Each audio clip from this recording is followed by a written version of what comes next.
Preface. James Allen may truly be called the prophet of meditation.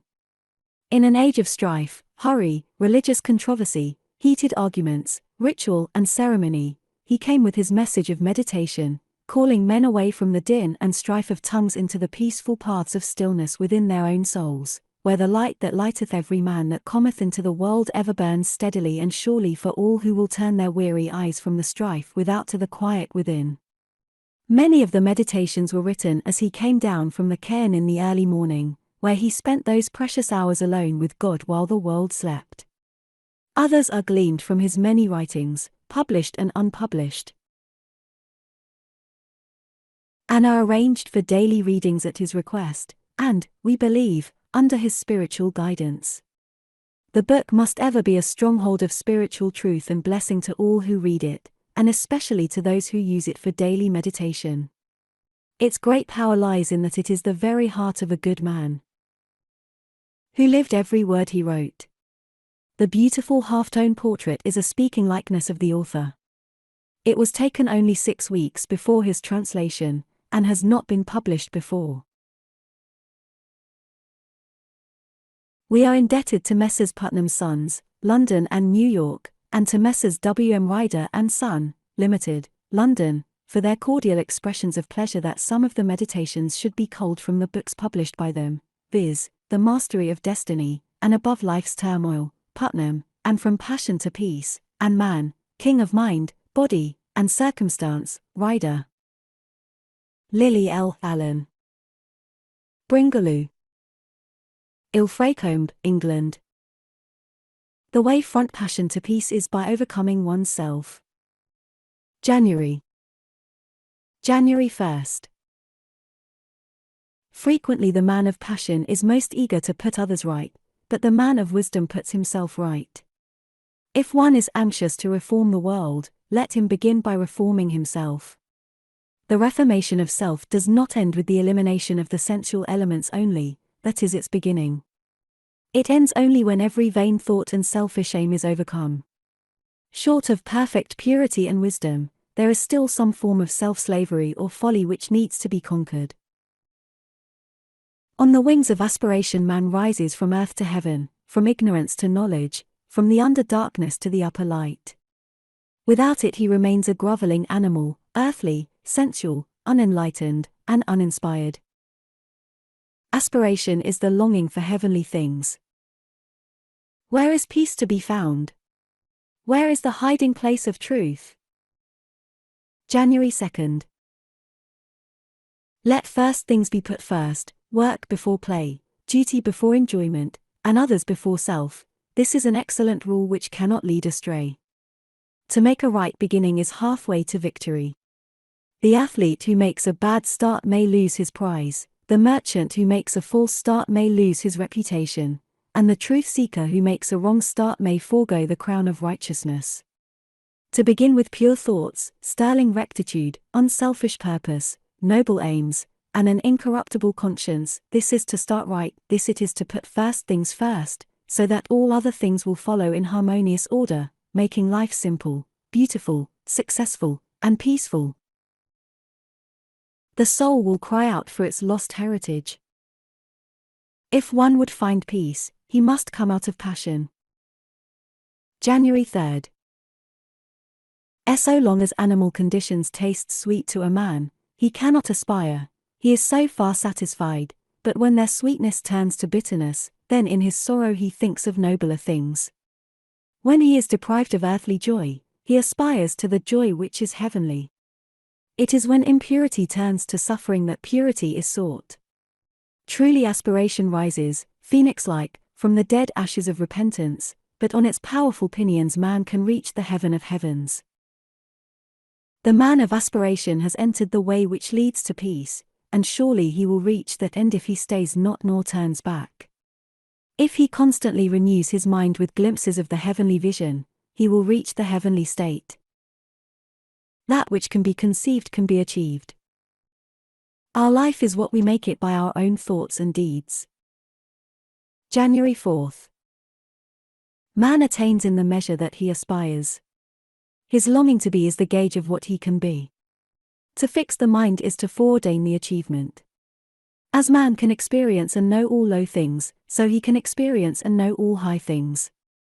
As he has become human, so he can become divine. The turning of the mind in high and divine directions is the sole and needful task. What is impurity but the impure thoughts of the thinker?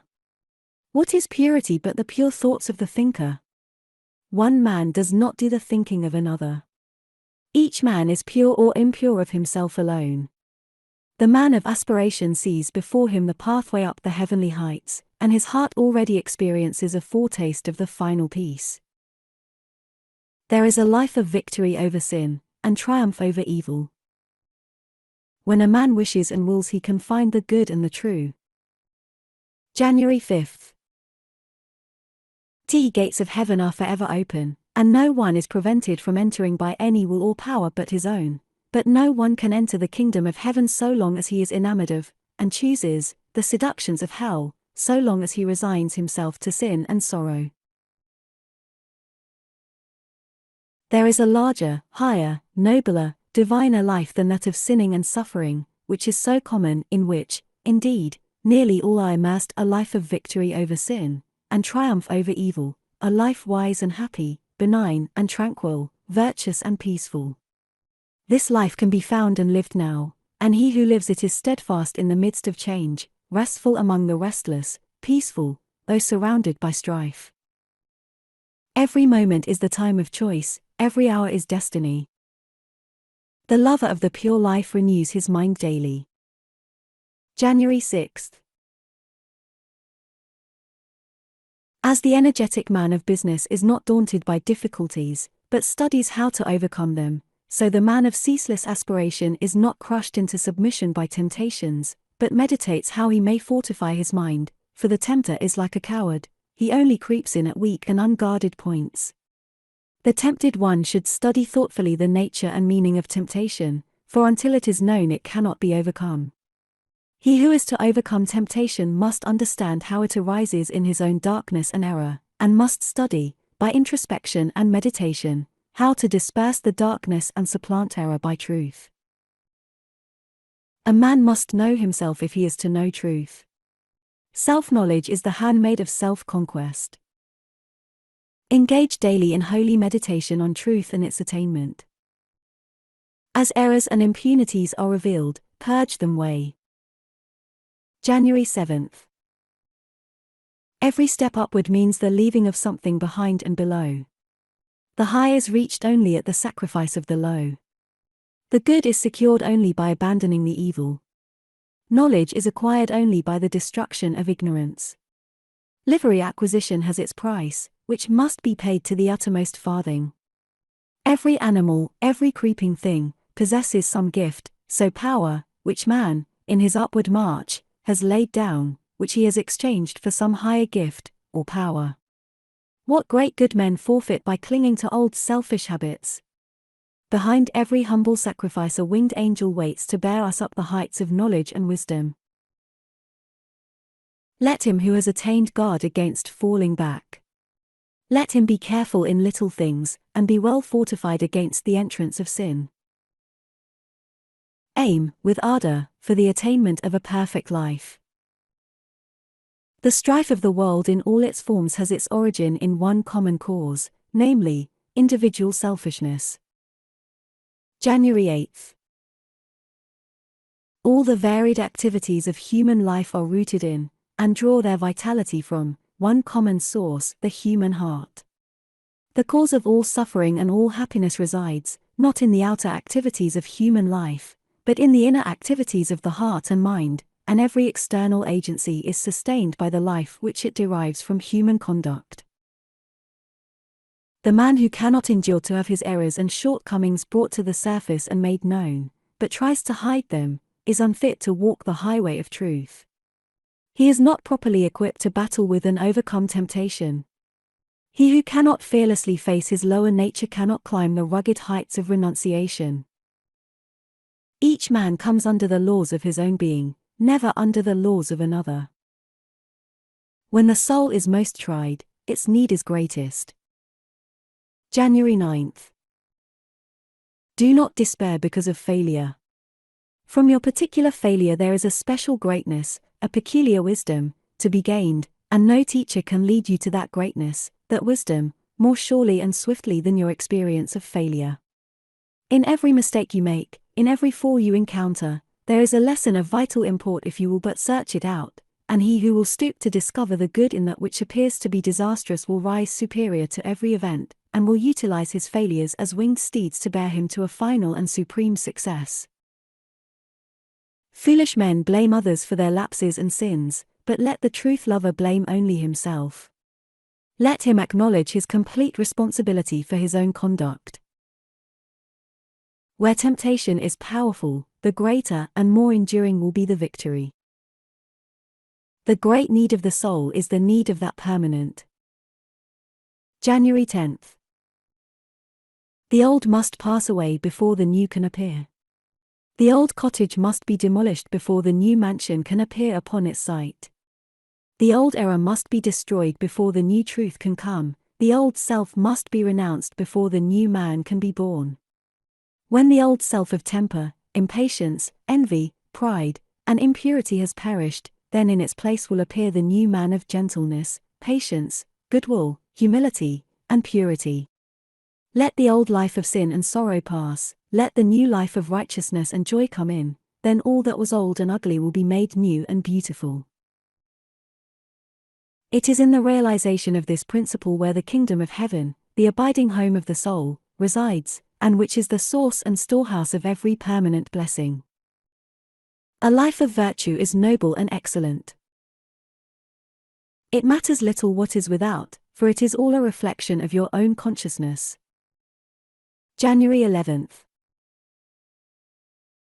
Deplorable failure of many outward and isolated reforms is traceable to the fact that their devotees pursue them as an end in themselves, failing to see that they are merely steps towards ultimate, individual perfection. All true reform must come from within, in a changed heart and mind. The giving up of certain foods and drinks, and the breaking away from certain outward habits, are good and necessary beginnings, but they are only beginnings, and to end there is to fall far short of a true spiritual life. It is good, therefore, to cleanse the heart, to correct the mind, and to develop the understanding, for we know that the one thing needed is a regenerate heart. It matters everything what you are within, for everything without will be mirrored and colored accordingly. Renew your resolution daily, and in the hour of temptation do not depart from the right path. January 12th.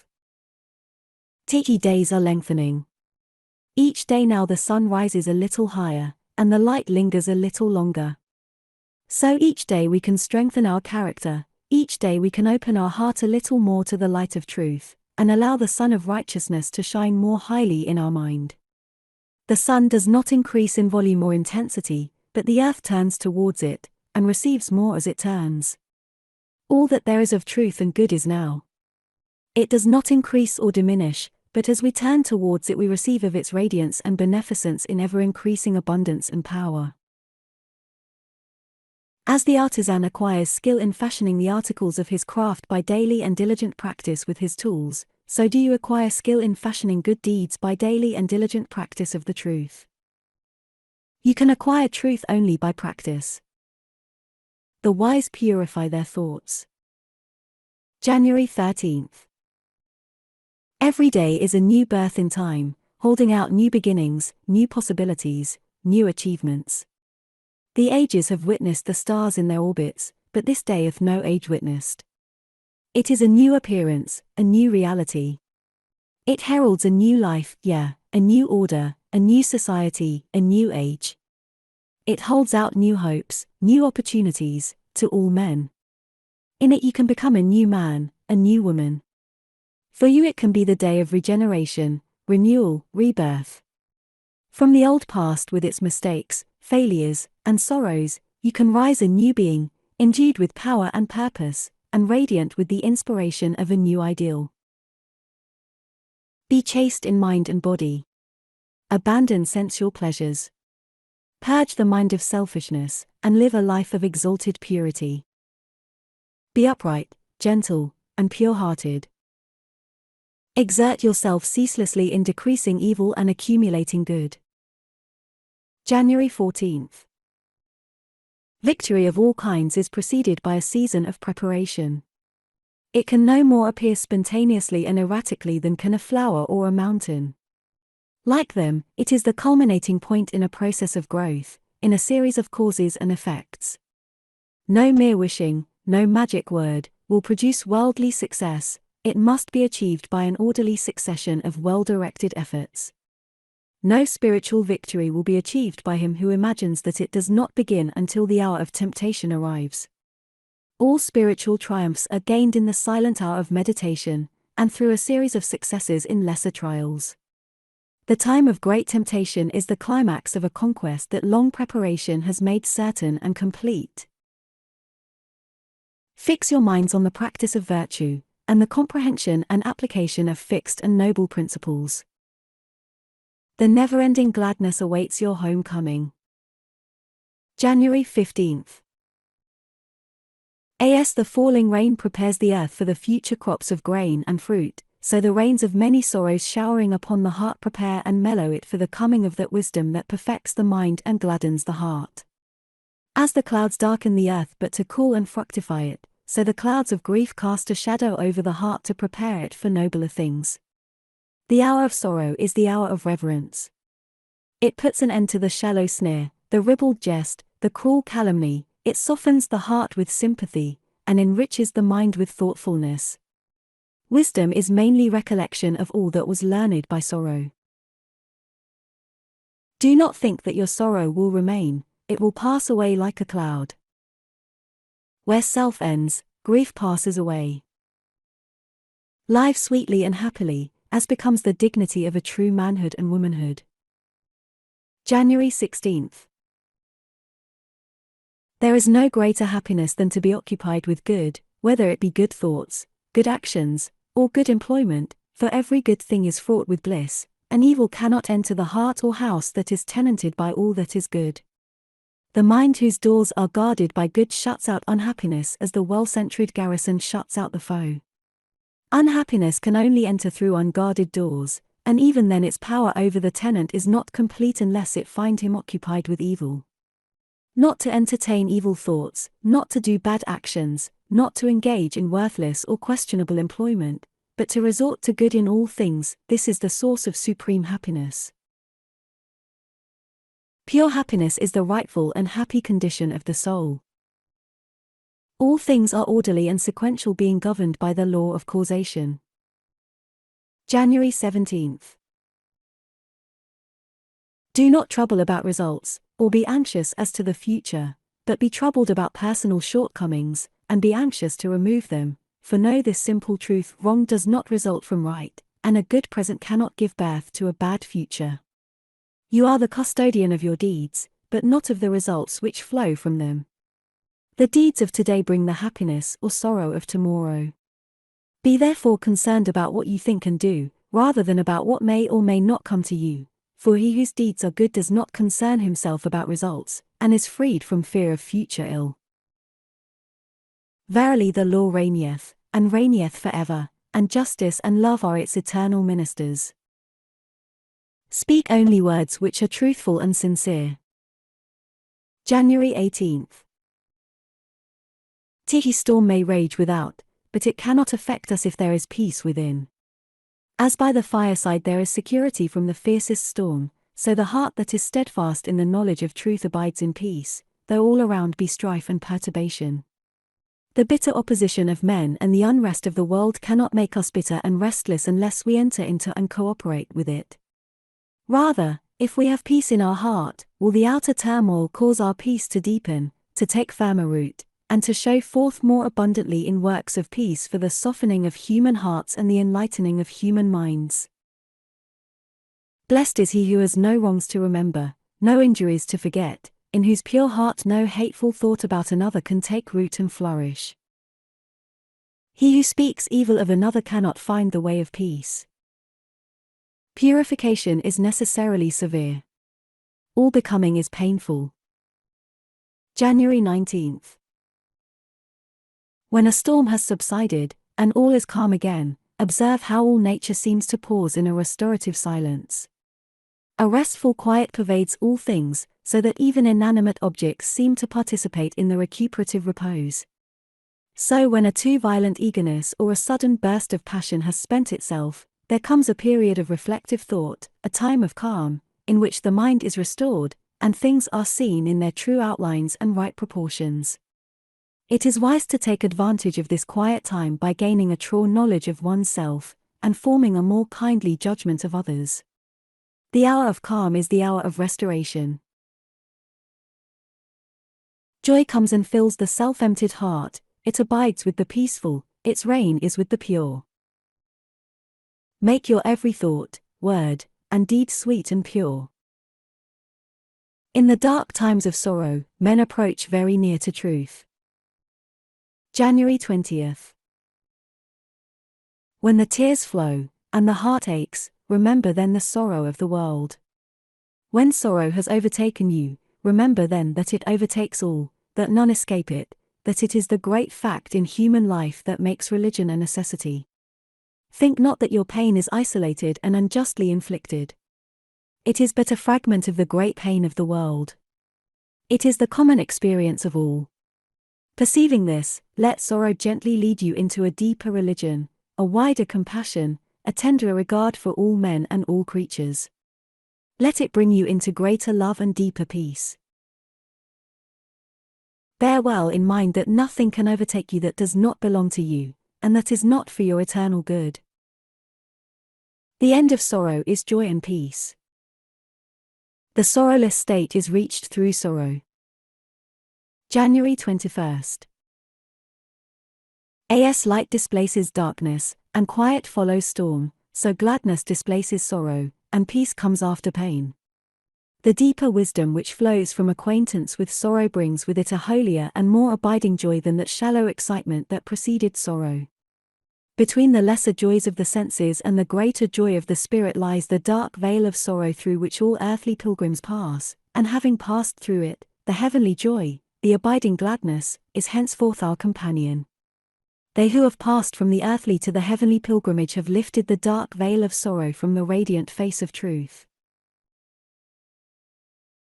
He whose treasure is truth, who fashions his life in accordance with wisdom, will find the joy which does not pass away. Crossing the wide ocean of illusion, he will come to the sorrowless shore. All outward oppression is but the shadow and effect of the real oppression within. January 22nd.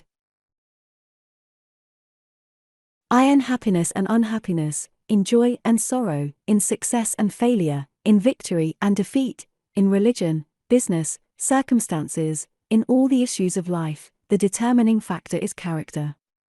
In the mentality of individuals lie the hidden causes of all that pertains to their outward life. Character is both cause and effect. It is the doer of deeds and the recipient of results. Heaven, hell, purgatory, are contained within it. The character that is impure and vicious will experience a life from which the elements of happiness and beauty are lacking, wheresoever they may be placed, but a pure and virtuous character will show forth a life that is happy and beautiful. As you make your character, so will you shape your life. To put away self and passion, and establish one's self in right doing, this is the highest wisdom. Not departing from the path of holiness, but surmounting all difficulties and continuing to the end. Whosoever does this will comprehend truth. January 23rd. When great difficulties arise, and troubles beset, regard your perplexity as a call to deeper thought and more vigorous action. Nothing will attack you that you are not capable of overcoming, no problem will vex you that you cannot solve. The greater your trial, the greater your test of strength, and the more complete and triumphant your victory. However complicated your maze of confusion may be, there is a way out of it, and the finding of that way will exercise your powers to the utmost, and will bring out all your latent skill, energy, and resource. When you have mastered that which threatens to master you, you will rejoice in a newfound strength. Knowing the truth by practice, and being at one with truth, you will be invincible, for truth cannot be confounded or overthrown. Look not outside thee nor behind thee for the light and blessedness of truth, but look within. January 24th. We advance by a series of efforts. We gather strength, whether mental or physical, by a succession of strivings in given directions. Exertion, oft repeated, leads to power. It is by obeying this law that the athlete trains himself to accomplish wonderful feats of speed or endurance. When the exertion is along intellectual lines, it leads to unusual talent, or genius, and when in spiritual channels, it leads to wisdom, or transcendent greatness. We should not mourn when circumstances are driving us to greater efforts and more protracted exertion. Events are only evil to the mind that makes them so. They are good to him that accepts their discipline as salutary. Thou wilt find truth within the narrow sphere of thy duty, even in the humble and hidden sacrifices of thine own heart. There is no blessedness anywhere until impatience is sacrificed. January 25th. Despondency, anxiety, worry, and irritability cannot cure the ills against which they are directed. They only add more misery to the troubles that prompt them. The cultivation of a steadfast and serene spirit cannot be overlooked if life is to yield any measure of usefulness and happiness. The trifles, and even greater troubles, which annoy would soon dissolve and disappear if confronted with a temper that refuses to be ruffled and disturbed.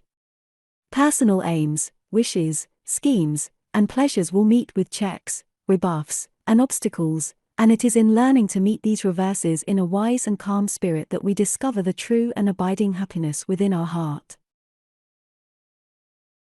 When impatience and irritability are put away, then is realized and enjoyed the blessedness of a strong, quiet, and peaceful mind. The greatest blessedness comes to him who infuses into his mind the purest and noblest thoughts. January 26th. We are becoming wise when we know and realize that happiness abides in certain habits of mind, or mental characteristics, rather than in material possessions, or in certain combinations of circumstances.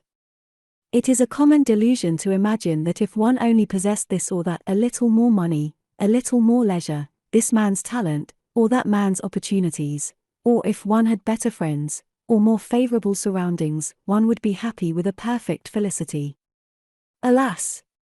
Discontent and misery lie in such vain wishes. If happiness is not already found within, it will never be found without. The happiness of a wise mind abides through all vicissitude. Your whole life is a series of effects, having their cause in thought, in your own thought. A sweet and happy soul is the ripened fruit of experience and wisdom. January 27th. There is an infinite patience in nature which it is profitable to contemplate.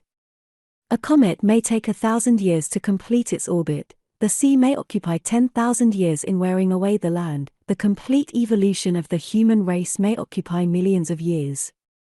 This should make us ashamed of our hurry, fussiness, discontent, disappointments, and ridiculous self-importance over trifling things of an hour or a day.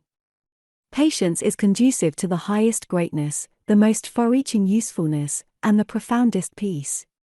Without it, life will lose much of its power and influence, and its joy will be largely destroyed.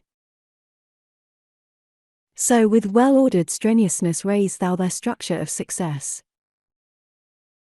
He who fills with useful pursuits the minutes as they come and go grows old in honor and wisdom, and prosperity abides with him.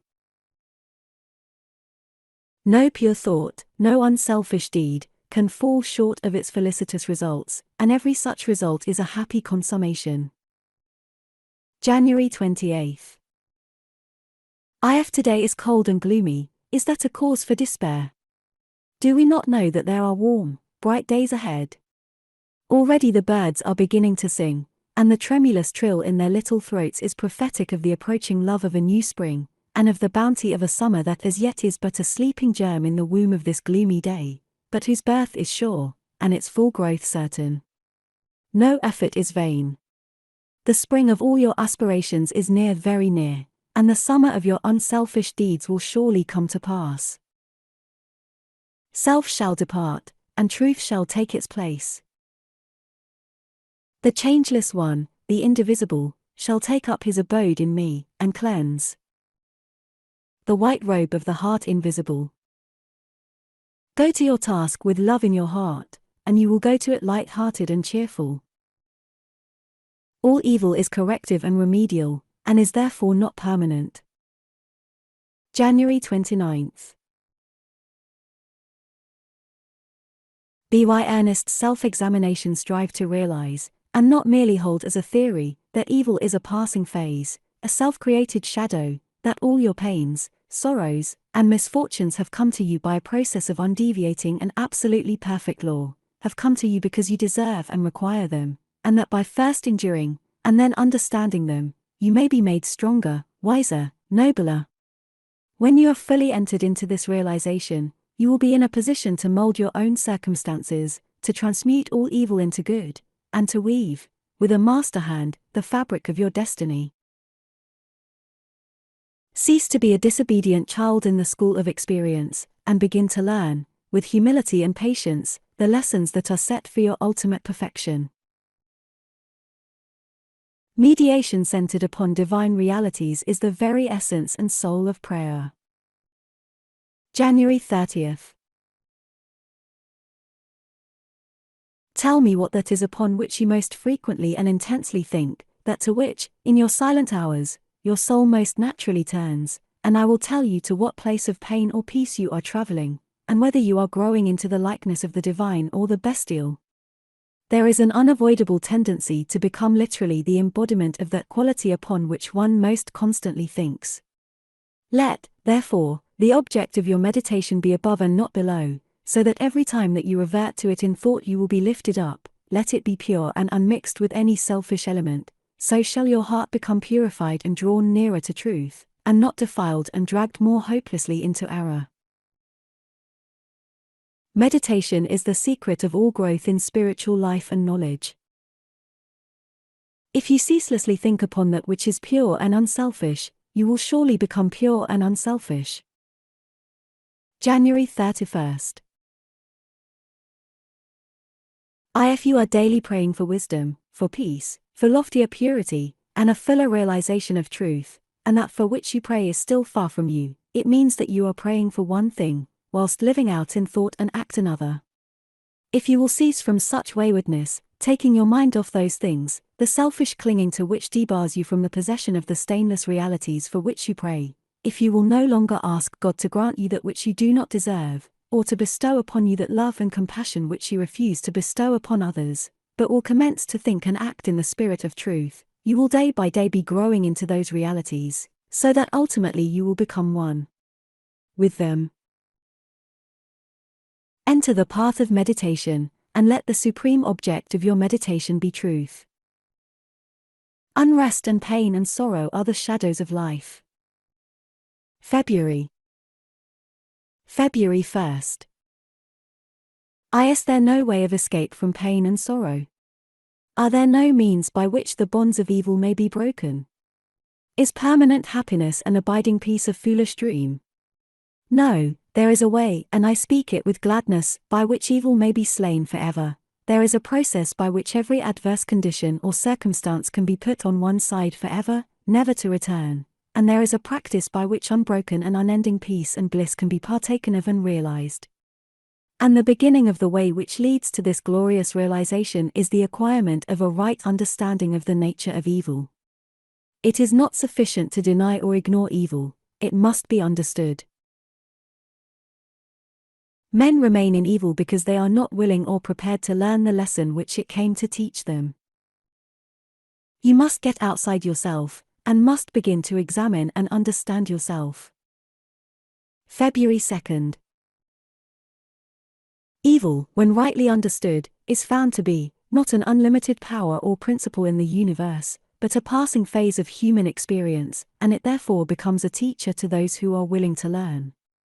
Evil is not an abstract something outside yourself, it is an experience in your own heart, and by patiently examining and rectifying your heart you will be gradually led into the discovery of the origin and nature of evil, which will necessarily be followed by its complete eradication, there is no evil in the universe which is not the result of ignorance, and which would not, if we were ready and willing to learn its lesson, lead us to higher wisdom, and then vanish away.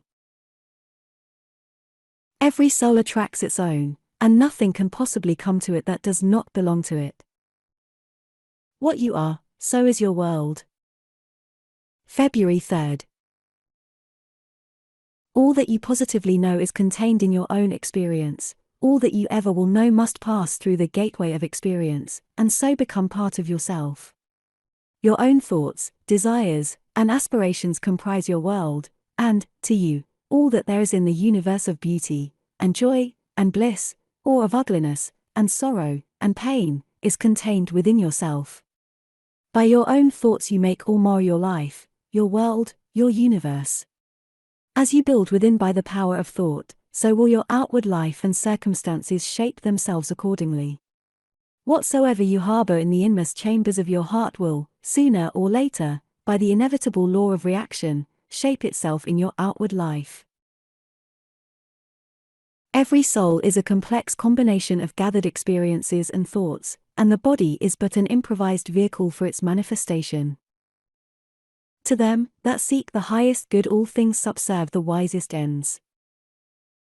February 4th. He who clings to self is his own enemy, and is surrounded by enemies. He who relinquishes self is his own savior, and is surrounded by friends like a protecting belt. Before the divine radiance of a pure heart all darkness vanishes and all clouds melt away, and he who has conquered self has conquered the universe. Come, then, out of your poverty, come out of your pain, come out of your troubles, and sighings, and complainings, and heartaches, and loneliness by coming out of yourself. Let the old tattered garment of your petty selfishness fall from you, and put on the new garment of universal love. You will then realize the inward heaven, and it will be reflected in all your outward life. All glory and all good await the coming of obedient feet. All men's accomplishments were first wrought out in thought, and then objectivized. February 5th. When the thought forces are directed in harmony with the overruling law, they are upbuilding and preservative, but when subverted they become disintegrating and self-destructive. To adjust all your thoughts to a perfect and unswerving faith in the omnipotence and supremacy of good is to cooperate with that good, and to realize within yourself the solution and destruction of all evil. Believe and ye shall live. And here we have the true meaning of salvation, salvation from the darkness and negation of evil, by entering into and realizing the living light of the eternal good. It is the silent and conquering thought forces which bring all things into manifestation. There is nothing that a strong faith and an unflinching purpose may not accomplish. February 6th. There is no difficulty, however great, but will yield before a calm and powerful concentration of thought, and no legitimate object but may be speedily actualized by the intelligent use and direction of one's soul forces. Not until you have gone deeply and searchingly into your inner nature, and have overcome many enemies that lurk there, can you have any approximate conception of the subtle power of thought, of its inseparable relation to outward and material things, or of its magical potency, when rightly poised and directed, in readjusting and transforming the life conditions. Every thought you think is a force sent out, and in accordance with its nature and intensity will it go out to seek a lodgment in minds receptive to it, and will react upon yourself for good or evil. Think good thoughts, and they will quickly become actualized in your outward life in the form of good conditions. He only is fitted to command and control who has succeeded in commanding and controlling himself. February 7th. If you would acquire overcoming power, you must cultivate poise and passivity. You must be able to stand alone. All power is associated with immovability. The mountain, the massive rock, the storm-tried oak, all speak to us of power, because of their combined solitary grandeur and defiant fixity, while the shifting sand, the yielding twig, and the waving reed speak to us of weakness, because they are movable and non-resistant, and are utterly useless when detached from their fellows. He is the man of power who, when all his fellows are swayed by some emotion or passion, remains calm and unmoved. The hysterical, the fearful, the thoughtless and frivolous, let such seek company, or they will fall for lack of support, but the calm, the fearless, the thoughtful and grave, let such seek solitude, and to their power more power will be added. Be of single aim. Have a legitimate and useful purpose, and devote yourself unreservedly to it. Self-seeking is self-destruction. February 8th. If you would realize true prosperity, do not settle down, as many have done, into the belief that if you do right everything will go wrong. Do not allow the word competition to shake your faith in the supremacy of righteousness. I care not what man may say about the laws of competition, for do I not know the unchangeable law, which shall one day put them all to rout, and which puts them to rout even now in the heart and life of the righteous man. And knowing this law I can contemplate all dishonesty with undisturbed repose, for I know where certain destruction awaits it. Those who have wandered from the highway of righteousness guard themselves against competition. Those who always pursue the right need not to trouble about such defense. Under all circumstances do that which you believe to be right, and trust the law, trust the divine power, and you will always be protected. Perfect love is perfect power. February 9th. Wisely loving heart commands without exercising any authority. All things and all men obey him who obeys the highest. He thinks, and lo, he has already accomplished. He speaks, and behold, a world hangs upon his simple utterances. He has harmonized his thoughts with the imperishable and unconquerable forces, and for him weakness and uncertainty are no more.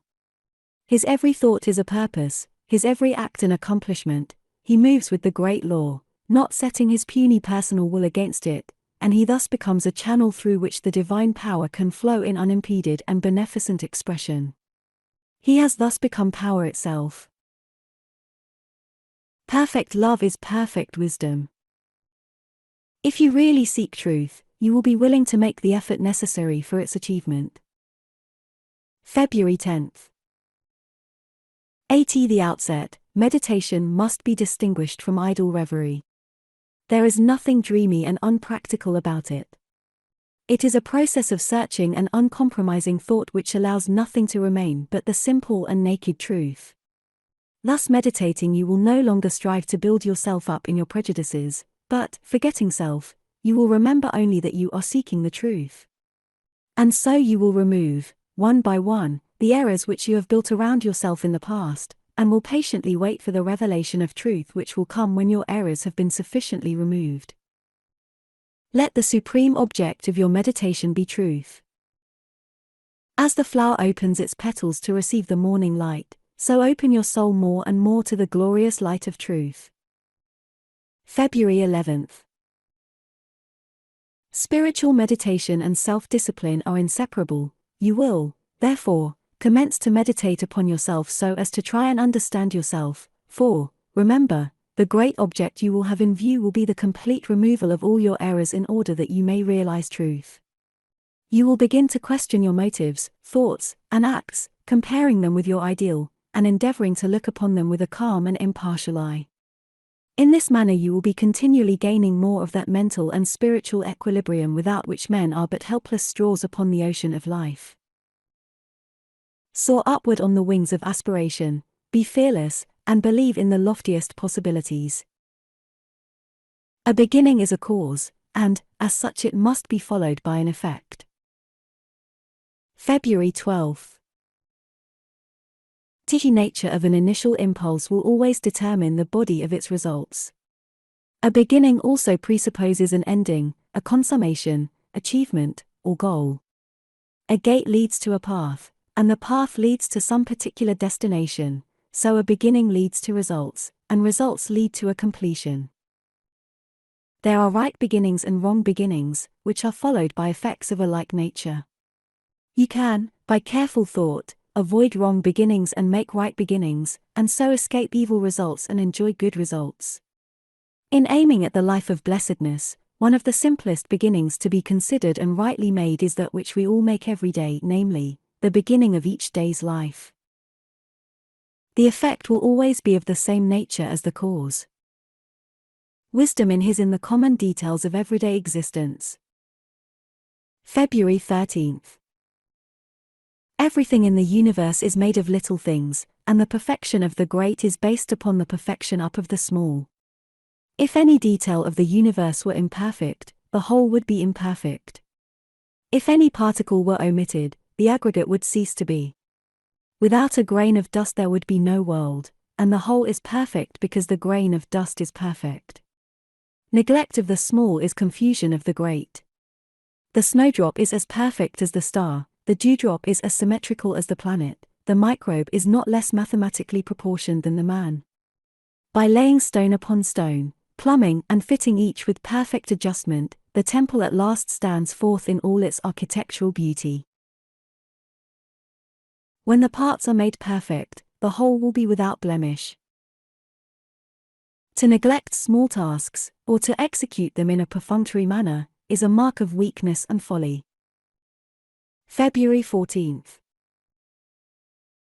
The great man knows the vast value that in his moments, words, greetings, meals, apparel, correspondence, rest, work, detached efforts, fleeting obligations, in the 1,001 little things which press upon him for attention, briefly, in the common details of life.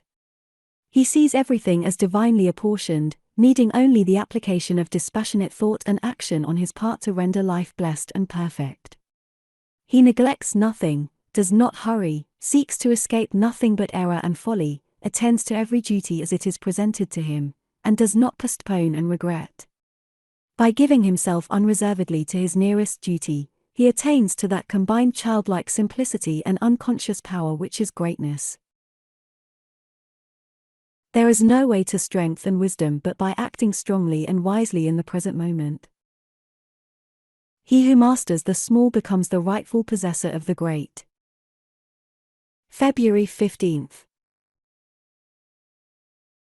The foolish man thinks that little faults, little indulgences, little sins, are of no consequence. He persuades himself that so long as he does not commit flagrant immoralities he is virtuous, and even holy, but he is thereby deprived of virtue and holiness, and the world knows him accordingly. It does not reverence, adore, and love him, it passes him by, he is reckoned of no account, his influence is destroyed. The efforts of such a man to make the world virtuous, his exhortations to his fellow men to abandon great vices, are empty of substance and barren of fruitage. The insignificance which he attaches to his small vices permeates his whole character, and is the measure of his manhood. He who regards his smallest delinquencies as of the gravest nature becomes a saint. Truth is wrapped up in infinitesimal details.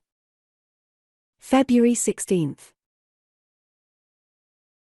As the year consists of a given number of sequential moments, so a man's character and life consists of a given number of sequential thoughts and deeds, and the finished whole will bear the impress of the parts. Little kindnesses, generosities, and sacrifices make up a kind and generous character. The truly honest man is honest in the minutest details of his life. The noble man is noble in every little thing he says and does. You do not live your life in the mass, you live it in fragments, and from these the mass emerges. You can will to live each fragment nobly if you choose, and, this being done, there can be no particle of baseness in the finished whole. Thoroughness is genius. Truth in its very nature is ineffable and can only be lived. February 17th. Truth is the one reality in the universe, the inward harmony, the perfect justice, the eternal love. Nothing can be added to it, nor taken from it. It does not depend upon any man, but all men depend upon it. You cannot perceive the beauty of truth while you are looking out from the eyes of self. If you are vain, you will color everything with your own vanities. If lustful, your heart and mind will be clouded with the smoke and flames of passion, and everything will appear distorted through them. If proud and opinionative, you will see nothing in the whole universe except the magnitude and importance of your own opinions. The humble truth-lover has learned to distinguish between opinion and truth. He who has most of charity has most of truth. There is but one religion, the religion of truth. February 18th. You may easily know whether you are a child of truth or a worshipper of self, if you will silently examine your mind, heart, and conduct. Do you harbor thoughts of suspicion, enmity, envy, lust, pride, or do you strenuously fight against these? If the former, you are chained to self, no matter what religion you may profess. If the latter, you are a candidate for truth, even though outwardly you may profess no religion. Are you passionate, self-willed, ever seeking to gain your own ends, self-indulgent, and self-centered, or are you gentle, mild, unselfish, quit of every form of self-indulgence, and are ever ready to give up your own? If the former, self is your master; if the latter, truth is the object of your affection. The signs by which the truth lover is known are unmistakable. That which temptation appeals to and arouses is unconquered desire. February 19th. Temptation waylays the man of aspiration until he touches the region of the divine consciousness, and beyond that border temptation cannot follow him. It is when a man begins to aspire that he begins to be tempted. Aspiration rouses up all the latent good and evil, in order that the man may be fully revealed to himself, for a man cannot overcome himself unless he fully knows himself. It can scarcely be said of the merely animal man that he is tempted, for the very presence of temptation means that there is a striving for a purer state. Animal desire and gratification is the normal condition of the man who has not yet risen into aspiration. He wishes for nothing more, nothing better, than his sensual enjoyments, and is, for the present, satisfied. Such a man cannot be tempted to fall, for he has not yet risen. Aspiration can carry a man to heaven. A man must know himself, if he is to know truth. February 20th.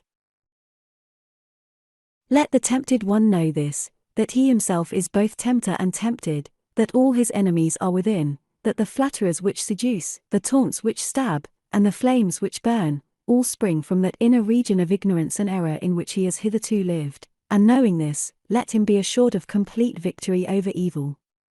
When he is sorely tempted, let him not mourn, therefore, but let him rejoice in that his strength is tried and his weakness exposed. For he who truly knows and humbly acknowledges his weakness will not be slow in setting about the acquisition of strength. He who cannot fearlessly face his lower nature cannot climb the rugged heights of renunciation. Seek diligently the path of holiness. February 21st. Giving up of self is not merely the renunciation of outward things. It consists of the renunciation of the inward sin, the inward error. Not by giving up vain clothing, not by relinquishing riches, not by abstaining from certain foods, not by speaking smooth words, not by merely doing these things is the truth found. But by giving up the spirit of vanity, by relinquishing the desire for riches, by abstaining from the lust of self-indulgence, by giving up all hatred, strife, condemnation, and self-seeking, and becoming gentle and pure at heart, by doing these things is the truth found. The renunciation of self is the way of truth. He who ceases to be passion's slave becomes a master builder in the temple of destiny. February 22nd. A man commences to develop power when, checking his impulses and selfish inclinations, he falls back upon the higher and calmer consciousness within him, and begins to steady himself upon a principle. The realization of unchanging principles in consciousness is at once the source and secret of the highest power. When, after much searching, and suffering, and sacrificing, the light of an eternal principle dawns upon the soul, a divine calm ensues and joy unspeakable gladdens the heart. He who has realized such a principle ceases to wander, and remains poised and self-possessed. Only that work endures that is built upon an indestructible principle. Men and women of real power and influence are few. February 23rd.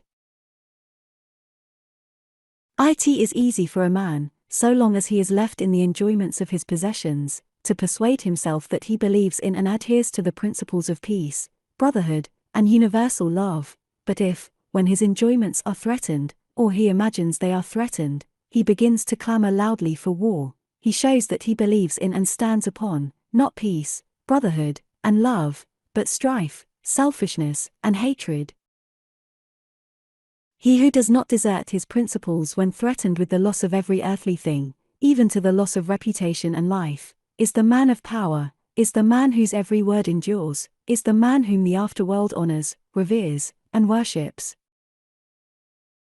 There is no way to the acquirement of spiritual power except by that inward illumination and enlightenment. All pain and sorrow is spiritual starvation, and aspiration is the cry for food.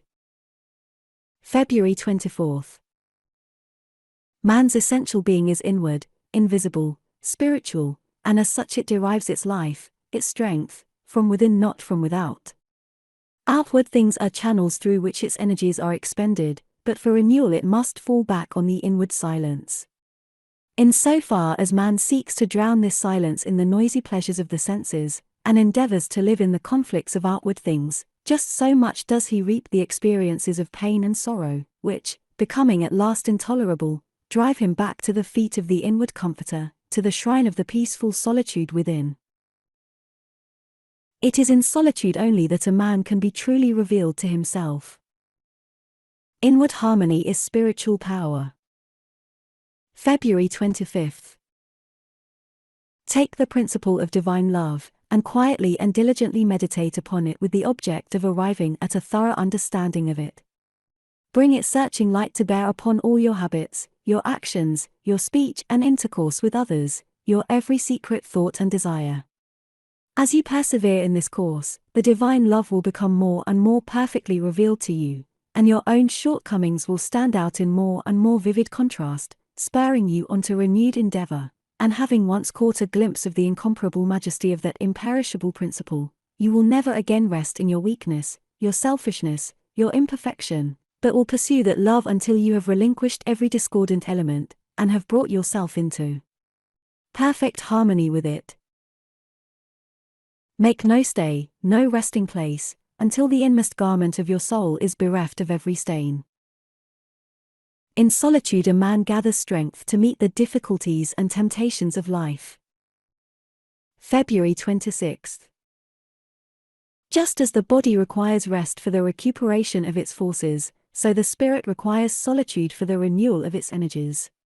Solitude is as indispensable to man's spiritual welfare as sleep is to his bodily well-being, and pure thought, or meditation, which is evoked in solitude, is to the spirit what activity is to the body.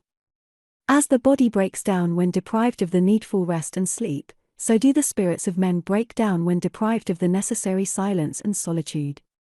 Man, as a spiritual being, cannot be maintained in strength, uprightness, and peace except he periodically withdraw himself from the outer world of perishable things, and reach inwardly towards the abiding and imperishable realities.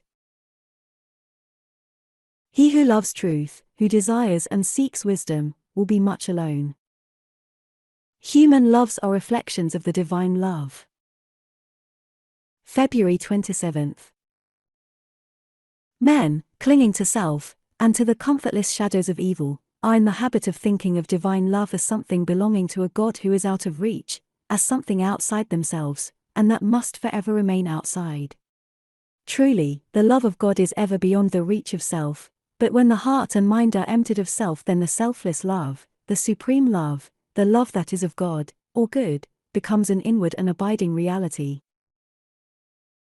And this inward realization of holy love is none other than the love of Christ, that is so much talked about, and so little comprehended, the love that not only saves the soul from sin, but lifts it also above the power of temptation.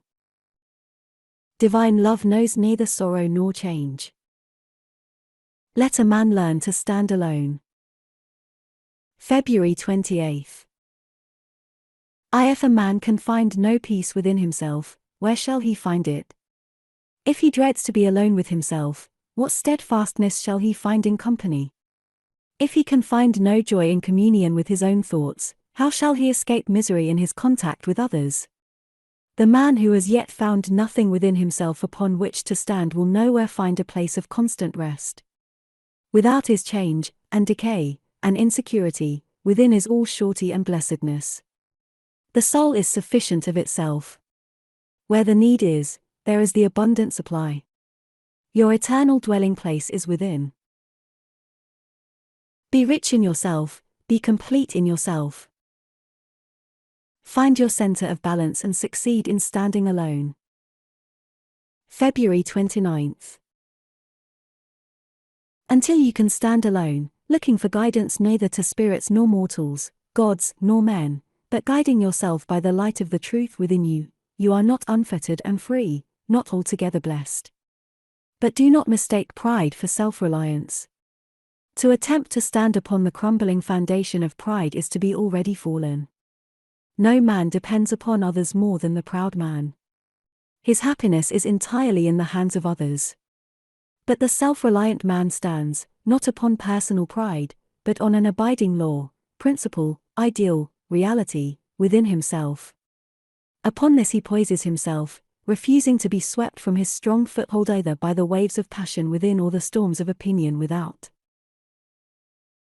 Find the joy that results from well-earned freedom, the peace that flows from wise self-possession, the blessedness that in his native strength. As the fountain from the hidden spring, so issues man's life from the secret recesses of his heart. March 1st. As the heart, so is the life.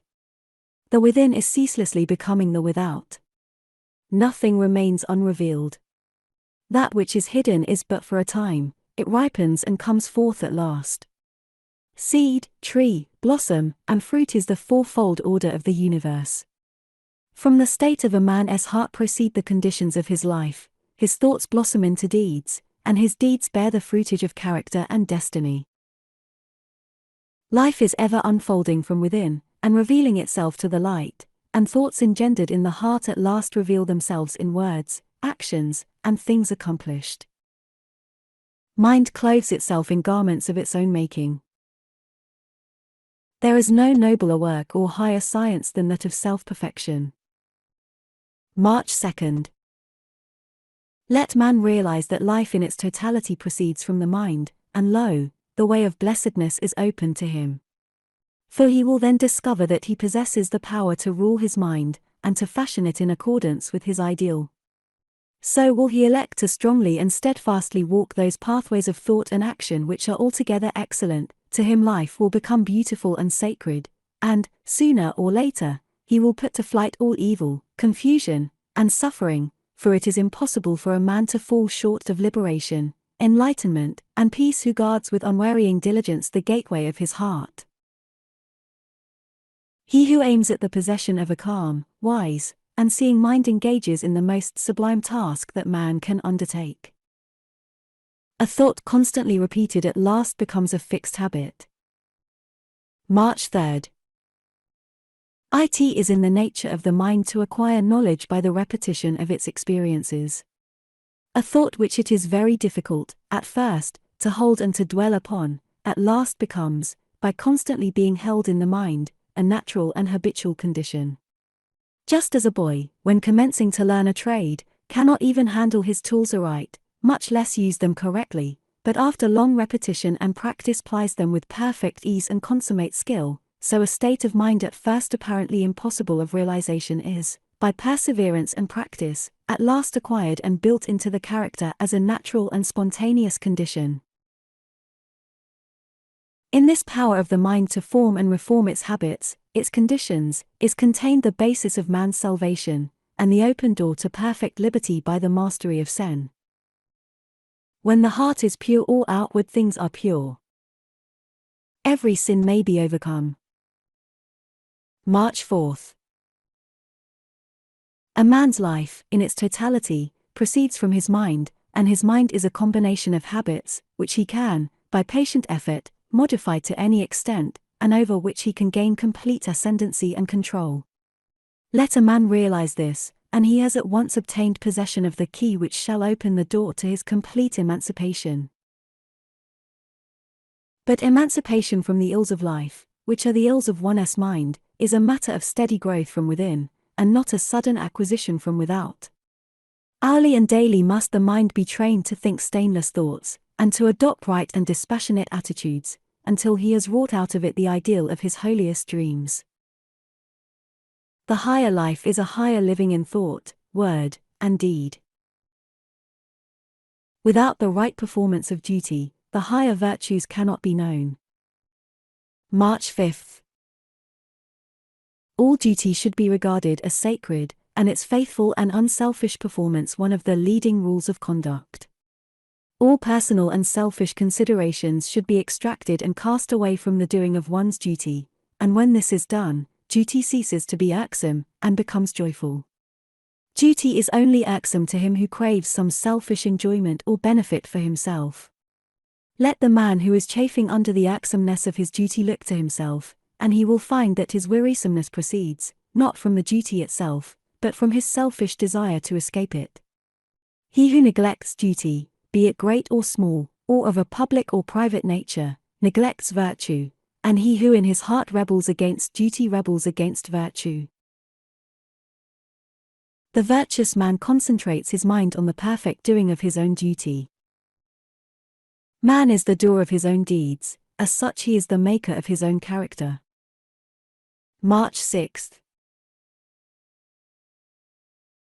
Those things which befall a man are the reflections of himself, that destiny which pursued him, which he was powerless to escape by effort, or avert by prayer, was the relentless gowl of his own wrong deeds demanding and enforcing restitution. Those blessings and curses which come to him unbidden are the reverberating echoes of the sounds which he himself sent forth. Man finds himself involved in the train of causation. His life is made up of causes and effects. It is both a sowing and a reaping. Each act of his is a cause which must be balanced by its effects.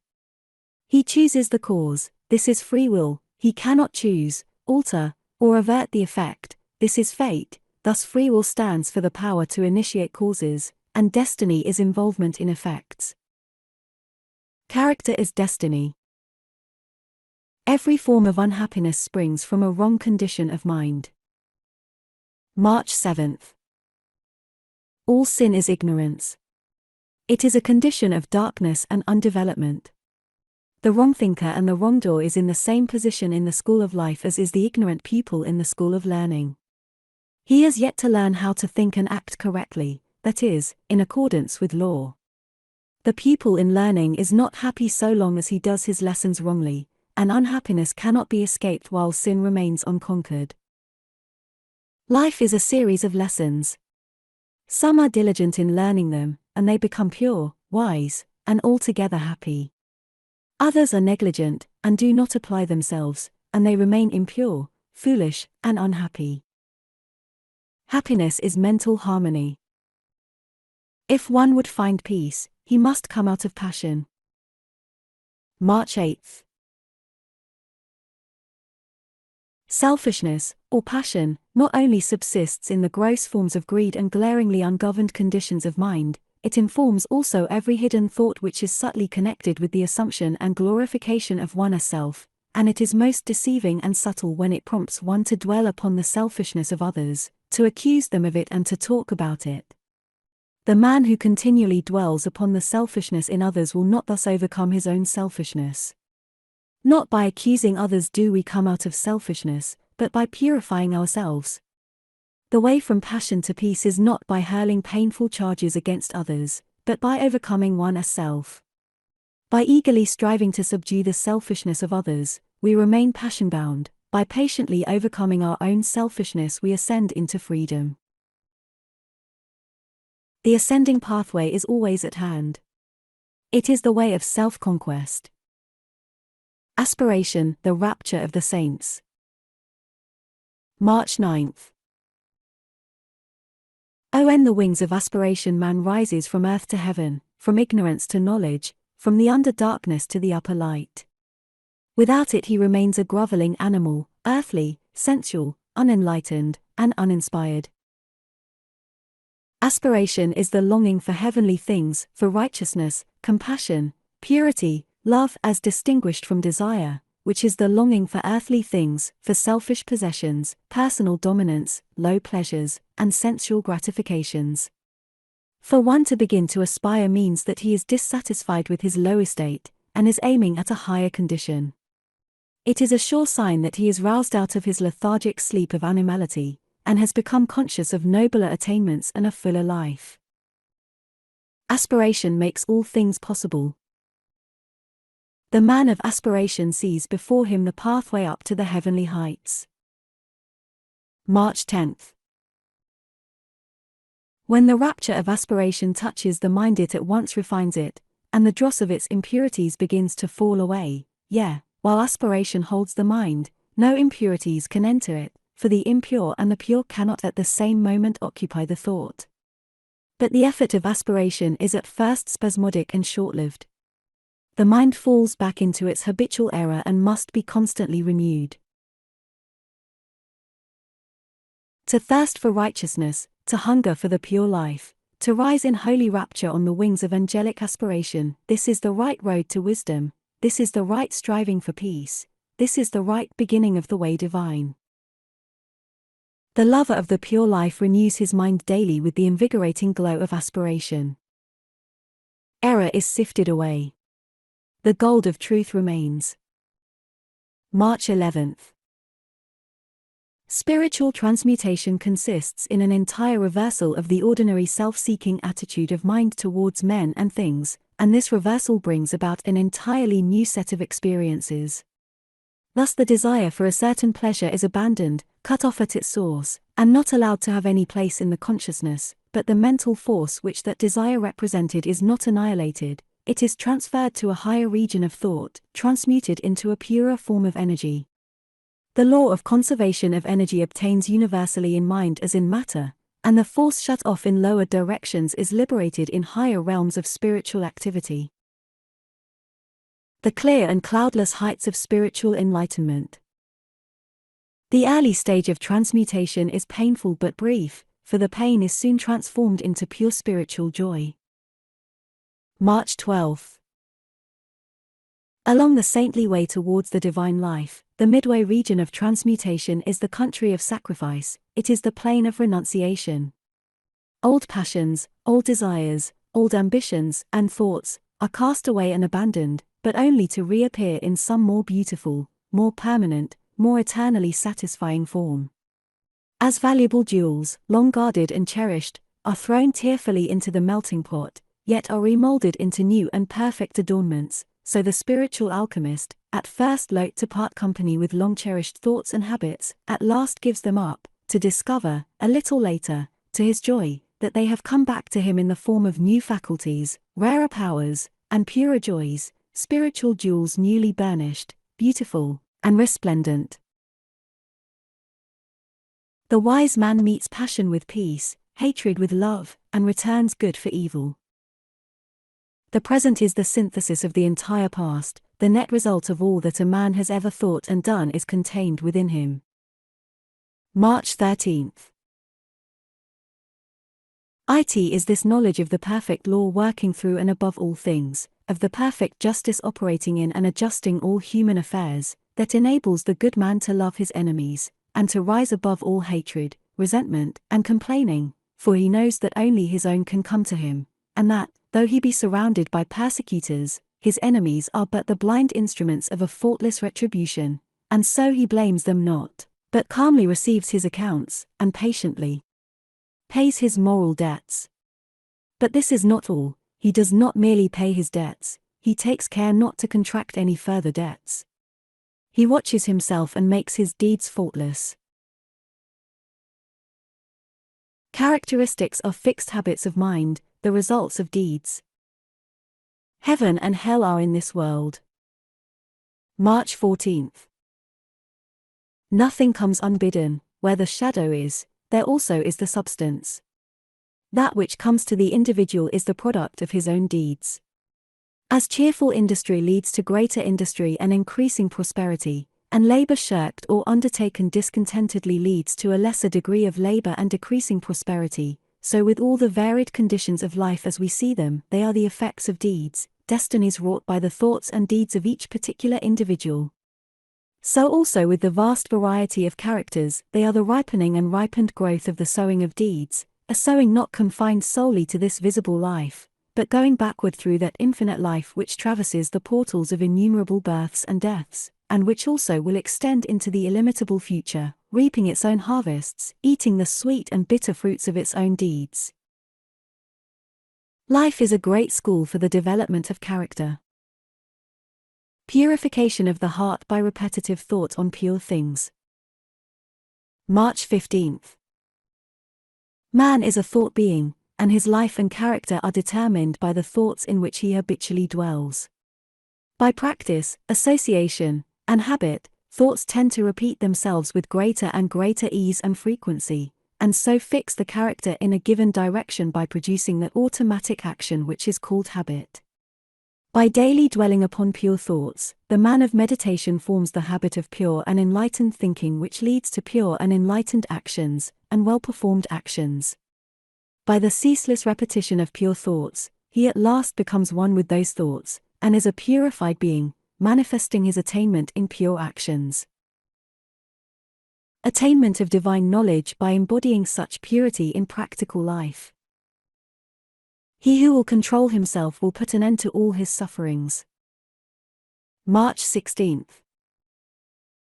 Blessed is that day, and not to be forgotten, when a man discovers that he himself is his own undoer and his own saviour. That within himself is the cause of all his suffering and lack of knowledge, and that also within is the source of all peace, enlightenment, and godliness. Selfish thoughts, impure desires, and acts not shaped by truth are the baneful seeds from which all suffering springs, while selfless thoughts, pure aspirations, and the sweet acts of truth are the seeds from which all blessedness grows. He who will deny himself will find the holy place where calmness lives. He who will purify himself will destroy all his ignorance. March 17th. He who governs his tongue is greater than a successful disputant in the arena of intellectualism. He who controls well his mind is more powerful than the king of many nations, and he who holds himself in entire subjection is more than gods and angels. When a man who is enslaved by self realizes that he must work out his own salvation, in that moment he will rise up in the dignity of his divine manhood and say, "Henceforward I will be a master in Israel, and not a slave in the house of bondage." Not until a man realizes this, and commences to patiently purify his inner life, can he find the way which leads to lasting peace. A life of perfect peace and blessedness by means of self-government and self-enlightenment. Impatience is a handmaid of impulse, and never helped any man. March 18th. You will be greatly helped if you devote at least 1 hour every day to quiet meditation on lofty moral subjects and their application to everyday life. In this way you will cultivate a calm, quiet strength, and will develop right perception and correct judgment. Do not be anxious to hurry matters. Do your duty to the very uttermost, live a disciplined and self-denying life, conquer impulse, and guide your actions by moral and spiritual principles, as distinguished from your feelings, firmly believing that your object will be, in its own time, completely accomplished. Still go on becoming, and as you grow more perfect you will make fewer mistakes and will suffer less.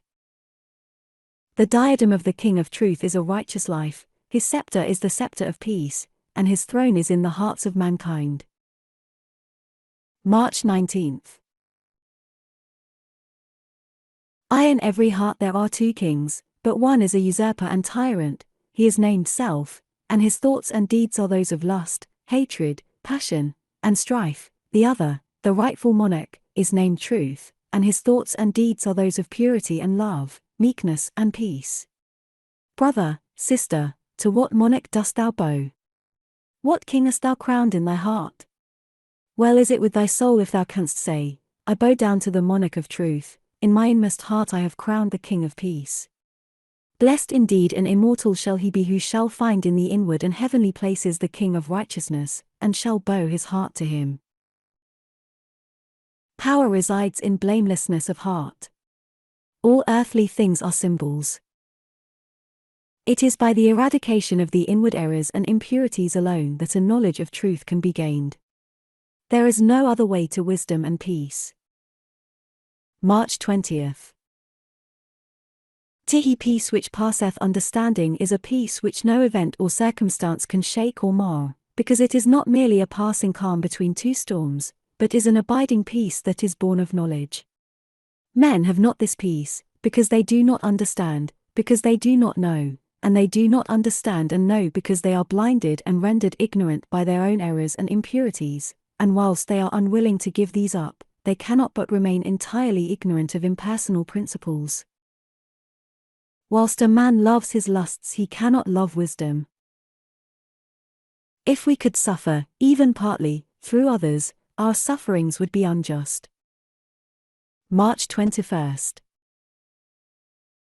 Are our sufferings and troubles entirely the result of our own ignorance and wrongdoing, or are they partly or wholly brought about by others, and by outward conditions? Our sufferings are just, and are entirely the result of our own ignorance, error, and wrongdoing.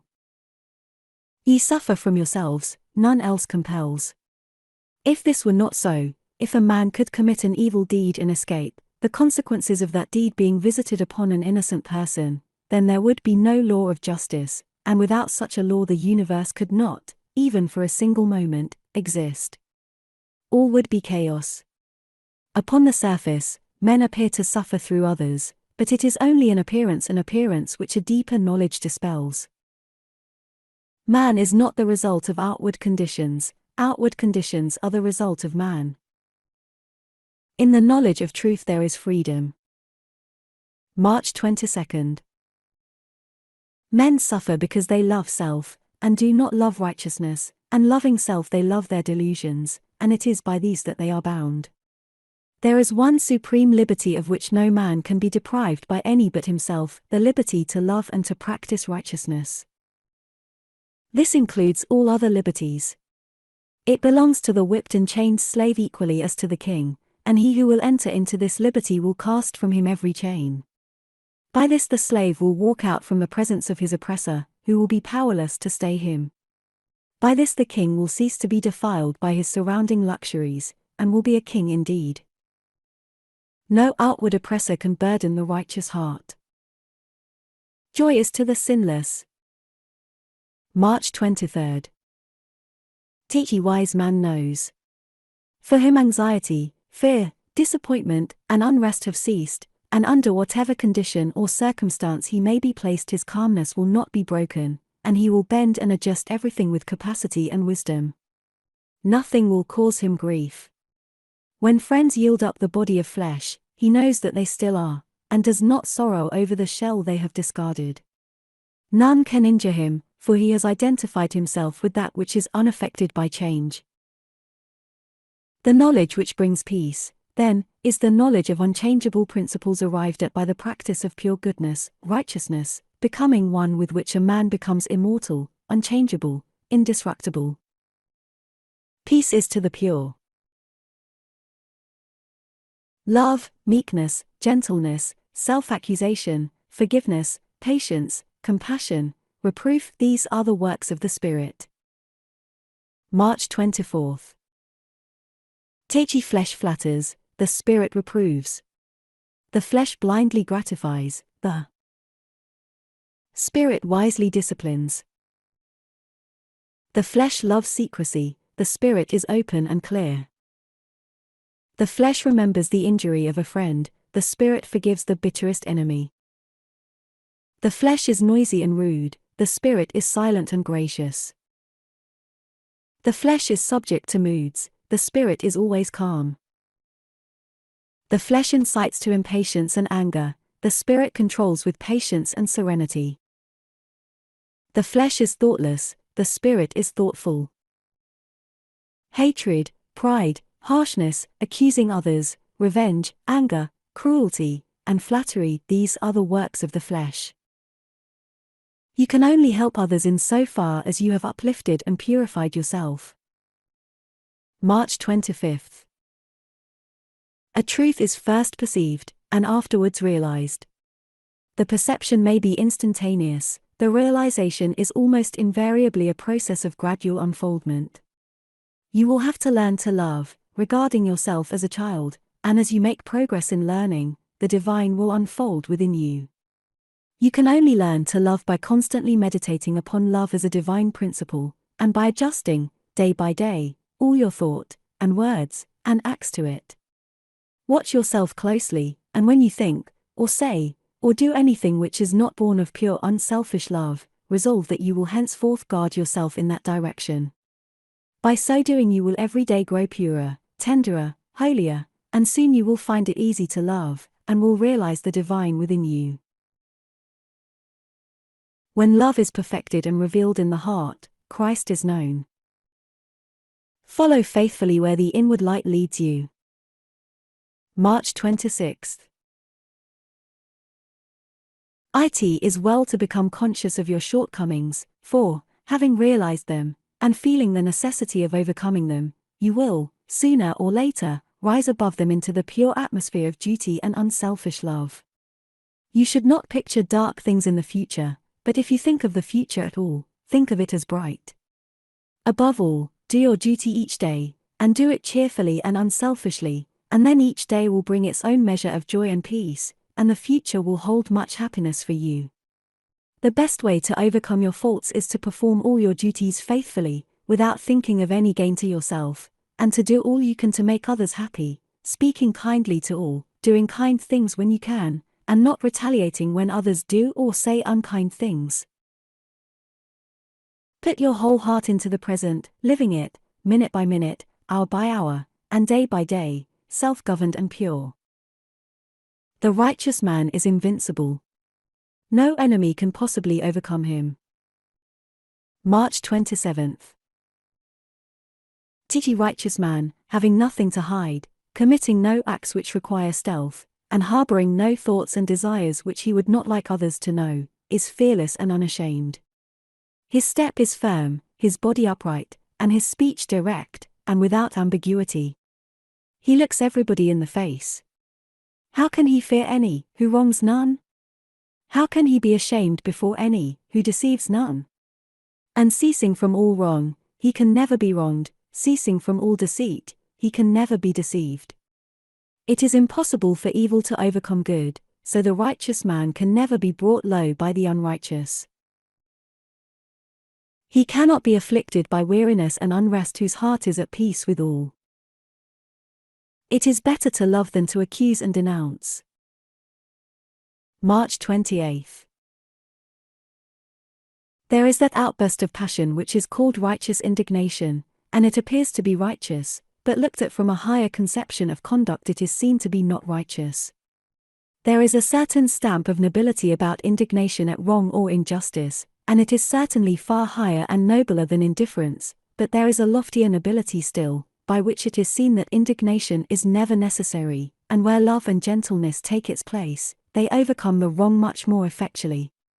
A person that is apparently wronged requires our pity, but the one who wrongs requires still more our compassion, for he is ignorantly laying up for himself a store of suffering, he must reap the wrong he is sowing. When divine compassion is perceived in its fullness and beauty, indignation and all forms of passion cease to exercise any influence over us. If a man would do a noble thing, and does not do it, he is not exalted thereby, but debased. March 29th. The term goodness does not mean sickly sentiment, but inward virtue, the direct result of which is strength and power. Therefore, the good man is not weak, the weak man is not good. We should not judge the souls of others in the spirit of condemnation, but we can judge of our own life and conduct by results. There is nothing more certain than this: the evildoer speedily proves that his evil produces misery, the good man demonstrates that his goodness results in happiness. It is a fact that one may flourish like a green bay tree and yet be unrighteous, but we should also remember that the bay tree at last perishes, or is cut down, and such is the fate of the unrighteous. An exalted being apart from an exalted life is inconceivable and cannot be. We know nothing higher than goodness. March 30th. Teachers of mankind are few.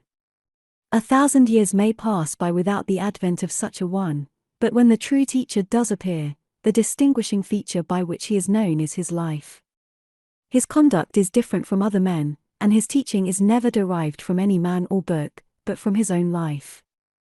The teacher first lives, and then teaches others how they may likewise live. The proof and witness of his teaching is in himself, his life. Out of millions of preachers, one only is ultimately accepted by mankind as the true teacher, and the one who is thus accepted and exalted is he who lives. The supreme aim of all religions is to teach men how to live. Love is far beyond the reach of all selfish argument and can only be lived. March 31st. Jesus gave to the world a code of rules, by the observance of which all men could become sons of God, could live the perfect life. These rules or precepts are so simple, direct, and unmistakable that it is impossible to misunderstand them. So plain and unequivocal are they that even an unlettered child could grasp their meaning without difficulty. All of them are directly related to human conduct, and can be applied only by the individual in his own life. To carry out the spirit of these rules in one's daily conduct constitutes the whole duty of life, and lifts the individual into the full consciousness of his divine origin and nature, of his oneness with God, the supreme good. Men everywhere, in their inmost hearts, know that goodness is divine. A man has no character, no soul, no life, apart from his thoughts and deeds. April 1st. Each man is responsible for the thoughts which he thinks and the acts which he does, for his state of mind, and the life which he lives. No power, no event, no circumstance, can compel a man to evil and unhappiness. He himself is his own compeller. He thinks and acts by his own volition. No being, however wise and great, not even the Supreme, can make him good and happy. He himself must choose the good, and thereby find the happy. This life of triumph is not for those who are satisfied with any lower conditions, it is for those who thirst for it and are willing to achieve it, who are as eager for righteousness as the miser is for gold. It is always at hand, and is offered to all, and blessed are they who accept and embrace it. They will enter the world of truth, they will find the perfect peace. There is a larger, higher, nobler, diviner life than that of sinning and suffering. Man is, and as he thinks, so he is. April 2nd. Man's life is actual, his thoughts are actual, his deeds are actual. To occupy ourselves with the investigation of things that are, is the way of wisdom. Man, considered as above, beyond, and separate from mind and thought, is speculative and not actual, and to occupy ourselves with the study of things that are not, is the way of folly. Man cannot be separated from his mind, his life cannot be separated from his thoughts. Mind, thought, and life are as inseparable as light, radiance, and color. The facts are all sufficient, and contain within themselves the groundwork of all knowledge concerning them. To live is to think and act, and to think and act is to change. Man as mind is subject to change. He is not something made and finally completed, but has within him the capacity for progress. April 3rd. Purification of the heart, the thinking of right thoughts, and the doing of good deeds, what are they but calls to a higher, nobler mode of thought, energizing forces urging men to effort in the choosing of thoughts which shall lift them into realms of greater power, greater good, greater bliss. Aspiration, meditation, devotion, these are the chief means which men in all ages employ to reach up to higher modes of thought, wider airs of peace, vaster realms of knowledge, for as he thinketh in his heart, so is he is saved from himself, from his own folly and suffering by creating within, new habits of thought, by becoming a new thinker, a new man. Man's being is modified by every thought he thinks. Every experience affects his character. Only the choosing of wise thoughts, and, necessarily the doing of wise deeds, leads to wisdom. April 4th. Teaching multitudes, unenlightened concerning their spiritual nature, are the slaves of thought, but the sage is the master of thought. They follow blindly, he chooses intelligently. They obey the impulse of the moment, thinking of their immediate pleasure and happiness. He commands and subdues impulse, resting upon that which is permanently right. They, obeying blind impulse, violate the law of righteousness. He, conquering impulse, obeys the law of righteousness. The sage stands face to face with the facts of life. He knows the nature of thought. He understands and obeys the law of his being. Thought determines character, conditions, knowledge. Law cannot be partial, it is an unvarying mode of action, disobeying which, we are hurt, obeying, we are made happy. April 5th. It is not less kind that we should suffer the penalty of our wrongdoing than that we should enjoy the blessedness of our right doing. If we could escape the effects of our ignorance and sin, all security would be gone, and there would be no refuge, for we could then be equally deprived of the results of our wisdom and goodness. Such a scheme would be one of caprice and cruelty, whereas law is a method of justice and kindness. Indeed, the supreme law is the principle of eternal kindness, faultless in working, and infinite in application. It is none other than that. Eternal love, forever full, forever flowing free, of which the Christian sings, and the boundless compassion of Buddhistic precept and poetry. Every pain we suffer brings us nearer to the knowledge of the divine wisdom. Seers of the cosmos do not mourn over the scheme of things. April 6th. Buddha always referred to the moral law of the universe as the good law, and indeed it is not rightly perceived if it is thought of as anything but good, for in it there can be no grain of evil, no element of unkindness.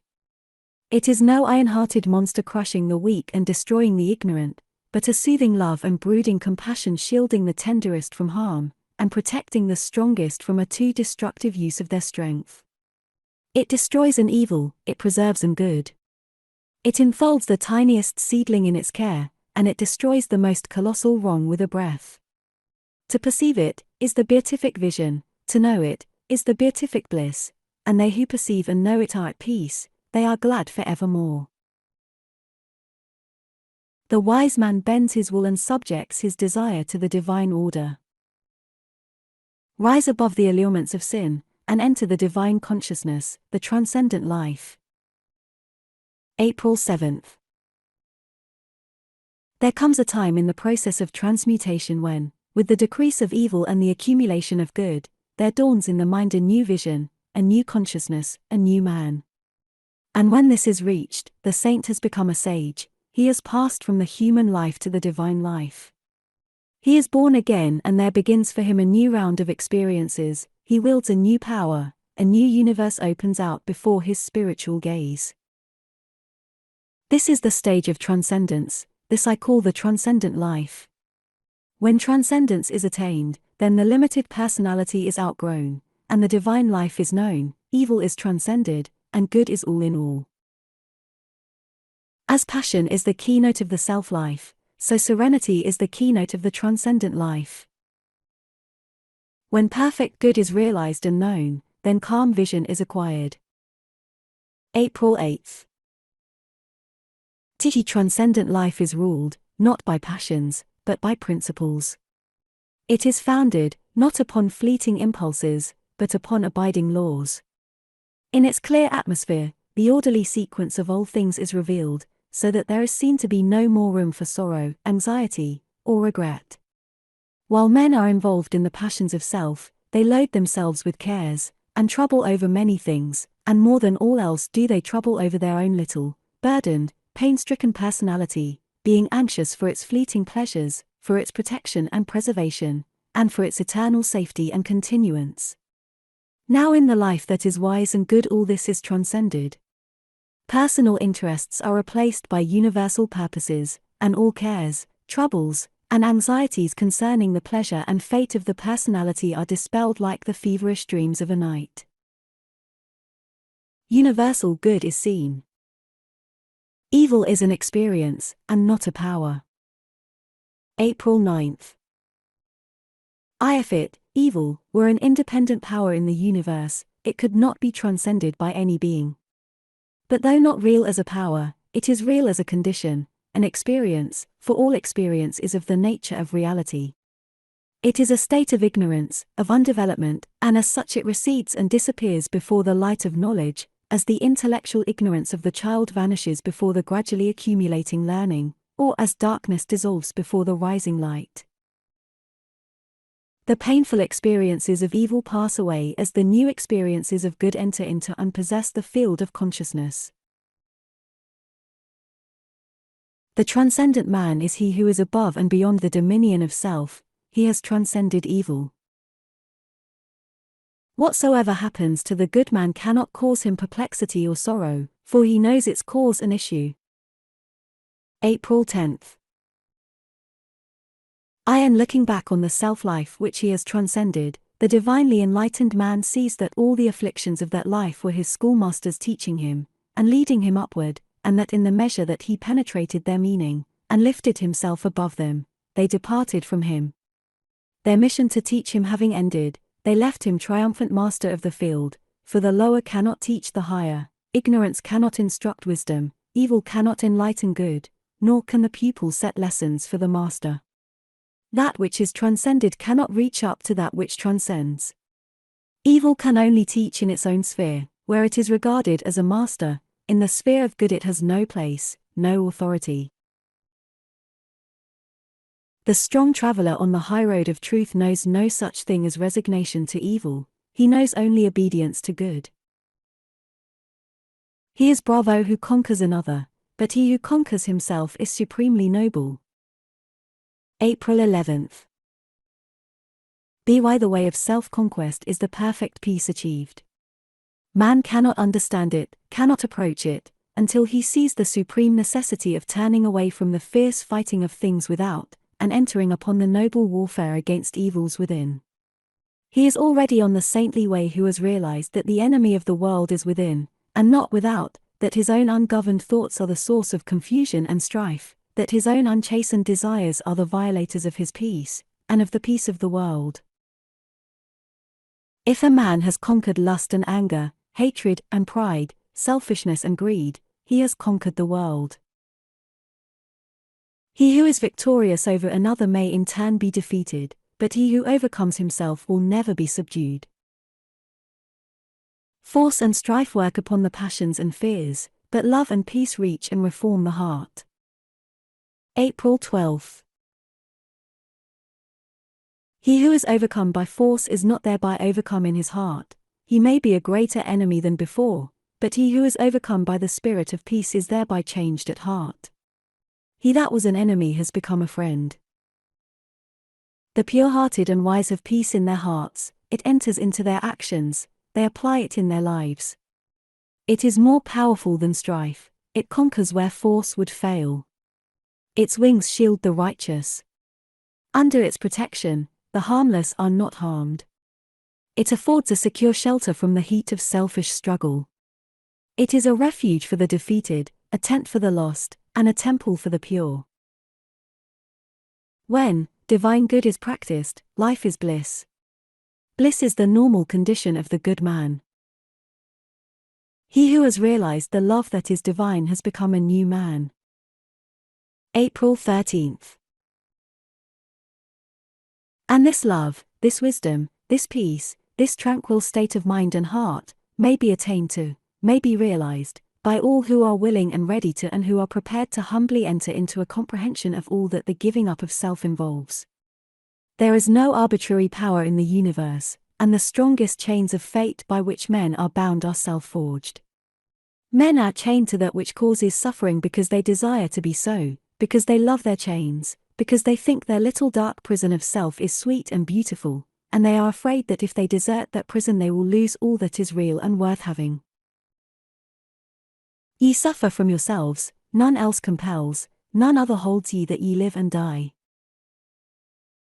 To the divinely wise, knowledge and love are one and inseparable. The world does not understand the love that is selfless because it is engrossed in the pursuit of its own pleasures.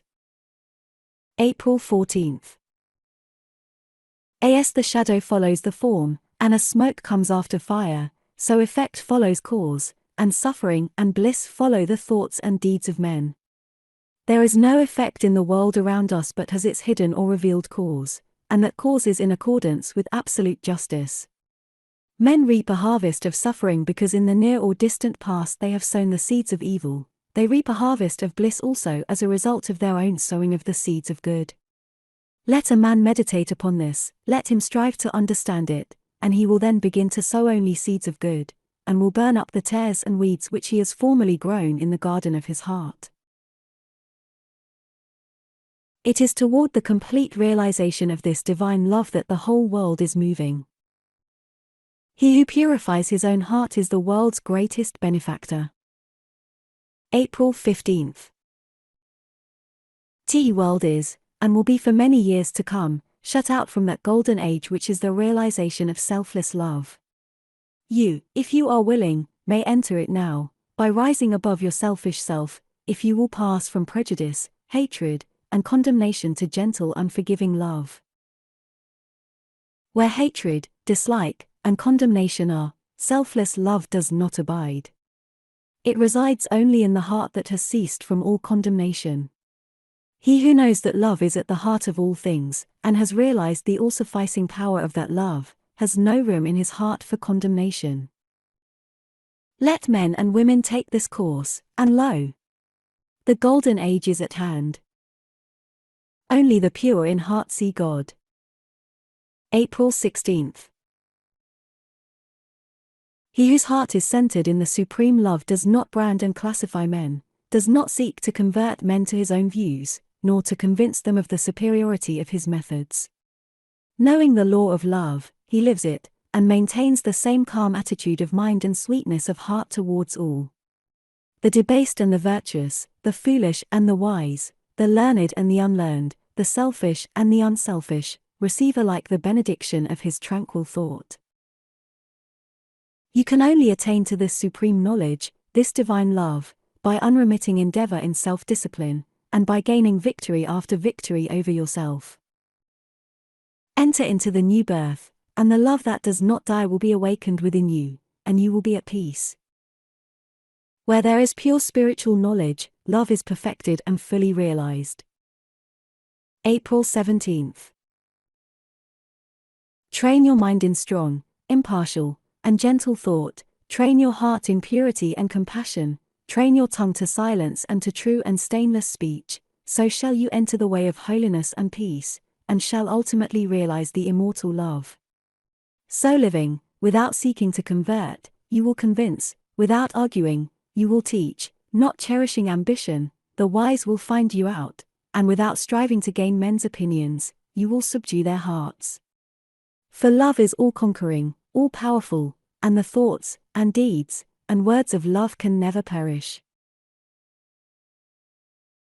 This is the realization of selfless love. Rejoice! For the morning has dawned, the truth has awakened us. April 18th. We have opened our eyes, and the dark night of terror is no more. Long have we slept in matter and sensation, long did we struggle in the painful nightmare of evil, but now we are awake in spirit and truth, we have found the good, and the struggle with evil is ended. We slept, yet knew not that we slept. We suffered, yet knew not that we suffered. We were troubled in our dreaming, yet none could awake us, for all were dreaming like ourselves. Yet there came a pause in our dreaming, our sleep was stayed. Truth spoke to us, and we heard, and lo! We opened our eyes, and saw. We slumbered, and saw not, we slept, and knew not, but now we are awake and see. Yea, we know we are awake because we have seen holiness, and we love sin no more. How beautiful is truth! How glorious is the realm of reality! How ineffable is the bliss of holiness! Abandon error for truth, and illusion for reality. April 19th. To sin is to dream, and to love sin is to love darkness. They who love darkness are involved in the darkness, they have not yet seen the light. He who has seen the light does not choose to walk in darkness. To see the truth is to love it, and, in comparison, error has no beauty. The dreamer is now in pleasure, now in pain, this hour in confidence, the next in fear. He is without stability, and has no abiding refuge. When the monsters of remorse and retribution pursue him, whither can he fly? There is no place of safety unless he awake. Let the dreamer struggle with his dream, let him strive to realize the illusory nature of all self-seeking desire, and lo! He will open his spiritual eyes upon the world of light and truth. He will be happy, sane, and peaceful, seeing things as they are. Truth is the light of the universe, the day of the mind. The knowledge of truth is an abiding consolation. April 20th. When all else fails, truth does not fail. When the heart is desolate and the world affords no shelter, truth provides a peaceful refuge and a quiet rest. The cares of life are many, and its path is beset with difficulties, but truth is greater than care, and is superior to all difficulties. Truth lightens our burdens, it lights up our pathway with the radiance of joy. Loved ones pass away, friends fail, and possessions disappear. Where then is the voice of comfort? Where is the whisper of consolation? Truth is the comforter of the comfortless, and the consoler of them that are deserted. Truth does not pass away, nor fail, nor disappear. Truth bestows the consolation of abiding peace. Be alert, and listen, that ye may hear the call of truth, even the voice of the great awakener. Truth removes the sting from affliction, and disperses the clouds of trouble. He who dings to his delusions, loving self and sin cannot find the truth. April 21st. Truth brings joy out of sorrow, and peace out of perturbation, it points the selfish to the way of good, and sinners to the path of holiness. Its spirit is the doing of righteousness. To the earnest and faithful it brings consolation, upon the obedient it bestows the crown of peace. I take refuge in truth, yea, in the spirit of good, in the knowledge of good, and in the doing of good I abide. And I am reassured and comforted. It is to me as though malice were not, and hatred had vanished away. Lust is confined to the nethermost darkness, it hath no way in truth's transcendent light. Pride is broken up and dissolved, and vanity is melted away as a mist.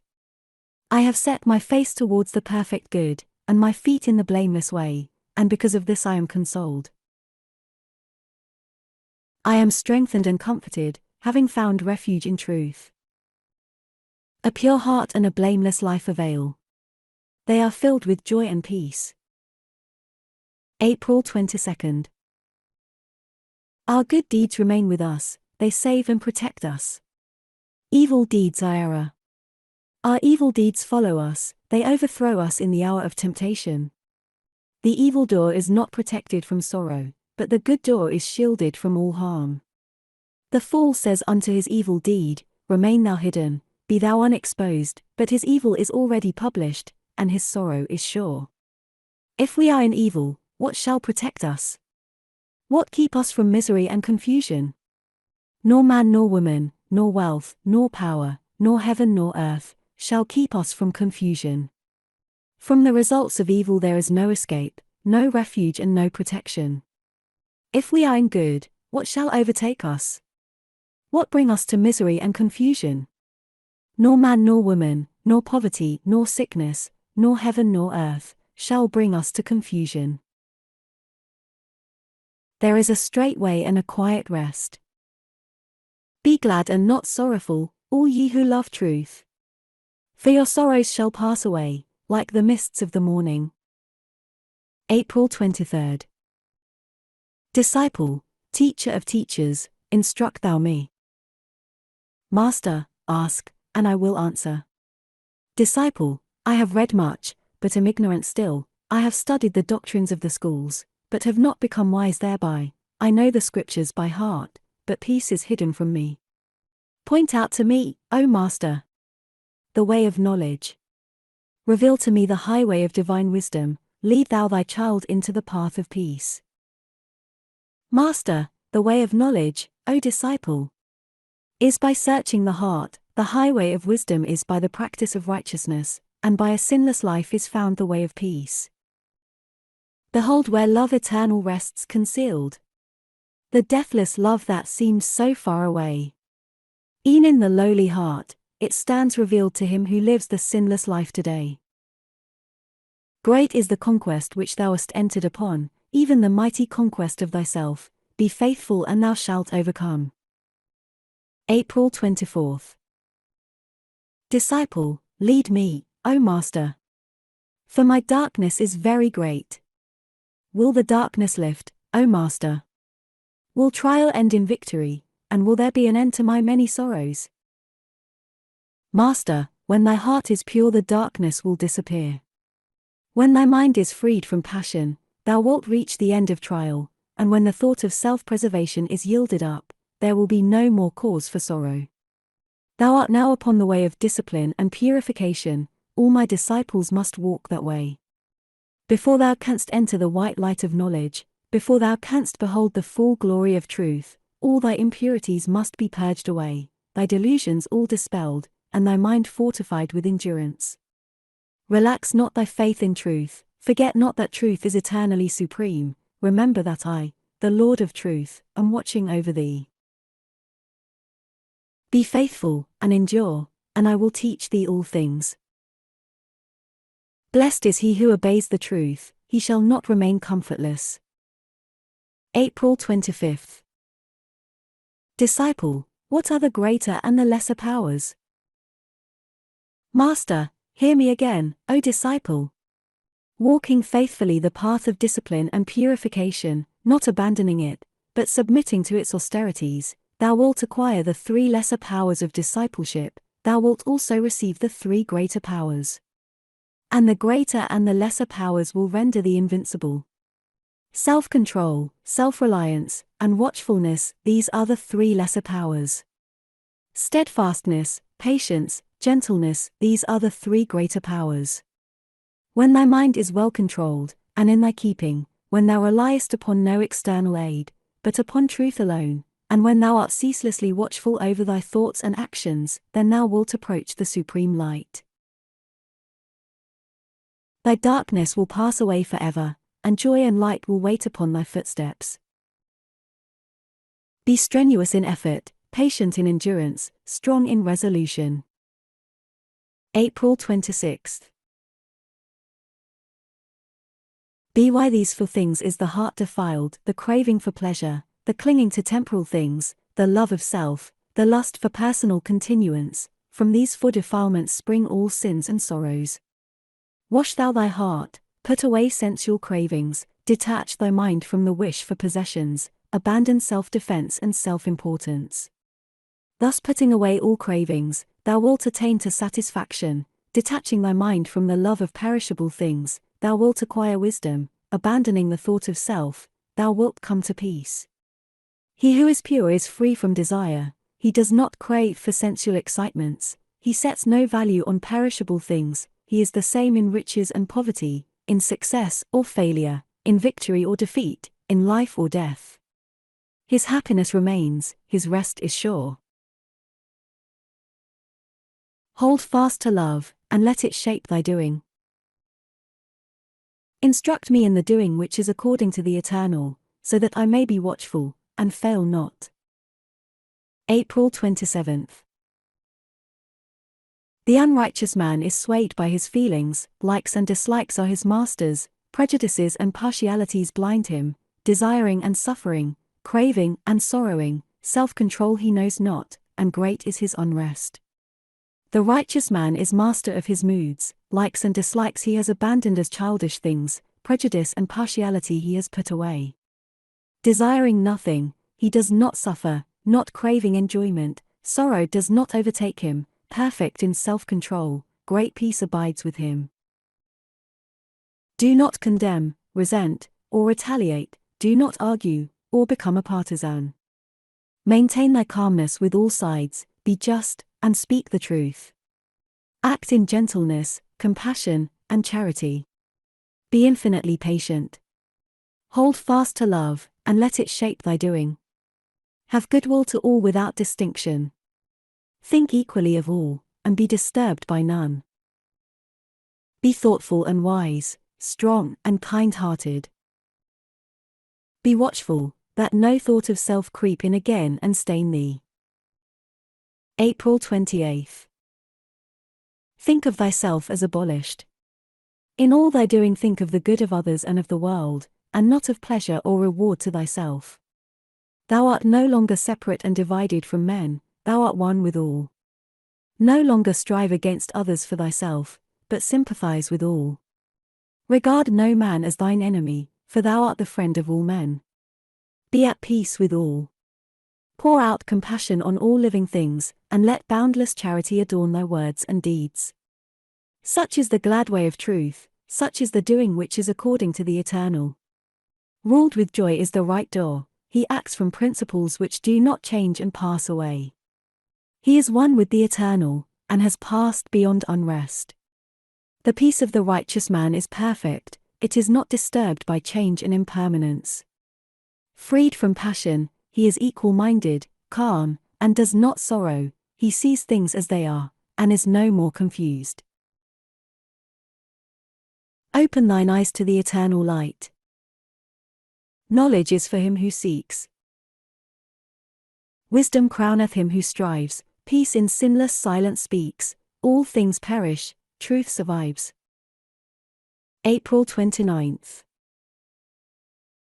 Increase thy strength and self-reliance, make the spectres of thy mind obey thy will, see thou command thyself, nor let no mood, no subtle passion nor no swift desire hurl thee to baseness, but, shouldst thou be hurled, rise, and regain thy manhood, taking gain of lowliness and wisdom from thy fall.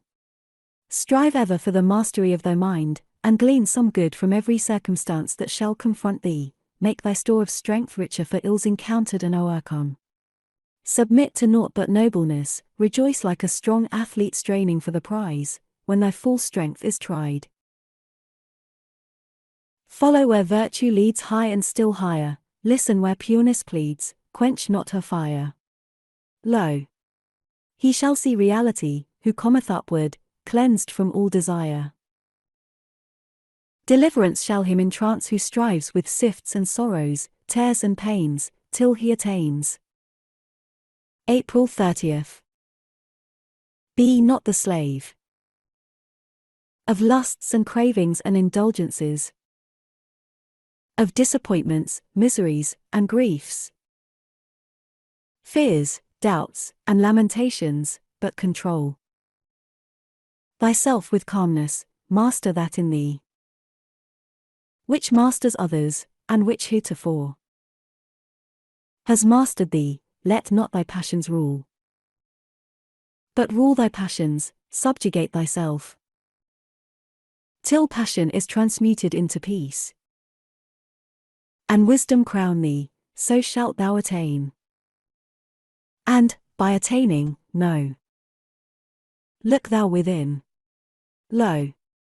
In the midst of change abides the changeless, at the heart of strife.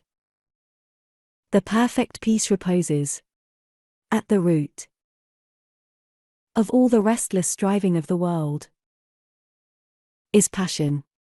Whoso follows passion findeth pain, but whoso conquers passion findeth peace.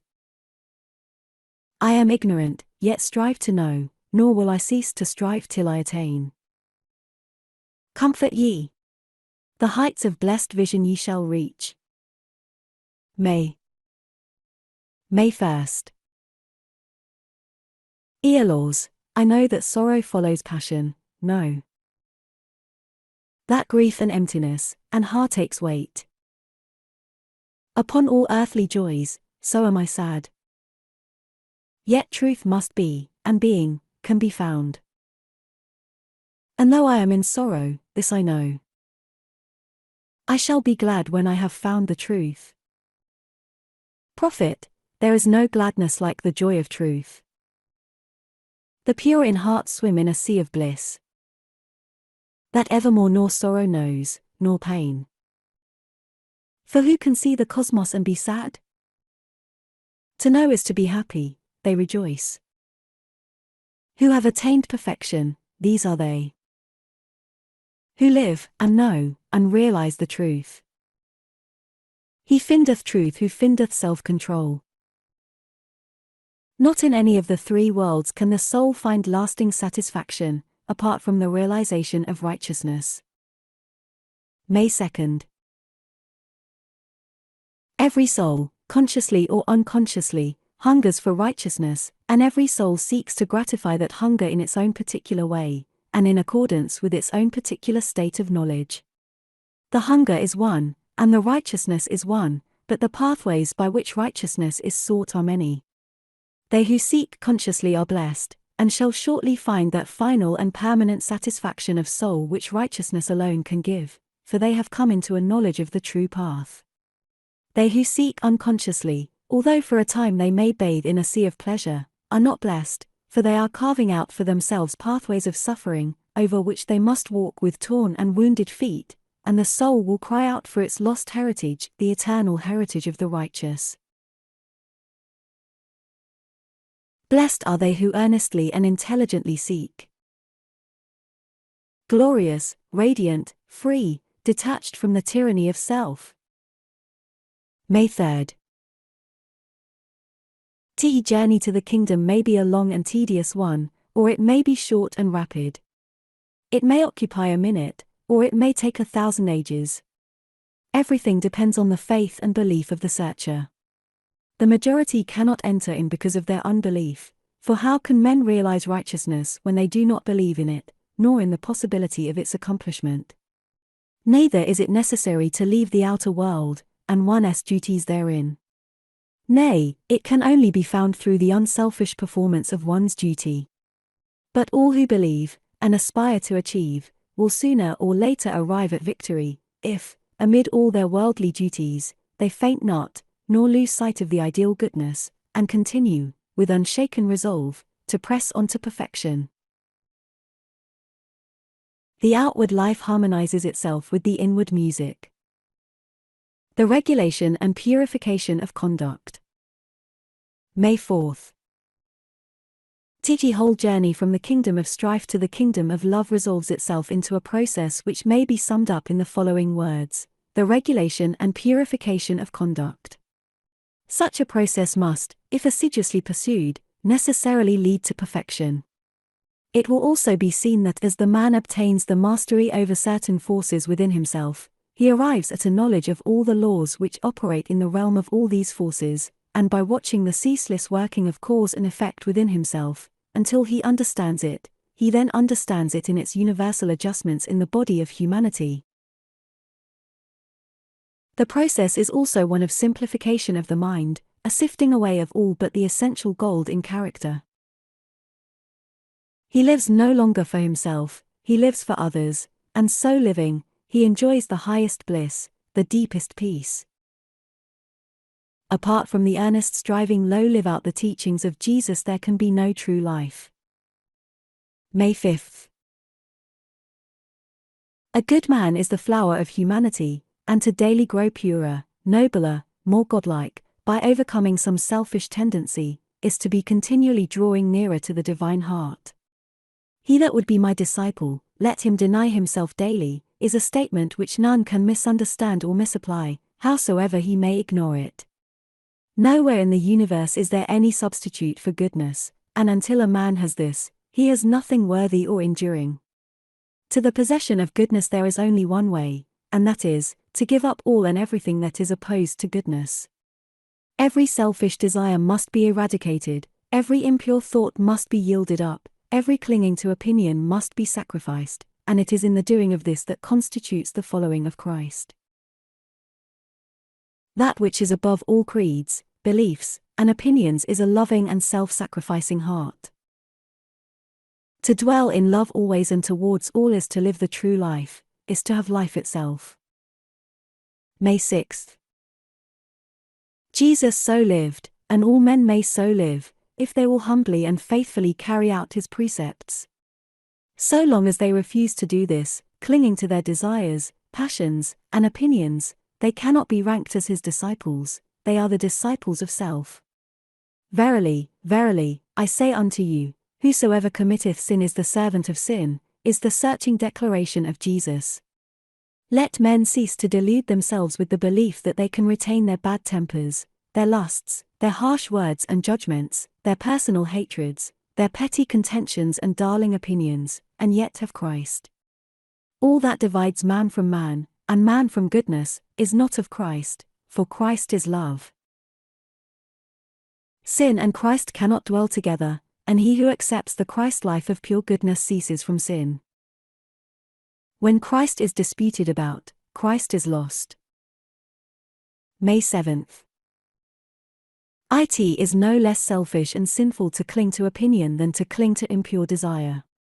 Knowing this, the good man gives up himself unreservedly to the spirit of love, and dwells in love towards all, contending with none, condemning none, hating none, but loving all, seeing behind their opinions, their creeds, and their sins, into their striving, suffering, and sorrowing hearts.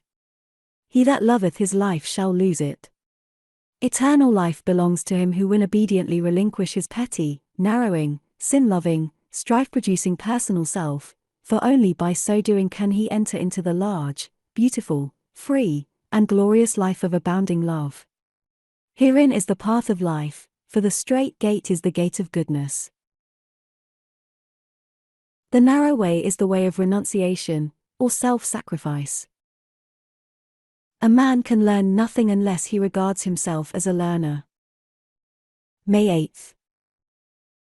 How am I acting towards others? What am I doing for others? How am I thinking of others? Are my thoughts of, and acts towards others, prompted by unselfish love, as I would theirs should be to me, or are they the outcome of personal dislike, of petty revenge, or of narrow bigotry and condemnation, as a man, in the sacred silence of his soul, asks himself these searching questions, applying all his thoughts and acts to the spirit of the primary precept of the Christ, his understanding will become illuminated, so that he will unerringly see where he has hitherto failed, and he will see what he has got to do in rectifying his heart and conduct, and the way in which it is to be done. Evil is not worth resisting.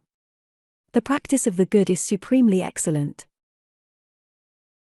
Personal antipathies, however natural they may be to the animal man, can have no place in the divine life. May 9th. Whilst a man is engaged in resisting evil, he is not only not practicing the good, he is actually involved in the like passion and prejudice which he condemns in another, and as a direct result of his attitude of mind, he himself is resisted by others as evil.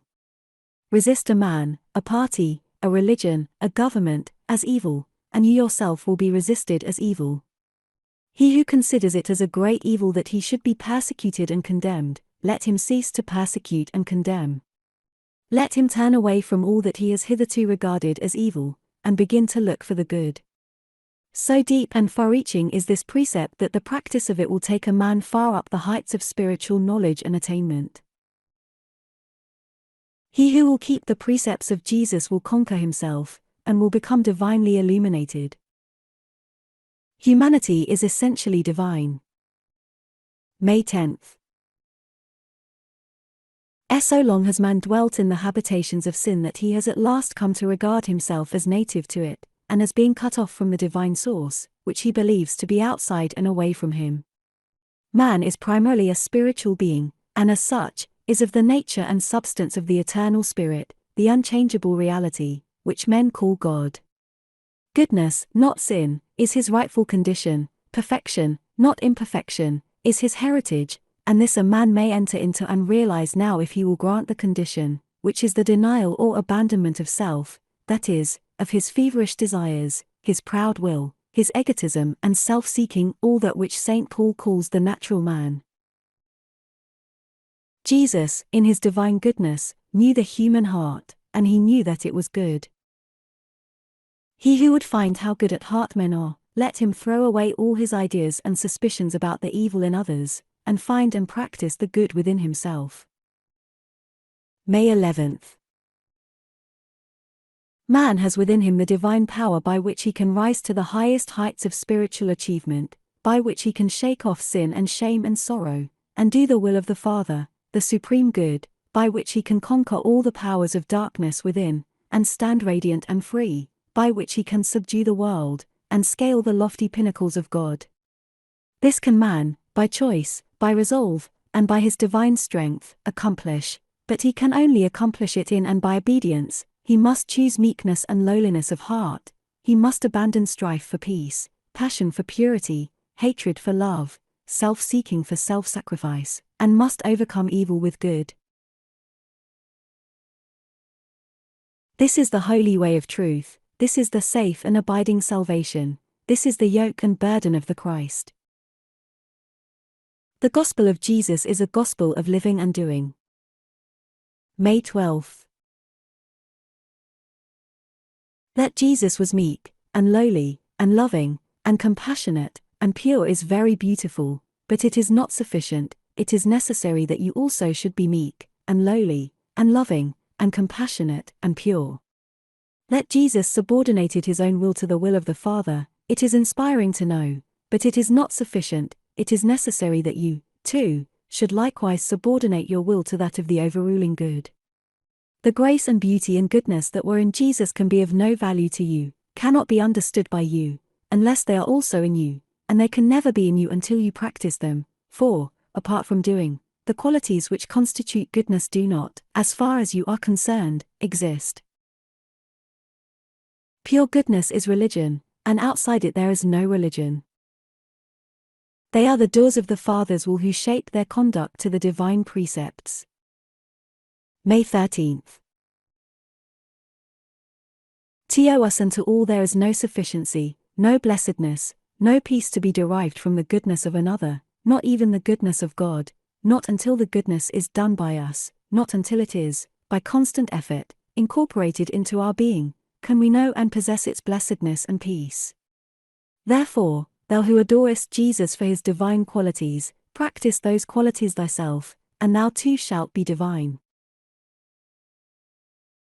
The teaching of Jesus brings men back to the simple truth that righteousness, or right-doing, is entirely a matter of individual conduct, and not a mystical something apart from a man's thoughts and actions, and that each must be righteous for himself, each must be a doer of the word, and it is a man's own doing that brings him peace and gladness of heart, not the doing of another. It is only the doer of forgiveness who tastes the sweets of forgiveness. The Christ is the Spirit of love. May 14th. When Jesus said, "Without me ye can I do nothing," he spoke not of his perishable form, but of the universal spirit of love, of which his conduct was a perfect manifestation, and this utterance of his is the statement of a simple truth, for the works of men are vain and worthless when they are done for personal ends, and he himself remains a perishable being, immersed in darkness and fearing death, so long as he lives in his personal gratifications. The animal in man can never respond to and know the divine, only the divine can respond to the divine. The spirit of hatred in man can never vibrate in unison with the spirit of love, love only can apprehend love, and become linked with it. Man is divine, man is of the substance of love, this he may realize if he will relinquish the impure, personal elements which he has hitherto been blindly following, and will fly to the impersonal realities of the Christ. Spirit. In this principle of love, all knowledge, intelligence, and wisdom are contained. Love is not complete until it is lived by man. May 15th. Every precept of Jesus demands the unconditional sacrifice of some selfish, personal element, before it can be carried out. Man cannot know the real whilst he clings to the unreal, he cannot do the work of truth whilst he clings to error. Whilst a man cherishes lust, hatred, pride, vanity, self-indulgence, covetousness, he can do nothing, for the works of all these sinful elements are unreal and perishable.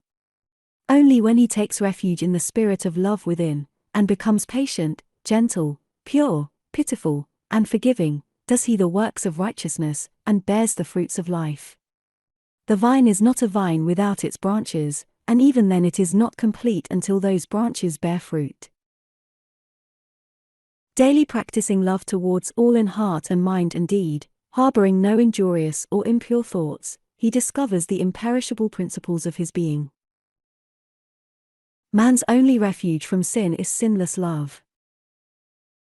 Before a man can know love as the abiding reality within him, he must utterly abandon all those human tendencies which frustrate us perfect manifestation. May 16th. A man can only consciously ally himself to the vine of love by deserting all strife, and hatred, and condemnation, and impurity, and pride, and self-seeking, and by thinking and doing loving deeds. By so doing he awakens within him the divine nature which he has heretofore been crucifying and denying. Every time a man gives way to anger, impatience, greed, pride, vanity, or any form of personal selfishness, he denies the Christ, he shuts himself out from love. And thus only is Christ denied, and not by refusing to adopt a formulated creed. Christ is only known to him who by constant striving has converted himself from a sinful to a pure being, who by noble, moral effort has succeeded in relinquishing that perishable self, which is the source of all suffering and sorrow and unrest, and has become rational, gentle, peaceful, loving, and pure. Such glorious realization is the crown of evolution, the supreme aim of existence. As self is the root cause of all strife and suffering, so love is the root cause of all peace and bliss. May 17th. Those who are at rest in the kingdom do not look for happiness in any outward possession. They see that all such possessions are mere transient effects that come when they are required, and, after their purpose is served, pass away. They never think of these things, money, clothing, food, etc., except as mere accessories and effects of the true life.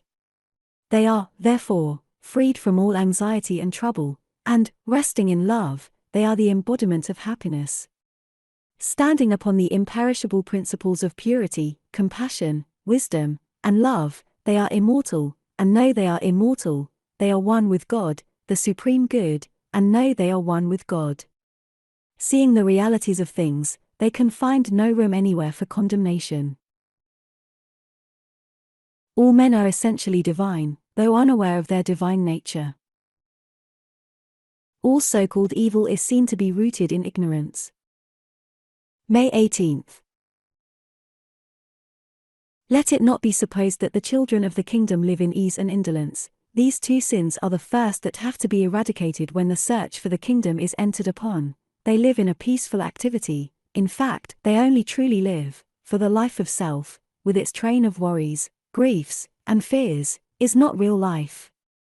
They perform all their duties with the most scrupulous diligence, apart from thoughts of self, and employ all their means, as well as powers and faculties, which are greatly intensified, in building up the kingdom of righteousness in the hearts of others, and in the world around them. This is their work, first by example, then by precept. They sorrow no more, but live in perpetual gladness, for, though they see the suffering in the world, they also see the final bliss and the eternal refuge. Whosoever is ready may come now. Heaven is not a speculative thing beyond the tomb but a real, ever-present heaven in the heart. May 19th. The only salvation recognized and taught by Jesus is salvation from sin, and the effects of sin, here and now, and this must be effected by utterly abandoning sin, which, having done, the kingdom of God is realized in the heart as a state of perfect knowledge, perfect blessedness, perfect peace. Except a man be born again, he cannot see the kingdom of God. A man must become a new creature, and how can he become new except by utterly abandoning the old? That man's last state is worse than his first who imagines that, though still continuing to cling to his old temper, his old opinionativeness, his old vanity, his old selfishness, he is constituted a new creature in some mysterious and unexplainable way by the adoption of some particular theology or religious formula. Heaven is where love rules, and where peace is never absent. To the faithful, humble, and true will be revealed the sublime vision of the Perfect One. May 20th. Good news indeed is that message of Jesus which reveals to man his divine possibilities, which says in substance to sin-stricken humanity, "Take up thy bed and walk," which tells man that he need no longer remain the creature of darkness and ignorance and sin, if he will but believe in goodness, and will watch and strive and conquer until he has actualized in his life the goodness that is sinless. And in thus believing and overcoming, man has not only the guide of that perfect rule which Jesus has embodied in his precepts, he has also the inward guide, the Spirit of truth in his own heart, the light that lighteth every man that cometh into the world, which, as he follows it, will infallibly witness to the divine origin of those precepts. Realize the perfect goodness of the eternal Christ. The kingdom of heaven is perfect trust, perfect knowledge, perfect peace. May 21st. The children of the kingdom are known by their life. They manliest the fruits of the Spirit: love, joy, peace, long-suffering, kindness, goodness, faithfulness, meekness, temperance, self-control under all circumstances and vicissitude.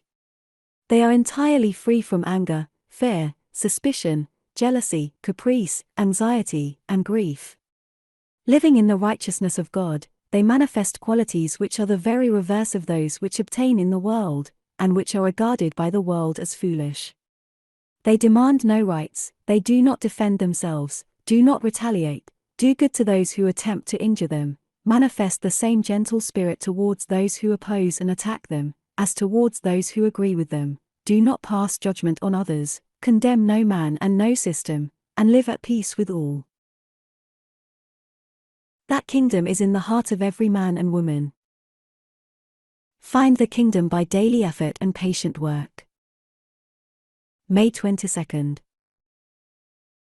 The temple of righteousness is built, and its four walls are the four principles: purity, wisdom, compassion, love.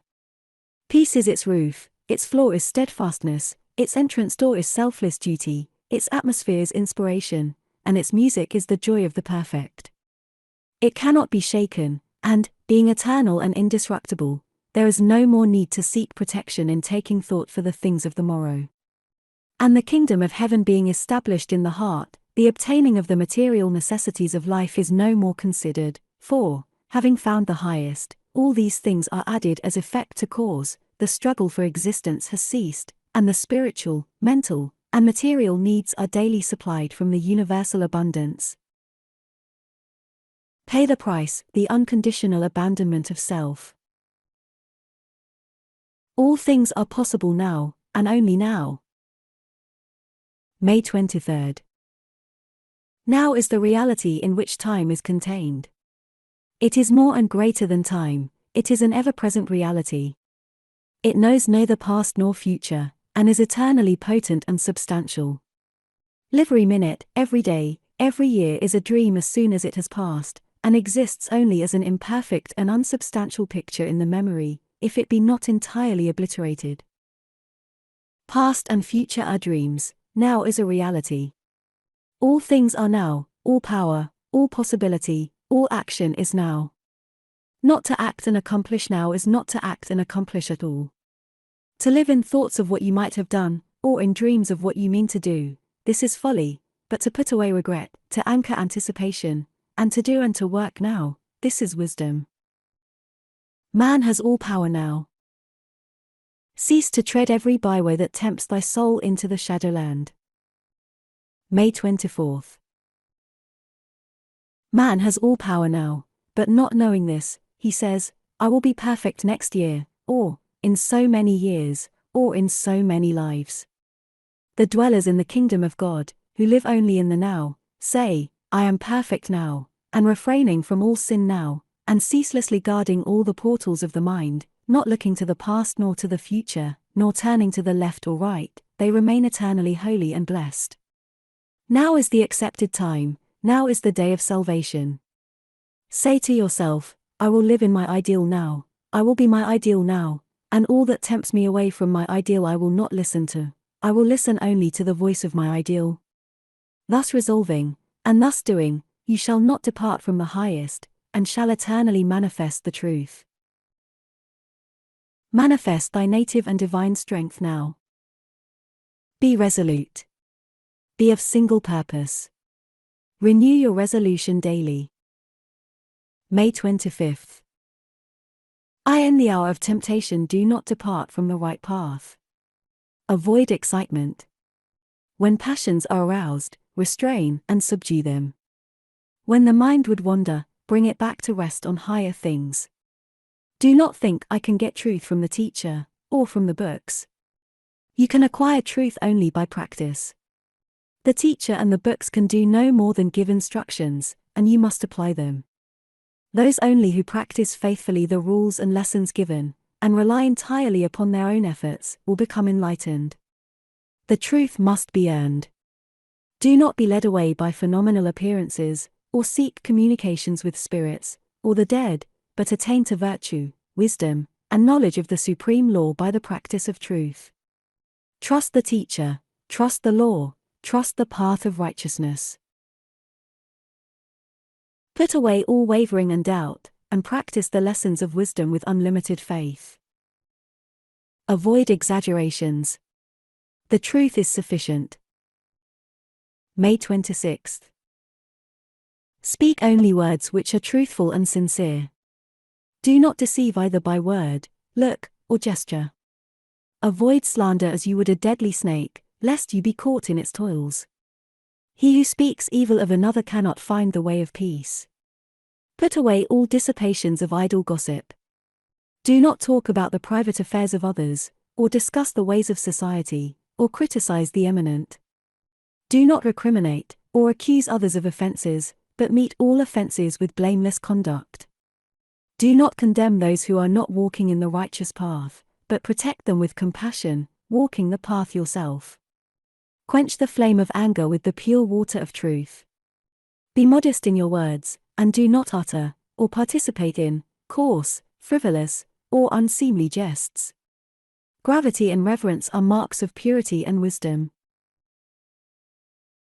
Do not dispute about truth, but live it. Abstinence, sobriety, and self-control are good. May 27th. Do your duty with the utmost faithfulness, putting away all thought of reward. Let no thought of pleasure or self entice you from your duty. Do not interfere with the duties of others. Be upright in all things. Under the most severe trial, though your happiness and life should seem to be at stake, do not swerve from the right. The man of unconquerable integrity is invincible, he cannot be confounded, and he escapes from the painful mazes of doubt and bewilderment. If one should abuse or accuse, or speak ill of you, remain silent and self-controlled, striving to understand that the wrongdoer cannot injure you unless you retaliate, and allow yourself to be carried away by the same wrong condition of mind. Strive, also, to meet the evildoer with compassion, seeing how he is injuring himself. The pure-minded cannot think, I have been injured by another. They know no enemy but self. Let your charity increase and extend till self is swallowed up in kindness. May 28th. Bear no ill will. Subdue anger and overcome hatred. Think of all, and act towards all, with the same unalterable kindness and compassion. Do not, under the severest trial, give way to bitterness, or words of resentment, but meet anger with calmness, mockery with patience, and hatred with love. Do not be a partisan, but be a peacemaker. Do not increase division between man and man, or promote strife by taking sides with one party against another, but give equal justice, equal love, equal goodwill to all. Do not disparage other teachers, other religions, or other schools of thought. Do not set up barriers between rich and poor, employer and employed, governor and governed, master and servant, but be equal-minded towards all, perceiving their several duties.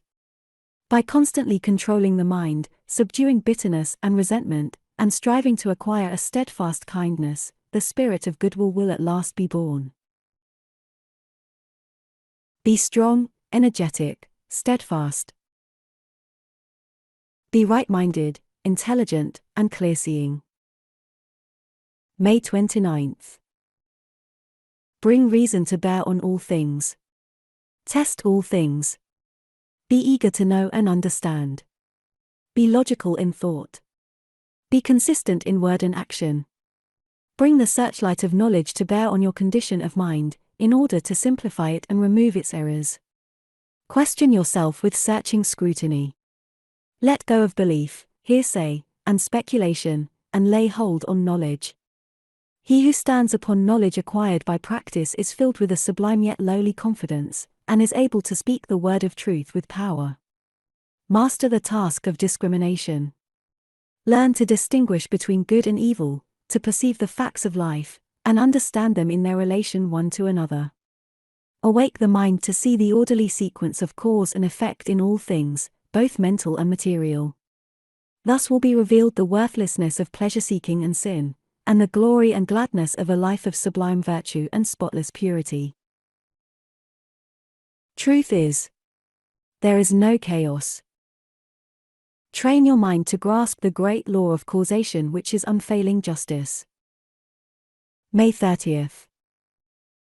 Then you will see, not with fleshly eyes, but with the pure and single eye of truth. You will then understand your nature, perceiving how, as a mental being, you have evolved through countless ages of experience, how you have risen, through an unbroken line of lives, from low to high, and from high to higher still, how the ever-changing tendencies of the mind have been built up by thought and action, how your deeds have made you what you are. Thus, understanding your own nature, you will understand the nature of all beings, and will dwell always in compassion. You will understand the great law, not only universally and in the abstract, but also in its particular application to individuals. Then self will be ended. It will be dispersed like a cloud, and truth will be all in all. Find no room for hatred, no room for self, no room for sorrow. Be self-reliant, but let thy self-reliance be saintly and not selfish. May 31st. Folly and wisdom, weakness and strength, are within a man, and not in any external thing, neither do they spring from any external cause. A man cannot be strong for another, he can only be strong for himself, he cannot overcome for another, he can only overcome for himself. You may learn of another, but you must accomplish for yourself. Put away all external props, and rely upon the truth within you. A creed will not bear a man up in the hour of temptation, he must possess the inward knowledge which slays temptation. A speculative philosophy will prove a shadowy thing in the time of calamity, a man must have the inward wisdom which puts an end to grief. The unfailing wisdom is found only by constant practice in pure thinking and well-doing, by harmonizing one's mind and heart to those things which are beautiful, lovable, and true. Goodness is the aim of all religions. The incentive to self-sacrificing labor does not reside in any theory about the universe, but in the spirit of love and compassion. June 1st. The spirit of love does not decrease when a man realizes that perfect justice obtains in the spiritual government of the world. On the other hand, it is increased and intensified, for he knows that men sweeter because they do not understand, because they are in ignorance. The comfortably conditioned are frequently involved in greater suffering than the poor, and, like others, are garnering their own mixed harvest of happiness and suffering. This teaching of absolute justice is not more encouraging for the rich than for the poor, for while it tells the rich, who are selfish and oppressive, or who misuse their wealth, that they must reap the results of all their actions, it also tells the suffering and oppressed that, as they are now reaping what they have formerly sown, they may, and surely will, by sowing the good seeds of purity, love, and peace, shortly also reap a harvest of good, and so rise above their present woes. The painful consequences of all self-seeking must be met and passed through. Man is the maker of happiness and misery. June 2nd. Fixed attitudes of mind determine courses of conduct, and from courses of conduct come those reactions cained happinesses and unhappinesses. This being so, it follows that, to alter the reactive condition, one must alter the active thought. To exchange misery for happiness, it is necessary to reverse the fixed attitude of mind and habitual course of conduct which is the cause of misery, and the reverse effect will appear in the mind and life. A man has no power to be happy while thinking and acting selfishly. He cannot be unhappy while thinking and acting unselfishly. Wheresoever the cause is, there the effect will appear. Man cannot abrogate effects, but he can alter causes. He can purify his nature, he can remold his character. There is great power in self-conquest, there is great joy in transforming oneself. Each man is circumscribed by his own thoughts. Men live in spheres low or high according to the nature of their thoughts. June 3rd. Consider the man whose mind is suspicious, covetous, envious. How small and mean and drear everything appears to him. Having no grandeur in himself, he sees no grandeur anywhere. Being ignoble himself, he is incapable of seeing nobility in any being. Selfish as he himself is, he sees in the most exalted acts of unselfishness only motives that are mean and base.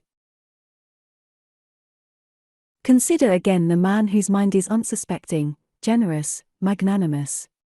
How wondrous and beautiful is his world. He sees men as true, and to him they are true. In his presence the meanest forget their nature, and for the moment become like himself, getting a glimpse, albeit confused, in that temporary upliftment of a higher order of things, of an immeasurably nobler and happier life. Refrain from harboring thoughts that are dark and hateful, and cherish thoughts that are bright and beautiful. The small-minded man and the large-hearted man live in two different worlds though they be neighbors. June 4th.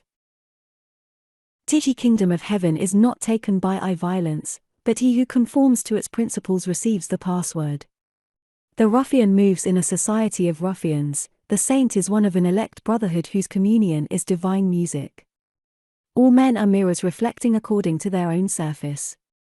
All men, looking at the world of men and things, are looking into a mirror which gives back their own reflection. Each man moves in the limited or expansive circle of his own thoughts, and all outside that circle is non-existent to him. He only knows that which he has become. The narrower the boundary, the more convinced is the man that there is no further limit, no other circle. The lesser cannot contain the greater, and he has no means of apprehending the larger minds. Such knowledge comes only by growth. Men, like schoolboys, find themselves in standards or classes to which their ignorance or knowledge entitles them. The world of things is the other half of the world of thoughts. June 5th. The inner informs the outer. The greater embraces the lesser. Matter is the counterpart of mind. Events are streams of thoughts. Circumstances are combinations of thought, and the outer conditions and actions of others in which each man is involved, are intimately related to his own mental needs and development. Man is a part of his surroundings. He is not separate from his fellows, but is bound closely to them by the peculiar intimacy and interaction of deeds, and by those fundamental laws of thought which are the roots of human society. One cannot alter external things to suit his passing whims and wishes, but he can set aside his whims and wishes. He can so alter his attitude of mind towards externals, that they will assume a different aspect. He cannot mold the actions of others towards him, but he can rightly fashion his actions towards them. Things follow thoughts. Alter your thoughts, and things will receive a new adjustment. The perfecting of one's own deeds is man's highest duty and most sublime accomplishment. June 6th. The cause of your bondage as of your deliverance is within. The injury that comes to you through others is the rebound of your own deed, the reflex of your own mental attitude. They are the instruments, you are the cause. Destiny is ripened fruits. The fruit of life, both bitter and sweet, is received by each man in just measure. The righteous man is free. None can injure him, none can destroy him, none can rob him of his peace. His attitude towards men, born of understanding, disarms their power to wound him. Any injury which they may try to inflict rebounds upon themselves to their own hurt, leaving him unharmed and untouched. The good that goes from him is his perennial fount of happiness, his eternal source of strength. Its root is serenity, its flower is joy. External things and deeds are powerless to injure you. The man is the all-important factor. June 7th. A man imagines life could do great things if he were not hampered by circumstances, by want of money, want of time, want of influence, and want of freedom from family ties.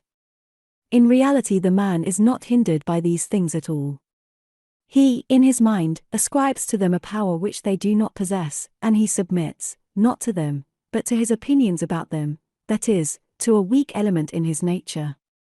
The real want that hampers him is the want of the right attitude of mind. When he regards his circumstances as spurs to his resources, when he sees that his so-called drawbacks are the very steps up which he is to mount successfully to his achievement, then his necessity gives birth to invention, and the hindrances are transformed into aids. He who complains of his circumstances has not yet become a man. Nothing can prevent us from accomplishing the aims of our life. June 8th. Man's power subsists in discrimination and choice. Man does not create one jot of the universal conditions or laws, they are the essential principles of things, and are neither made nor unmade. He discovers, not makes, them. Ignorance of them is at the root of the world's pain. To defy them is folly and bondage. Who is the freer man, the thief who deems the laws of his country, or the honest citizen who obeys them? Who, again, is the freer man, the fool who thinks he can live as he likes, or the wise man who chooses to do only that which is right? Man is, in the nature of things, a being of habit, and this he cannot alter, but he can alter his habits. He cannot alter the law of his nature, but he can adapt his nature to the law. He is the good man whose habits of thought and action are good. He becomes the master of the lower by enlisting in the service of the higher. June 9th. Man repeats the same thoughts, the same actions, the same experiences over and over again, until they are incorporated with his being, until they are built into his character as part of himself. Evolution is mental accumulation. Man today is the result of millions of repetitious thoughts and acts. He is not ready-made, he becomes, and is still becoming. His character is predetermined by his own choice. The thought, the act, which he chooses, that, by habit, he becomes. Thus each man is an accumulation of thoughts and deeds. The characteristics which he manifests instinctively and without effort are lines of thought and action become, by long repetition, automatic, for it is the nature of habit to become, at last, unconscious, to repeat, as it were, itself without any apparent choice or effort on the part of its possessor, and in due time it takes such complete possession of the individual as to appear to render his will powerless to counteract it. Habit is repetition. Faculty is fixed habit. By thoughts man binds himself. June 10th. It is true that man is the instrument of mental forces, or to be more accurate, he is those forces, but they are not blind, and he can direct them into new channels.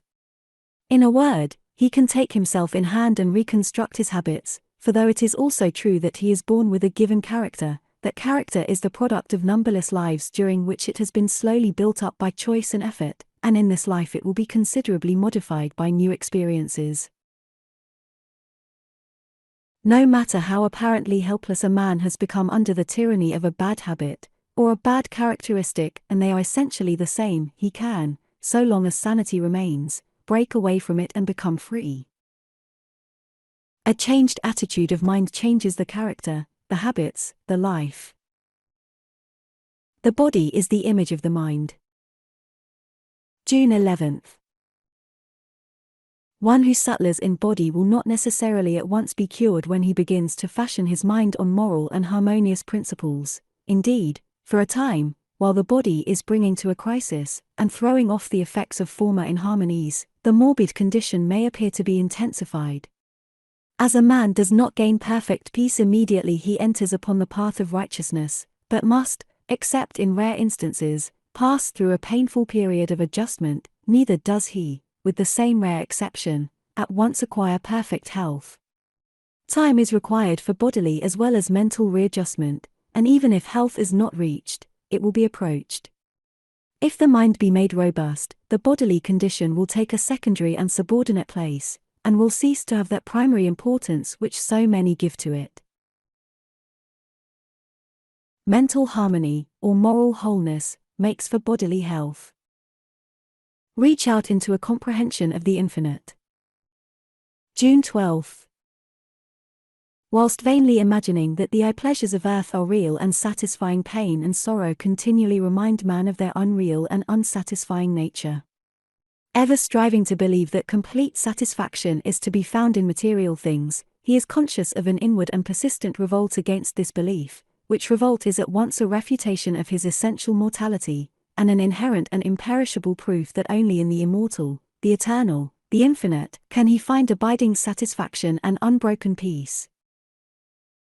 Man is essentially and spiritually divine and eternal, and, immersed in mortality and troubled unrest, he is striving to enter into a consciousness of his real nature.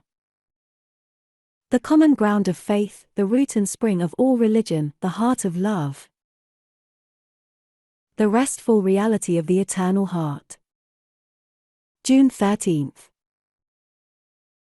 The spirit of man is inseparable from the infinite, and can be satisfied with nothing short of the infinite, and the burden of pain will continue to weigh upon man's heart, and the shadows of sorrow to darken his pathway, until, ceasing from wanderings in the dream world of matter, he comes back to his home in the reality of the eternal.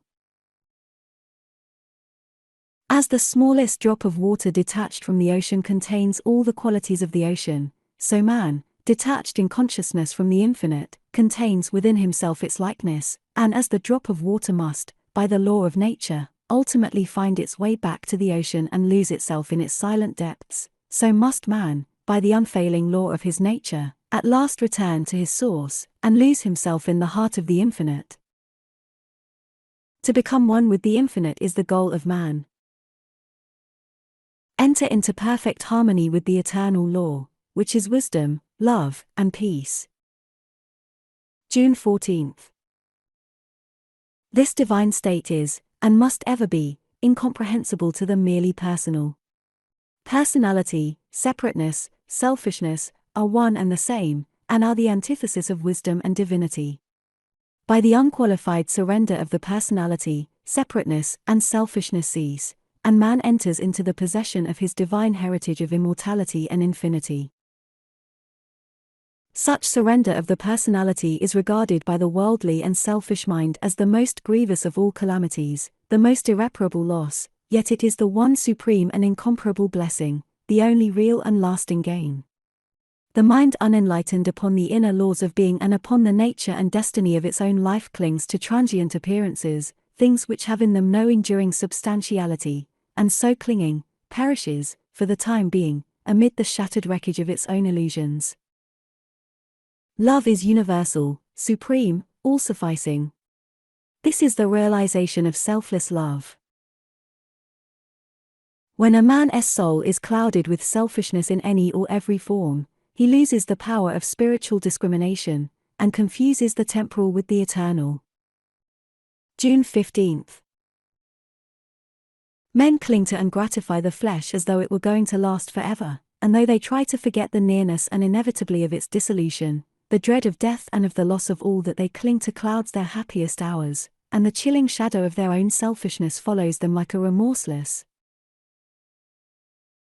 And with the accumulation of temporal comforts and luxuries, the divinity within men is drugged, and they sink deeper and deeper into materiality, into the perishable life of the senses, and where there is sufficient intellect, theories concerning the immortality of the flesh come to be regarded as infallible truths.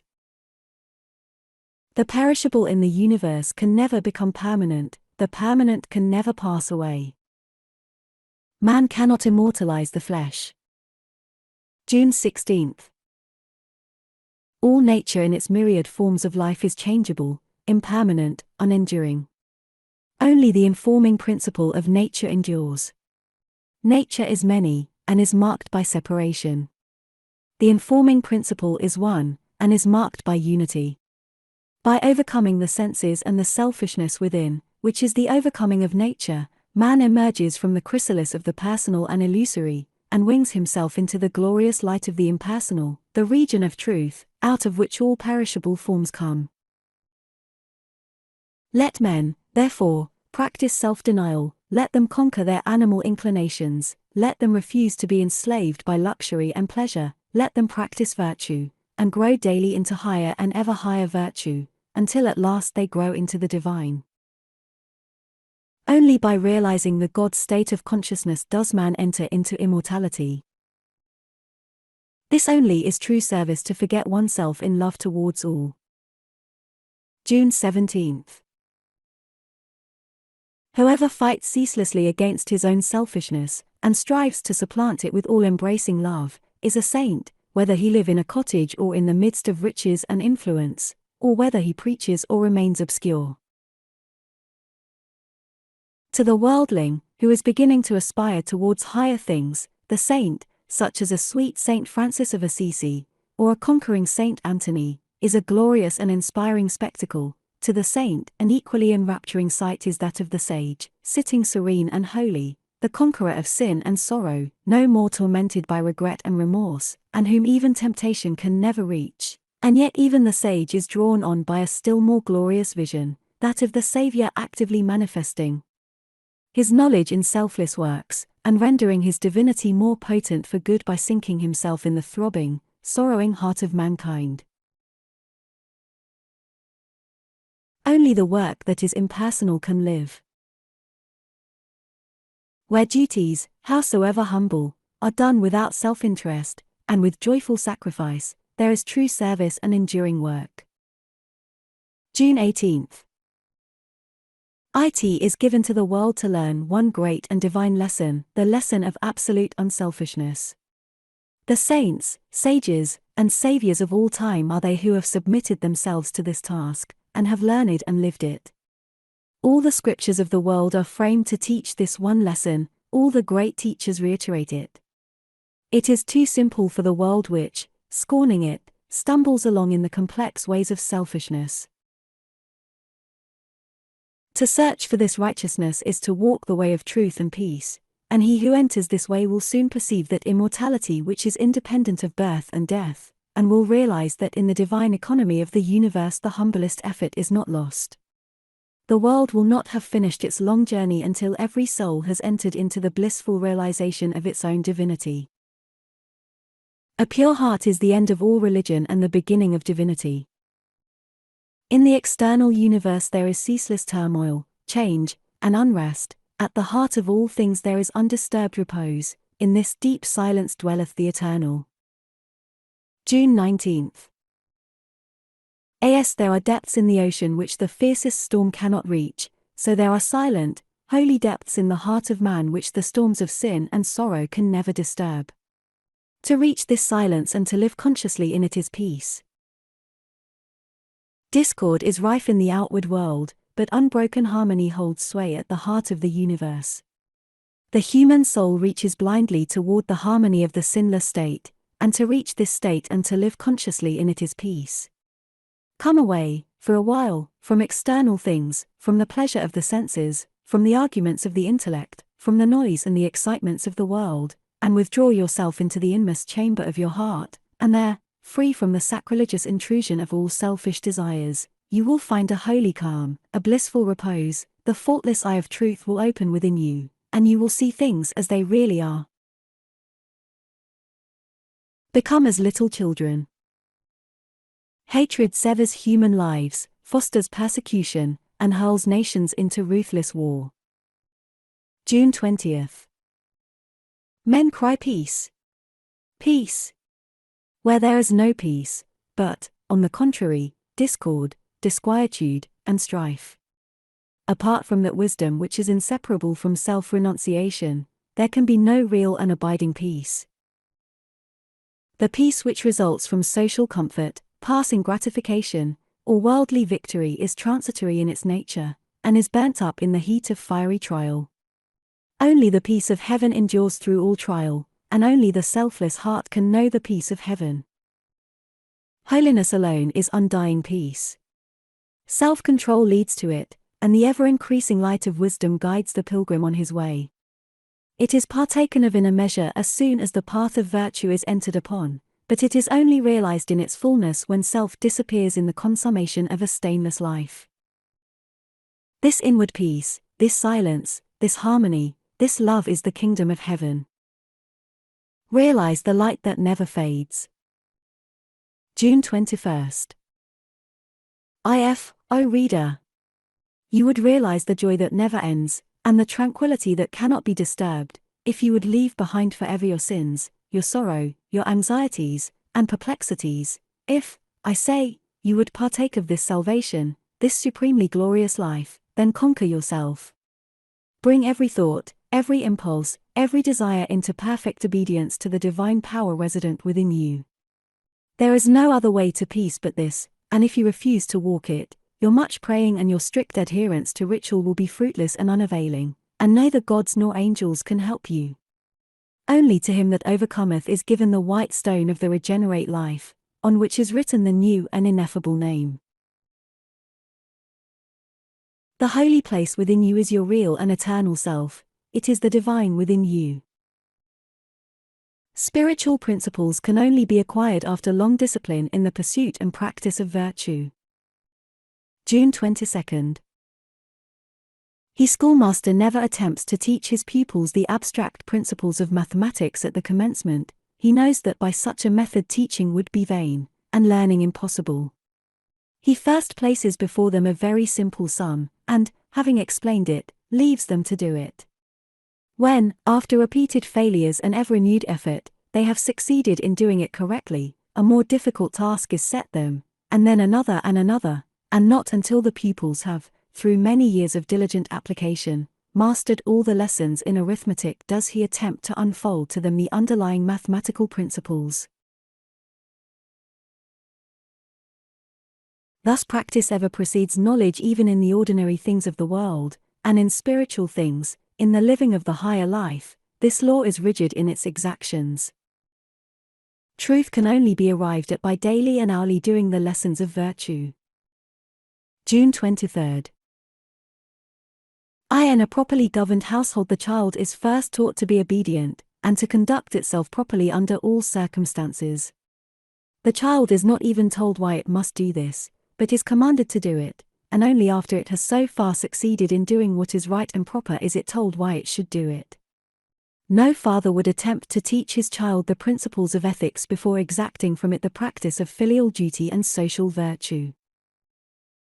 Virtue can only be known by doing, and the knowledge of truth can only be arrived at by perfecting oneself in the practice of virtue, and to be complete in the practice and acquisition of virtue is to be complete in the knowledge of truth.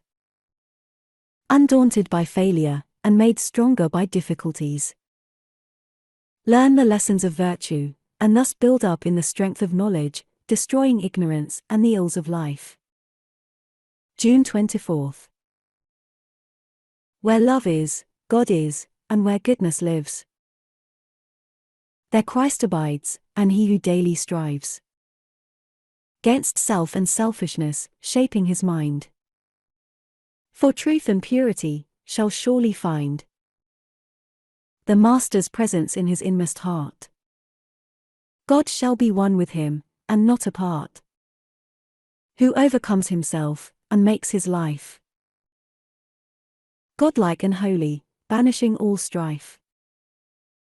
Far from him, letting hate and anger die, and greed and pride and fleshly lusts that lie.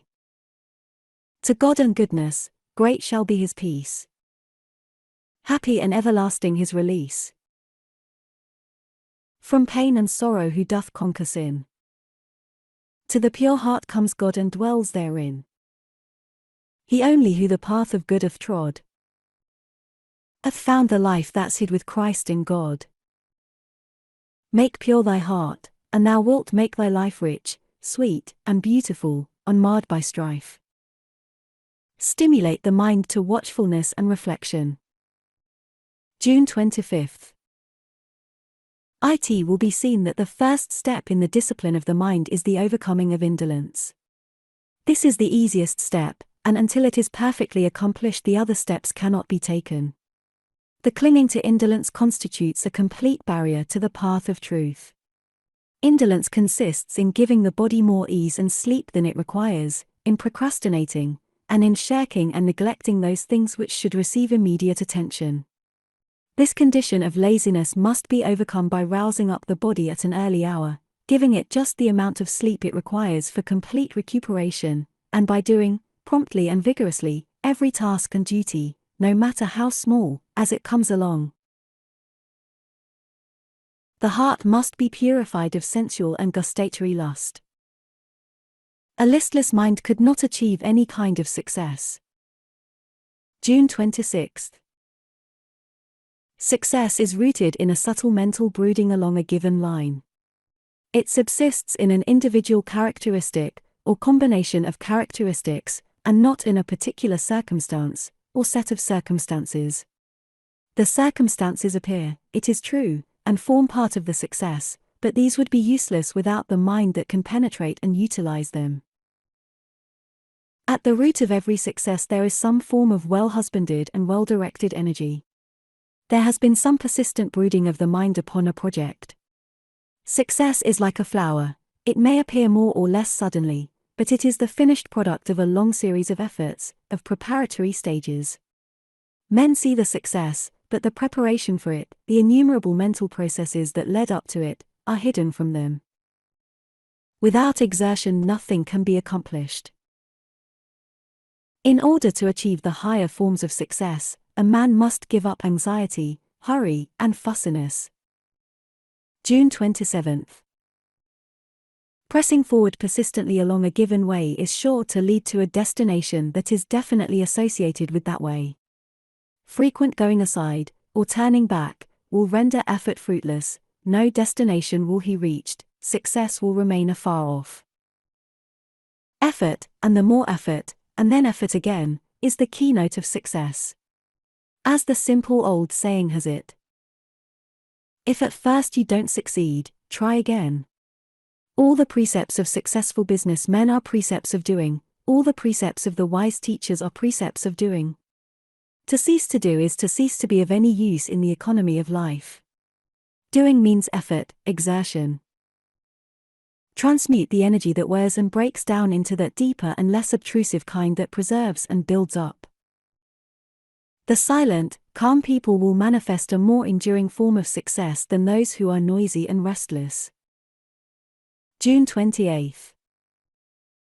When a man exchanges coppers for silver, and silver for gold, he does not thereby give up the use of money, he exchanges a heavy mass for one that is lighter and smaller but more valuable. So when a man exchanges hurry for deliberation, and deliberation for calmness, he does not give up effort, he merely exchanges a diffusive and more or less ineffective energy for a more highly concentrated, effective, and valuable form. Yet even the crudest forms of effort are necessary at first, for without them to begin with the higher forms could not be acquired. The child must crawl before it can walk, it must babble before it can talk, it must talk before it can compose. Man begins in weakness and ends in strength, but from beginning to end he advances by the efforts he makes, by the exertion he puts forth. The root of success is in character. The law which punishes us is the law which preserves us. June 29. When in their ignorance men would destroy themselves, its everlasting arms are thrown about them in loving, albeit sometimes painful, protection. Every pain we suffer brings us nearer to the knowledge of the divine wisdom. Every blessedness we enjoy speaks to us of the perfection of the great law, and of the fullness of bliss that shall be man's when he has come to his heritage of divine knowledge. We progress by learning, and we learn, up to a certain point, by suffering.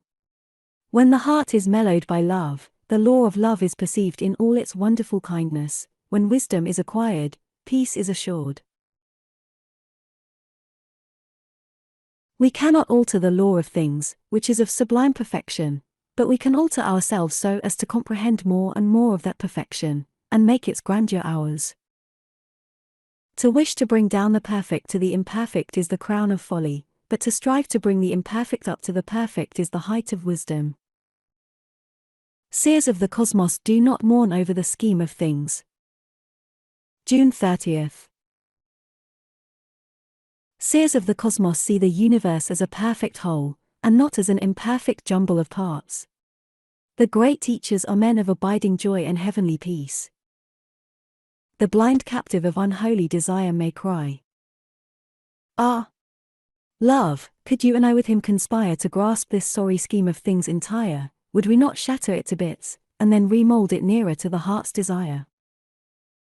This is the wish of the voluptuary, the wish to enjoy unlawful pleasures to any extent, and not reap any painful consequences. It is such men who regard the universe as a sorry scheme of things. They want the universe to bend to their will and desire, want lawlessness, not law, but the wise man bends his will and subjects his desires to the divine order, and he sees the universe as the glorious perfection of an infinitude of parts. To perceive it is the beatific vision, to know it is the beatific bliss. Wisdom is the aim of every philosophy. July 1st. In whatever condition a man finds himself, he can always find the true, and he can find it only by so utilizing his present condition as to become strong and wise. The effeminate hankering after rewards, and the craven fear of punishment, let them be put away forever, and let a man joyfully bend himself to the faithful performance of all his duties, forgetting himself and his worthless pleasures, and living strong and pure and self-contained, so shall he surely find the unfailing wisdom, the godlike patience and strength. The situation that has not its duty, its ideal, was never yet occupied by man. All that is beautiful and blessed is in thyself, not in thy neighbor's wealth. Thou art poor. Thou art poor indeed if thou art not stronger than thy poverty. Thou hast suffered calamities? Tell me, wilt thou cure calamity by adding anxiety to it? There is no evil but will vanish if thou wilt wisely meet it.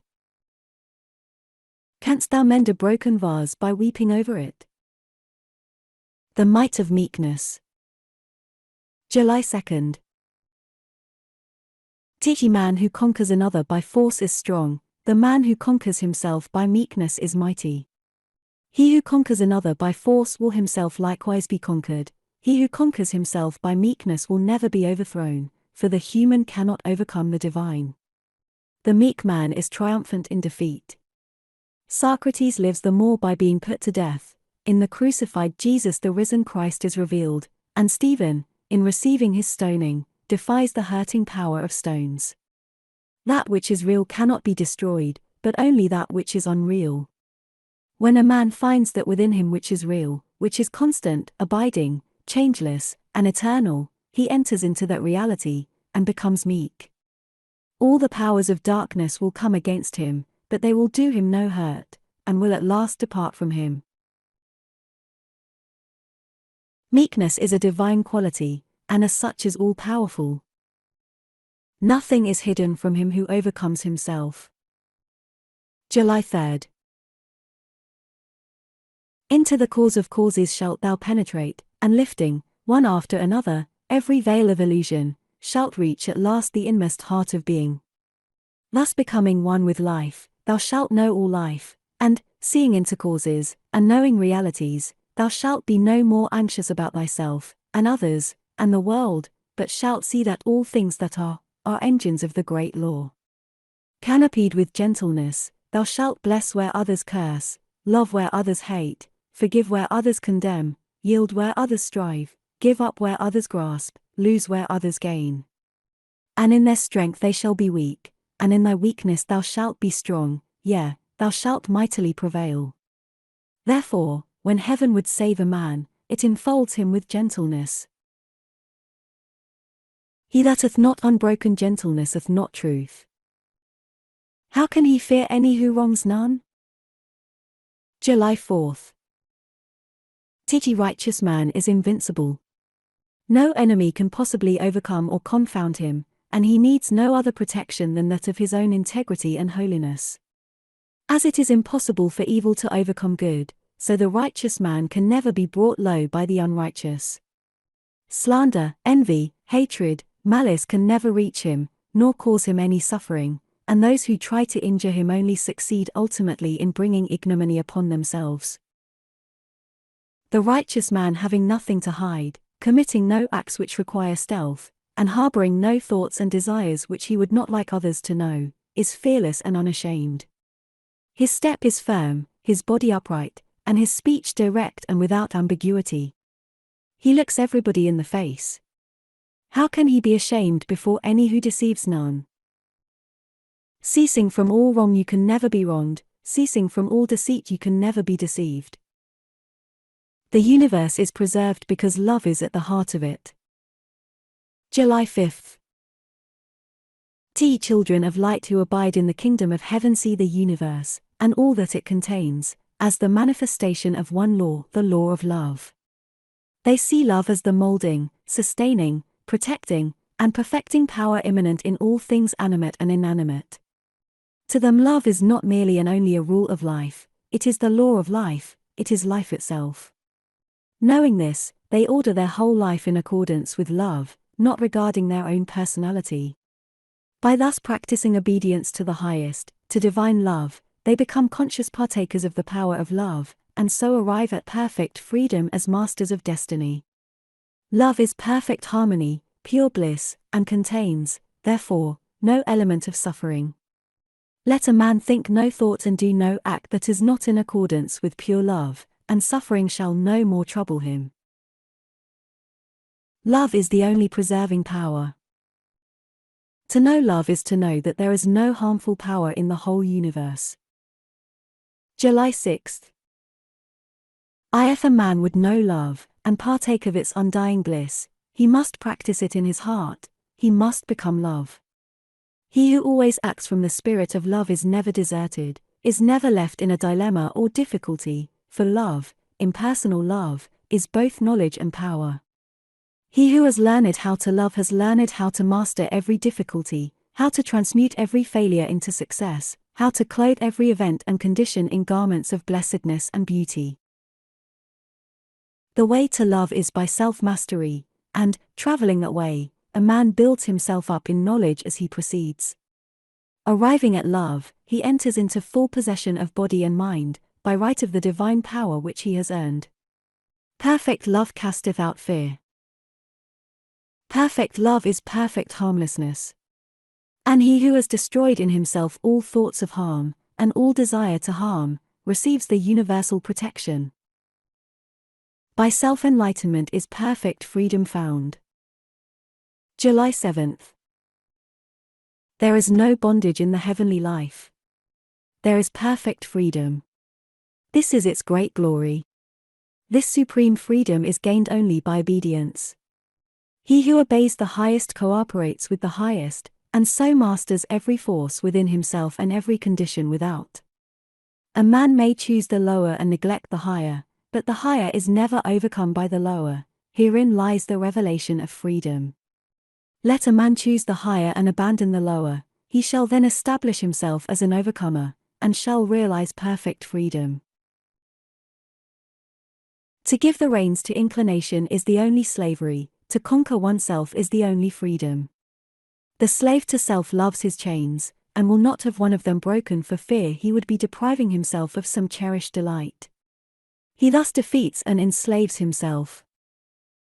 The land of perfect freedom lies through the gate of knowledge. Man will be free when he is freed from self. July 8th. All outward oppression is but the shadow and effect of the real oppression within. For ages the oppressed have cried for liberty, and 1,000 man-made statutes have failed to give it to them. They can give it only to themselves, they shall find it only in obedience to the divine statutes which are inscribed upon their hearts. Let them resort to the inward freedom, and the shadow of oppression shall no more darken the earth. Let men cease to oppress themselves, and no man shall oppress his brother.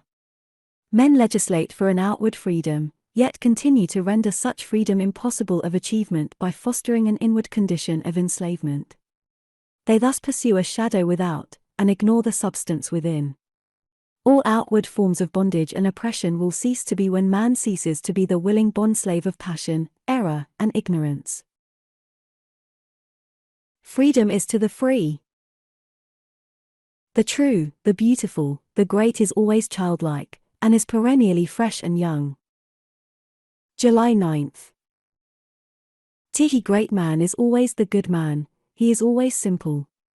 He draws from, nay, lives in, the inexhaustible fountain of divine goodness within. He inhabits the heavenly places, communes with the vanished great ones, lives with the invisible. He is inspired, and breathes the airs of heaven. He who would be great, let him learn to be good. He will therefore become great by not seeking greatness. Aiming at greatness, a man arrives at nothingness, aiming at nothingness he arrives at greatness. The desire to be great is an indication of littleness, of personal vanity and obtrusiveness. The willingness to disappear from gaze, the utter absence of self-aggrandizement, is the witness of greatness. Littleness seeks and loves authority. Greatness is never authoritative, and it thereby becomes the authority to which the after ages appeal. Be thy simple self, thy better self, the impersonal self, and lo, thou art great. The greatness that is flawless, rounded, and complete is above and beyond all art. July 10th. Woldst thou preach the living word. Thou shalt forego thyself, and become that word. Thou shalt know one thing, that the human heart is good, is divine. Thou shalt live one thing, love. Thou shalt love all, seeing no evil, believing no evil. Then, though thou speak but little, thy every act shall be a power, thy every word a precept. By thy pure thought, thy selfless deed, though it appear hidden, thou shalt preach, down the ages, to untold multitudes of aspiring souls. To him who chooses goodness, sacrificing all, is given that which includes all. He becomes the possessor of the best, communes with the highest, and enters the company of the great. The greatness that is flawless, rounded, and complete is above and beyond all art. It is perfect goodness in manifestation, therefore the greatest souls are always teachers. Every natural law has its spiritual counterpart. July 11th. Thoughts are seeds, which, falling in the soil of the mind, germinate and develop until they reach the completed stage, blossoming into deeds good or bad, brilliant or stupid, according to their nature, and ending as seeds of thought to be again sown in other minds. A teacher is a sower of seed, a spiritual agriculturist, while he who teaches himself is the wise farmer of his own mental plot. The growth of a thought is as the growth of a plant. The seed must be sown seasonably, and time is required for its full development into the plant of knowledge and the flower of wisdom. The seen is the mirror of the unseen. Energy to be productive must not only be directed towards good ends, it must be carefully controlled and conserved. July 12th. The advice of one of the great teachers to his disciples, keep wide awake, tersely expresses the necessity for tireless energy if one's purpose is to be accomplished, and is equally good advice to the salesman as to the saint. Eternal vigilance is the price of liberty, and liberty is the reaching of one's fixed ends. It was the same teacher who said, if anything is to be done, let a man do it at once, let him attack it vigorously. The wisdom of this advice is seen when it is remembered that action is creative, that increase and development follow upon legitimate use. To get more energy we must use to the full that which we already possess. Only to him that puts his hand vigorously to some task do power and freedom come. Noise and hurry are so much energy running to waste.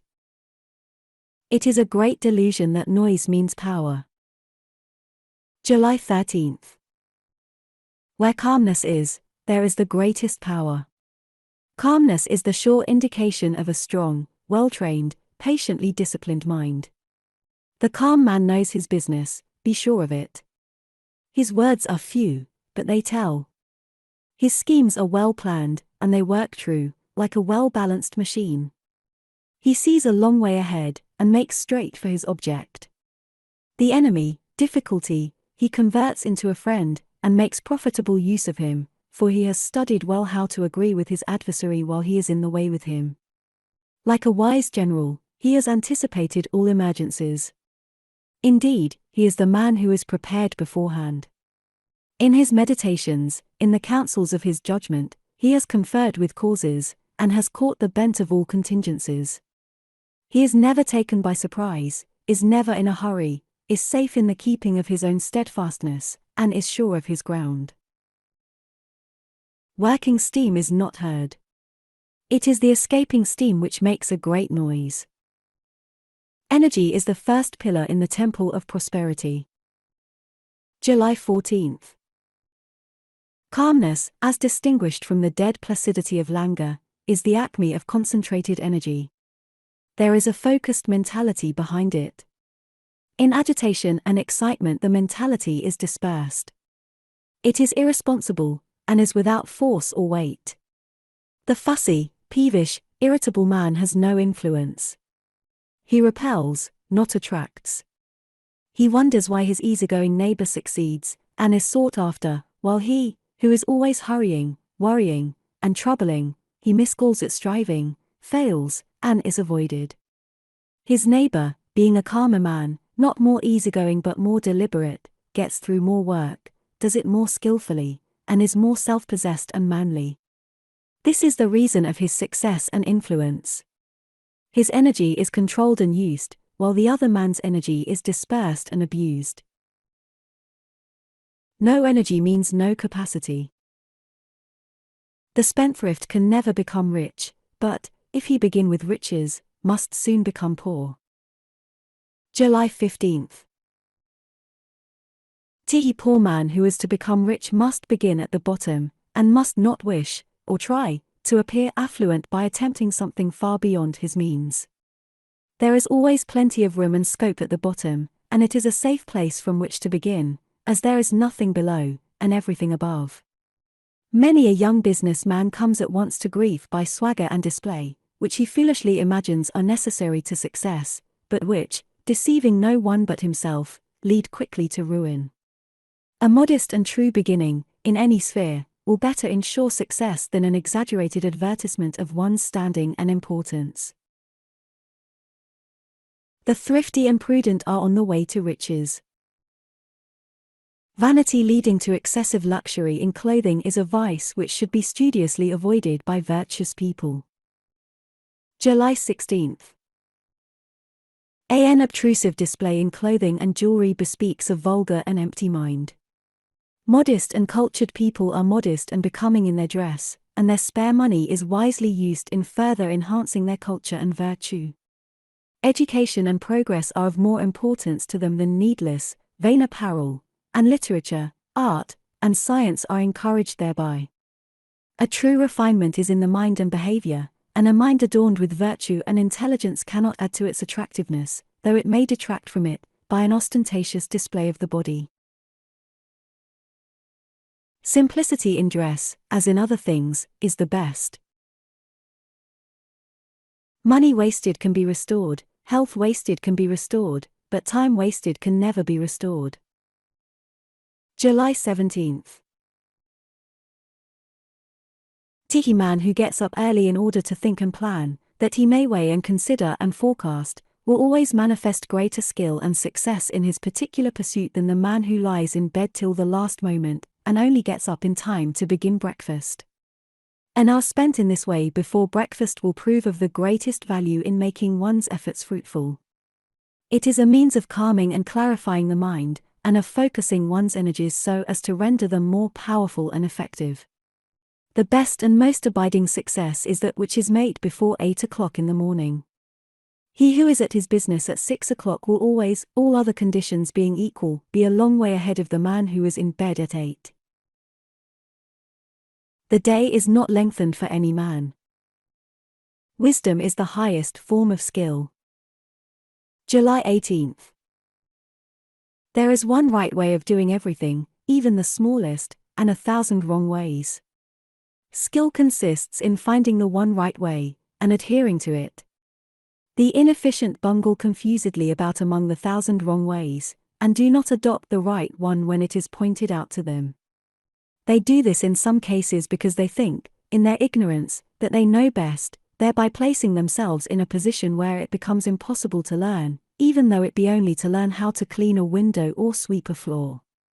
Thoughtlessness and inefficiency are all too common.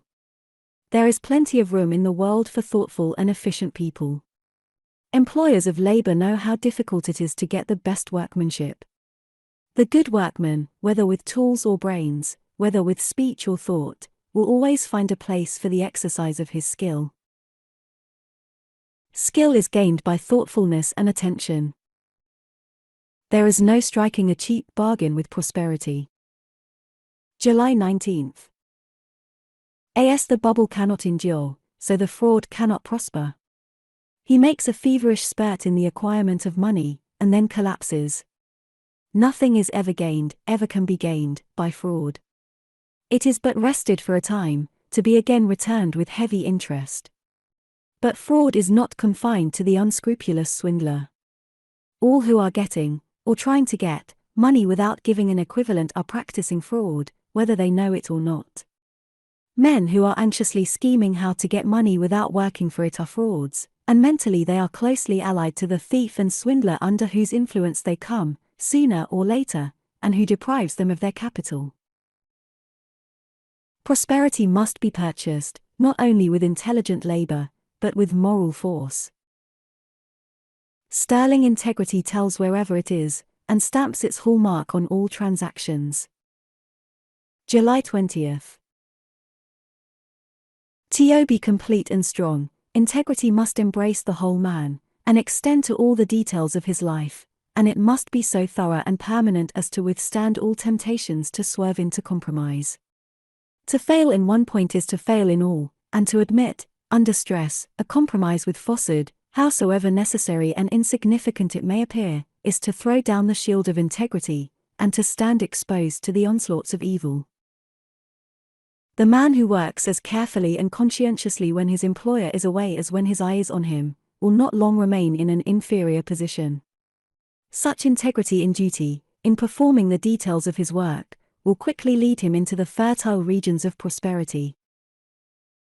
The man of integrity is in line with the fixed law of things. He is like a strong tree whose roots are fed by perennial springs, and which no tempest can lay low. Ignorant men imagine that dishonesty is a short cut to prosperity. July 21st. Honesty is the surest way to success. The clay at last comes when the dishonest man repents in sorrow and suffering, but no man ever needs to repent of having been honest. Even when the honest man fails, as he does sometimes through lacking other of those pillars, such as energy, economy, or system, his failure is not the grievous thing that it is to the dishonest man, for he can always rejoice in the fact that he has never defrauded a fellow being. Even in his darkest hour he finds repose in a clear conscience. The dishonest man is morally short-sighted. Strong men have strong purposes, and strong purposes lead to strong achievements. July 22nd. Invincibility is a glorious protector, but it only envelops the man whose integrity is perfectly pure and unassailable. Never to violate, even in the most insignificant particular, is to be invincible against all the assaults of innuendo, slander, and misrepresentation. The man who has failed in one point is vulnerable, and the shaft of evil, like the arrow in the heel of Achilles, will lay him low. Pure and perfect integrity is proof against all attack and injury, enabling its possessor to meet all opposition and persecution with dauntless courage and sublime equanimity. No amount of talent, intellect, or business acumen can give a man that power of mind and peace of heart which come from an enlightened acceptance and observance of lofty moral principles. Moral force is the greatest power. The test of a man is in his immediate acts, and not in his ultra sentiments. July 23rd. Sympathy should not be confounded with that maudlin and superficial sentiment which, like a pretty flower without root, presently perishes and leaves behind neither seed nor fruit. To fall into hysterical weeping when parting with a friend, or on hearing of some suffering abroad, is not sympathy. Neither are bursts of violent indignation against the cruelties and injustices of others any indication of a sympathetic mind. If one is cruel at home, if he badgers his wife, or beats his children, or abuses his servants, or stabs his neighbors with shafts of sarcasm. What hypocrisy is in his profession of love for suffering people who are outside the immediate range of his influence? What shallow sentiment informs his bursts of indignation against the injustices and hard-heartedness in the world around him? Sympathy is a deep, inexpressible tenderness which is shown in a consistently self-forgetful, gentle character. Lack of sympathy arises in egotism, sympathy arises in love. July 24th. Sympathy leads us to the hearts of all men, so that we become spiritually united to them, and when they suffer we feel the pain, when they are glad, we rejoice with them, when they are despised and persecuted, we spiritually descend with them into the depths, and take into our hearts their humiliation and distress, and he who has this binding, uniting spirit of sympathy can never be cynical and condemnatory, can never pass thoughtless and cruel judgments upon his fellows, because in his tenderness of heart he is ever with them in their pain. But to have reached this ripened sympathy, it must needs be that he has loved much, suffered much, and sounded the dark depths of sorrow. It springs from acquaintance with the profoundest experiences, so that a man has had conceit, thoughtlessness, and selfishness burnt out of his heart. Sympathy, in its real and profound sense, is oneness with others in their strivings and sufferings. Gentleness is the hallmark of spiritual culture. July 25th.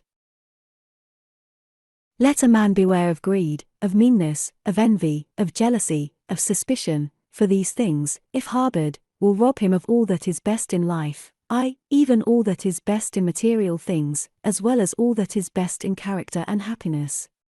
Let him be liberal of heart and generous of hand, magnanimous and trusting, not only giving cheerfully and often of his substance, but allowing his friends and fellow men freedom of thought and action. Let him be thus, and honor, plenty, and prosperity will come knocking at his door for admittance as his friends and guests.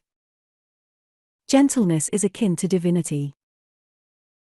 A gentleman, one whose good behavior is prompted by thoughtfulness and kindliness, is always loved, whatever may be his origin. July 26th. The man who has perfected himself in gentleness never quarrels.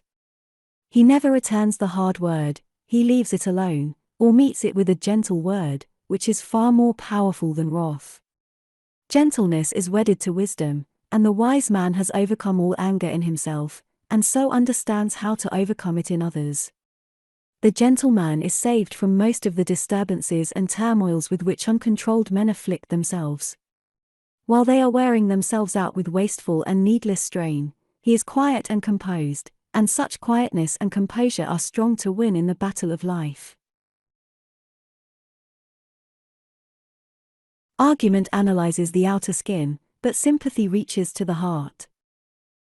Spurious things have no value, whether they be bric-a-brac or men. July 27th. It is all important that we be real, that we harbor no wish to appear other than what we are, that we simulate no virtue, assume no excellency, adopt no disguise. The hypocrite thinks he can hoodwink the world and the eternal law of the world. There is but one person that he hoodwinks, and that is himself, and for that the law of the world inflicts its righteous penalty. There is an old theory that the excessively wicked are annihilated. I think to be a pretender is to come as near to annihilation as a man can get, for there is a sense in which a man is gone, and in his place there is but a mirage of shams. The sound-hearted man becomes an exemplar. He is, more than a man, he is a reality, a force, a molding principle. Evil is an experience, and not a power. July 28th. The painful experiences of evil pass away as the new experiences of good enter into and possess the field of consciousness. And what are the new experiences of good?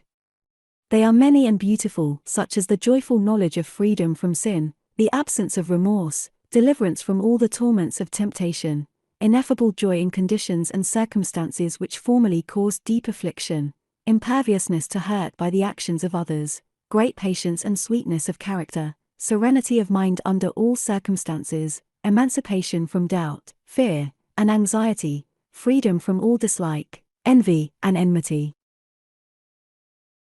Evil is a state of ignorance, of undevelopment, and as such it recedes and disappears before the light of knowledge. When divine good is practiced, life is bliss. July 29th. To have transcendent virtue is to enjoy transcendent felicity. The beatific blessedness which Jesus holds out is promised to those having the beatific virtues, to the merciful, the pure in heart, the peacemakers, and so on. The higher virtue does not merely and only lead to happiness, it is happiness. It is impossible for a man of transcendent virtue to be unhappy. The cause of unhappiness must be sought and found in the self-loving elements, and not in the self-sacrificing qualities. A man may have virtue and be unhappy, but not so if he have divine virtue. Human virtue is mingled with self, and therefore with sorrow, but from divine virtue every taint of self has been purged away, and with it every vestige of misery. Truth lies upward and beyond. Where passion is, peace is not, where peace is, passion is not. July 30th. Men pray for peace, yet cling to passion, they foster strife, yet pray for heavenly rest. This is ignorance, profound spiritual ignorance. It is not to know the first letter in the alphabet of things divine. Hatred and love, strife and peace, cannot dwell together in the same heart. Where one is admitted as a welcome guest, the other will be turned away as an unwelcome stranger. He who despises another will be despised by others, he who opposes his fellow men will himself be resisted. He should not be surprised, and mourn, that men are divided. He should know that he is propagating strife. He should understand his lack of peace. By the way of self-conquest is the perfect peace achieved. If men only understood that the wrong act of a brother should not call from them another. July 31st. If men only understood that their wrong can never smother the wrongdoing of another. That by hatred hate increases, and by good all evil ceases, they would cleanse their hearts and actions, banish thence all vile detractions, if they only understood. If men only understood that the heart that sins must sorrow, that the hateful mind tomorrow reaps its barren harvest, weeping, starving, resting not, nor sleeping, tenderness would fill their being, they would see with pity seeing. If they only understood. If men only understood how love conquers. They would ever live in love, in hatred never, if they only understood. Let a man abandon self, let him overcome the world, let him deny the personal, by this pathway only can he enter into the heart of the infinite. August 1st. Goodwill gives insight, and only he who has so conquered his personality that he has but one attitude of mind, that of goodwill, is possessed of divine insight, and is capable of distinguishing the true from the false. The supremely good man is, therefore, the wise man, the divine man, the enlightened seer, the knower of the eternal. Where you find unbroken gentleness, enduring patience, sublime lowliness, graciousness of speech, self-control, self-forgetfulness, and deep and abounding sympathy, look there for the highest wisdom, seek the company of such a one, for he has realized the divine, he lives with the eternal, he has become one with the infinite. Those who are spiritually awakened have alone comprehended the universal reality where all appearances are dispersed and dreaming and delusion are destroyed. To center one's life in the great law of love is to enter into rest, harmony, peace.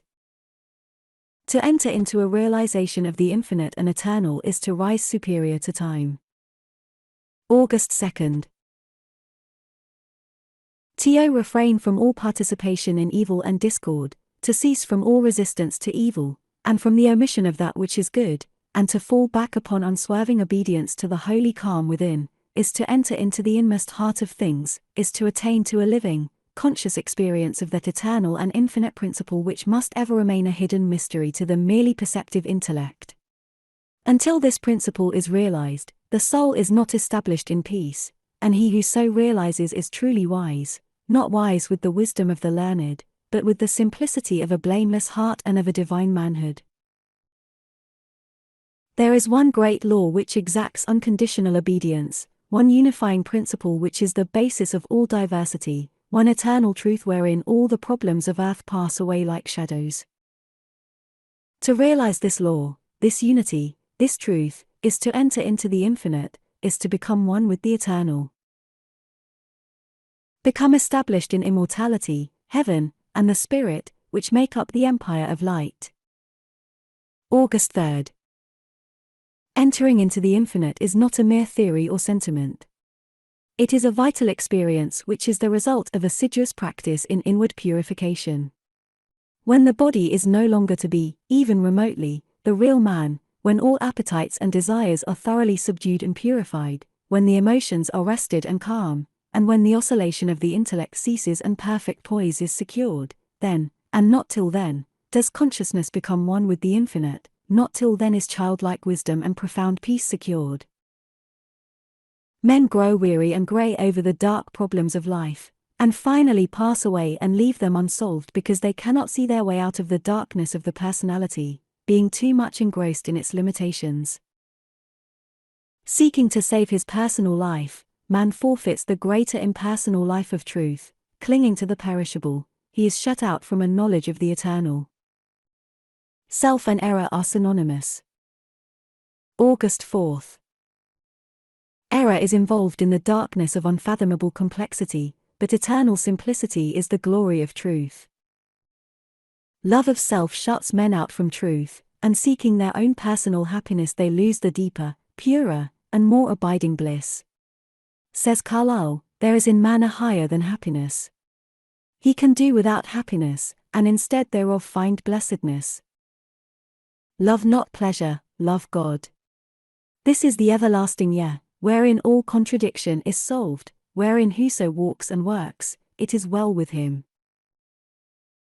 He who has yielded up that self, that personality that most men love, and to which they cling with such fierce tenacity has left behind him all perplexity, and has entered into a simplicity so profoundly simple as to be looked upon by the world, involved as it is in a network of error, as foolishness.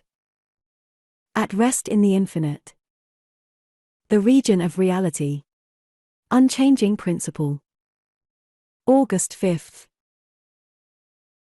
When a man has yielded up his lusts, his errors, his opinions and prejudices, he has entered into possession of the knowledge of God, having slain the selfish desire for heaven, and along with it the ignorant fear of hell, having relinquished even the love of life itself, he has gained supreme bliss and life eternal, the life which bridges life and death, and knows its own immortality. Having yielded up all without reservation, he has gained all, and rests in peace on the bosom of the infinite.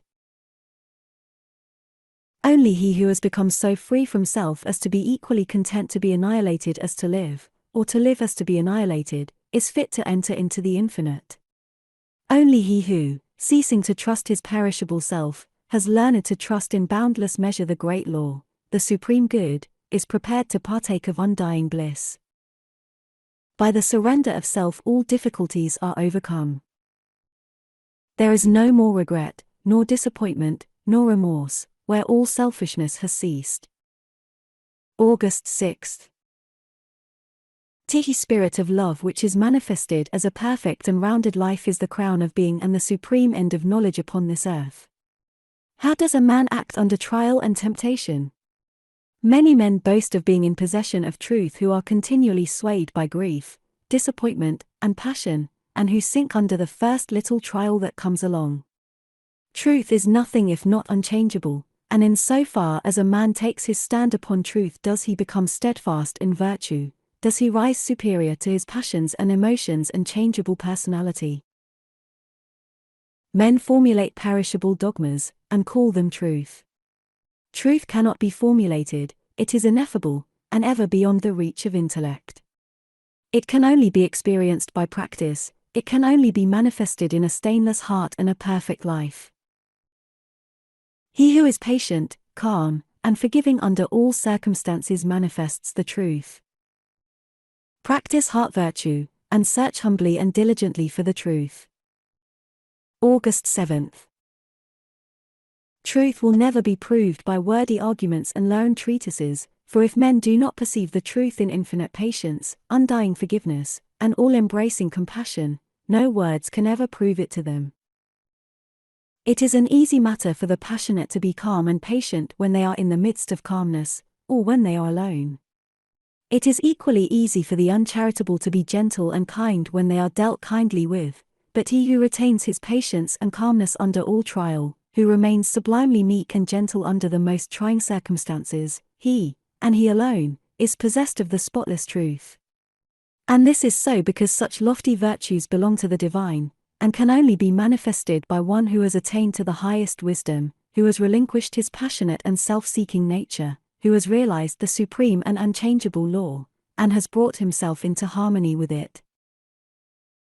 There is one great all-embracing law which is the foundation of the universe, the law of love. To become possessed of a knowledge of the law of love, to enter into conscious harmony with it, is to become immortal, invincible, indestructible. August 8th.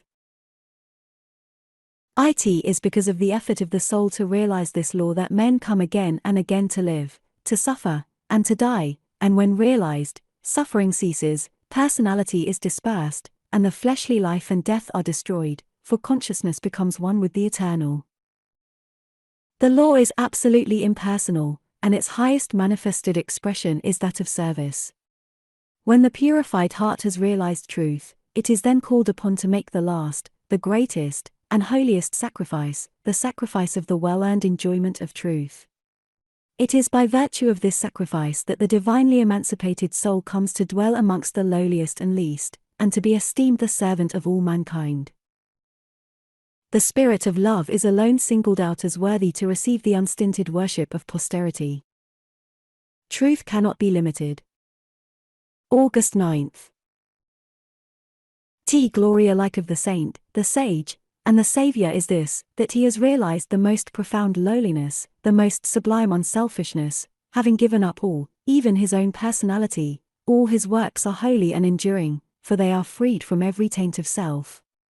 He gives, yet never thinks of receiving, he works, yet without regretting the past or anticipating the future, and never looks for reward. When the farmer has tilled and dressed his land and put in the seed, he knows that he has done all that he can possibly do, and that now he must trust to the elements, and wait patiently for the course of time to bring about the harvest, and that no amount of expectancy on his part will affect the result. Live and sow, he who has realized the truth goes forth as a sower of the seeds of goodness, purity, love, and peace, without expectancy, and never looking for results, knowing that there is the great overruling law which brings about its own harvest in due time, and which is alike the source of preservation and destruction. Every holy man became such by unremitting perseverance in self-sacrifice. He who enters upon the holy way begins by restraining his passions. August 10th. What the saints, sages, and saviors have accomplished, you likewise may accomplish if you will only tread the way which they trod and pointed out, the way of self-sacrifice, of self-denying service. Truth is very simple. It says, "Give up self, come unto me, away from all that defiles, and I will give you rest." All the mountains of commentary that have been piled upon it cannot hide it from the heart that is earnestly seeking for righteousness. It does not require learning, it can be known in spite of learning. Disguised under many forms by erring, self-seeking men, the beautiful simplicity and clear transparency of truth remains unaltered and undimmed, and the unselfish heart enters into and partakes of its shining radiance. Not by weaving complex theories, not by building up speculative philosophies, is truth realized, but by weaving the web of inward purity, by building up the temple of a stainless life, is truth realized. Saintship is the beginning of holiness. Only when you identify yourself with the divine can you be said to be clothed and in your right mind. August 11th. Divine within is the abode of peace, the temple of wisdom, the dwelling place of immortality. Apart from this inward resting place, this mount of vision, there can be no true peace, no knowledge of the divine, and if you can remain there for 1 minute, 1 hour, or 1 day, it is possible for you to remain there always. All your sins and sorrows, your fears and anxieties, are your own, and you can cling to them or you can give them up. Of your own accord you cling to your unrest, of your own accord you can come to abiding peace. No one else can give up sin for you, you must give it up yourself. The greatest teacher can do no more than walk the way of truth for himself, and point it out to you. You yourself must walk it for yourself. You can obtain freedom and peace alone by your own efforts, by yielding up that which binds the soul, and which is destructive of peace. Give up all self-seeking, give up self, and lo, the peace of God is yours. Come out of the storms of sin and anguish. August 12th. O teacher, you who wouldst teach men of truth, hast thou passed through the desert of doubt? Art thou purged by the fires of sorrow? Hath truth the fiends of opinion cast out of thy human heart? Is thy soul so fair that no false thought can ever harbour there? O thou who wouldst teach men of love, hast thou passed through the place of despair? Hast thou wept through the dark night of grief? Does it move, now freed from its sorrow and care, thy human heart to pitying gentleness, looking on wrong, and hate, and ceaseless stress? O thou who wouldst teach men of peace, hast thou crossed the wide ocean of strife? Hast thou found on the shores of the silence release from all the wild unrest of life? From thy human heart hath all striving gone, leaving but truth, and love, and peace alone. Enter the inward resting place. Make yourself pure and lovable, and you will be loved by all. August 13th. Think of your servants with kindness, consider their happiness and comfort, and never demand of them that extremity of service which you yourself would not care to perform were you in their place. Rare and beautiful is that humility of soul by which a servant entirely forgets himself in his master's good, but far rarer, and more beautiful with a divine beauty, is that nobility of soul by which a man, forgetting his own happiness, seeks the happiness of those who are under his authority, and who depend upon him for their bodily sustenance. And such a man's happiness is increased tenfold, nor does he need to complain of those whom he employs. Said a well-known and extensive employer of labor, who never needs to dismiss an employee, I have always had the happiest relations with my work people. If you ask me how it is to be accounted for, I can only say that it has been my aim from the first to do to them as I would wish to be done by. Be friendly towards others, and friends will soon flock round you. To dwell continually in good thoughts is to throw around oneself a psychic atmosphere of sweetness and power which leaves its impress upon all who come in contact with it. August 14th. As the rising sun puts to rout the helpless shadows, so are all the impotent forces of evil put to flight by the searching rays of positive thought which shine forth from a heart made strong in purity and faith. Where there is sterling faith and uncompromising purity there is health, there is success, there is power. In such a one, disease, failure, and disaster can find no lodgment, for there is nothing on which they can feed. Even physical conditions are largely determined by mental states, and to this truth the scientific world is rapidly being drawn. The old, materialistic belief that a man is what his body makes him is rapidly passing away, and is being replaced by the inspiring belief that man is superior to his body, and that his body is what he makes it by the power of thought. There is no evil in the universe but has its root and origin in the mind. Renounce. August 15th. If you are given to anger, worry, jealousy, greed, or any other inharmonious state of mind, and expect perfect physical health, you are expecting the impossible, for you are continually sowing the seeds of disease in your mind.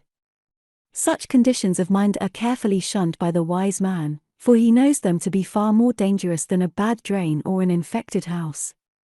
If you would be free from all physical aches and pains, and would enjoy perfect physical harmony, then put your mind in order, and harmonize your thoughts. Think joyful thoughts, think loving thoughts, let the elixir of goodwill course through your veins, and you will need no other medicine. Put away your jealousies, your suspicions, your worries, your hatreds, your selfish indulgences, and you will put away your dyspepsia, your biliousness, your nervousness, and aching joints. If you would secure health, you must learn to work without friction. Order your thoughts and you will order your life. August 16th. Pour the oil of tranquility upon the turbulent waters of the passions and prejudices, and the tempests of misfortune, however they may threaten, will be powerless to wreck the bark of your soul, as it threads its way across the ocean of life.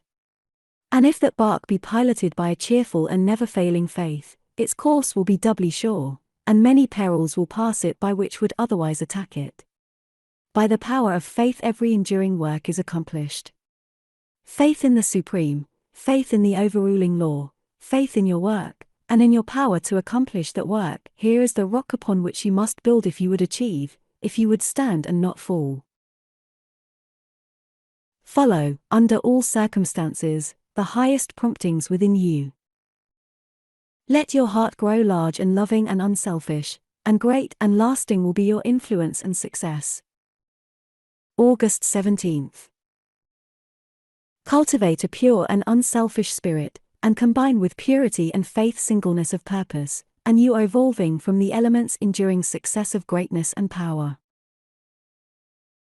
If your present position is distasteful to you, and your heart is not in your work, nevertheless perform your duties with scrupulous diligence, and whilst resting your mind in the idea that the better position and greater opportunities are waiting for you, ever keep an active mental outlook for budding possibilities, so that when the critical moment arrives, and the new channel presents itself, you will step into it with your mind fully prepared for the undertaking, and with that intelligence and foresight which is born of mental discipline. Whatever your task may be, concentrate your whole mind upon it, throw into it all the energy of which you are capable. The faultless completion of small tasks leads inevitably to larger tasks. Learn by constant practice how to husband your resources, and to concentrate them, at any moment, upon a given point. Passion is not power, it is the abuse of power, the dispersion of power. August 18th.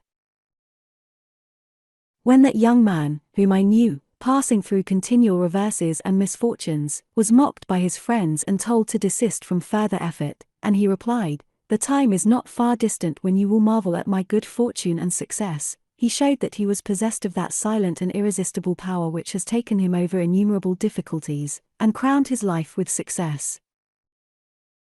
If you have not this power, you may acquire it by practice, and the beginning of power is likewise the beginning of wisdom. You must commence by overcoming those purposeless trivialities to which you have hitherto been a willing victim.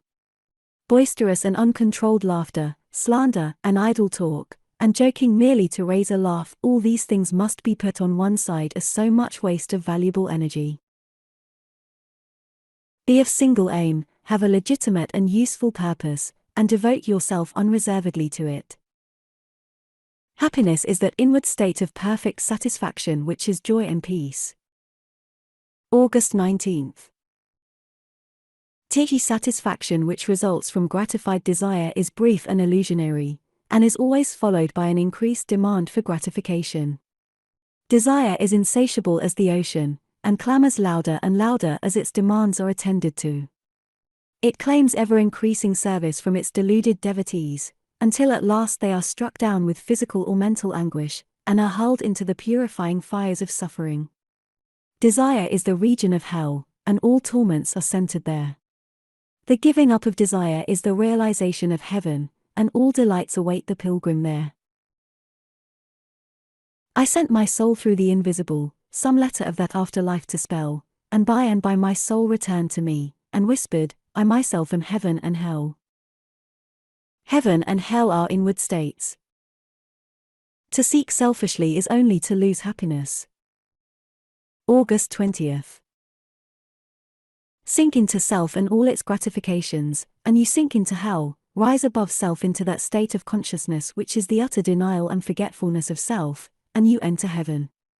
Self is blind, without judgment, not possessed of true knowledge, and always leads to suffering. Correct perception, unbiased judgment, and true knowledge belong only to the divine state, and only in so far as you realize this divine consciousness can you know what real happiness is.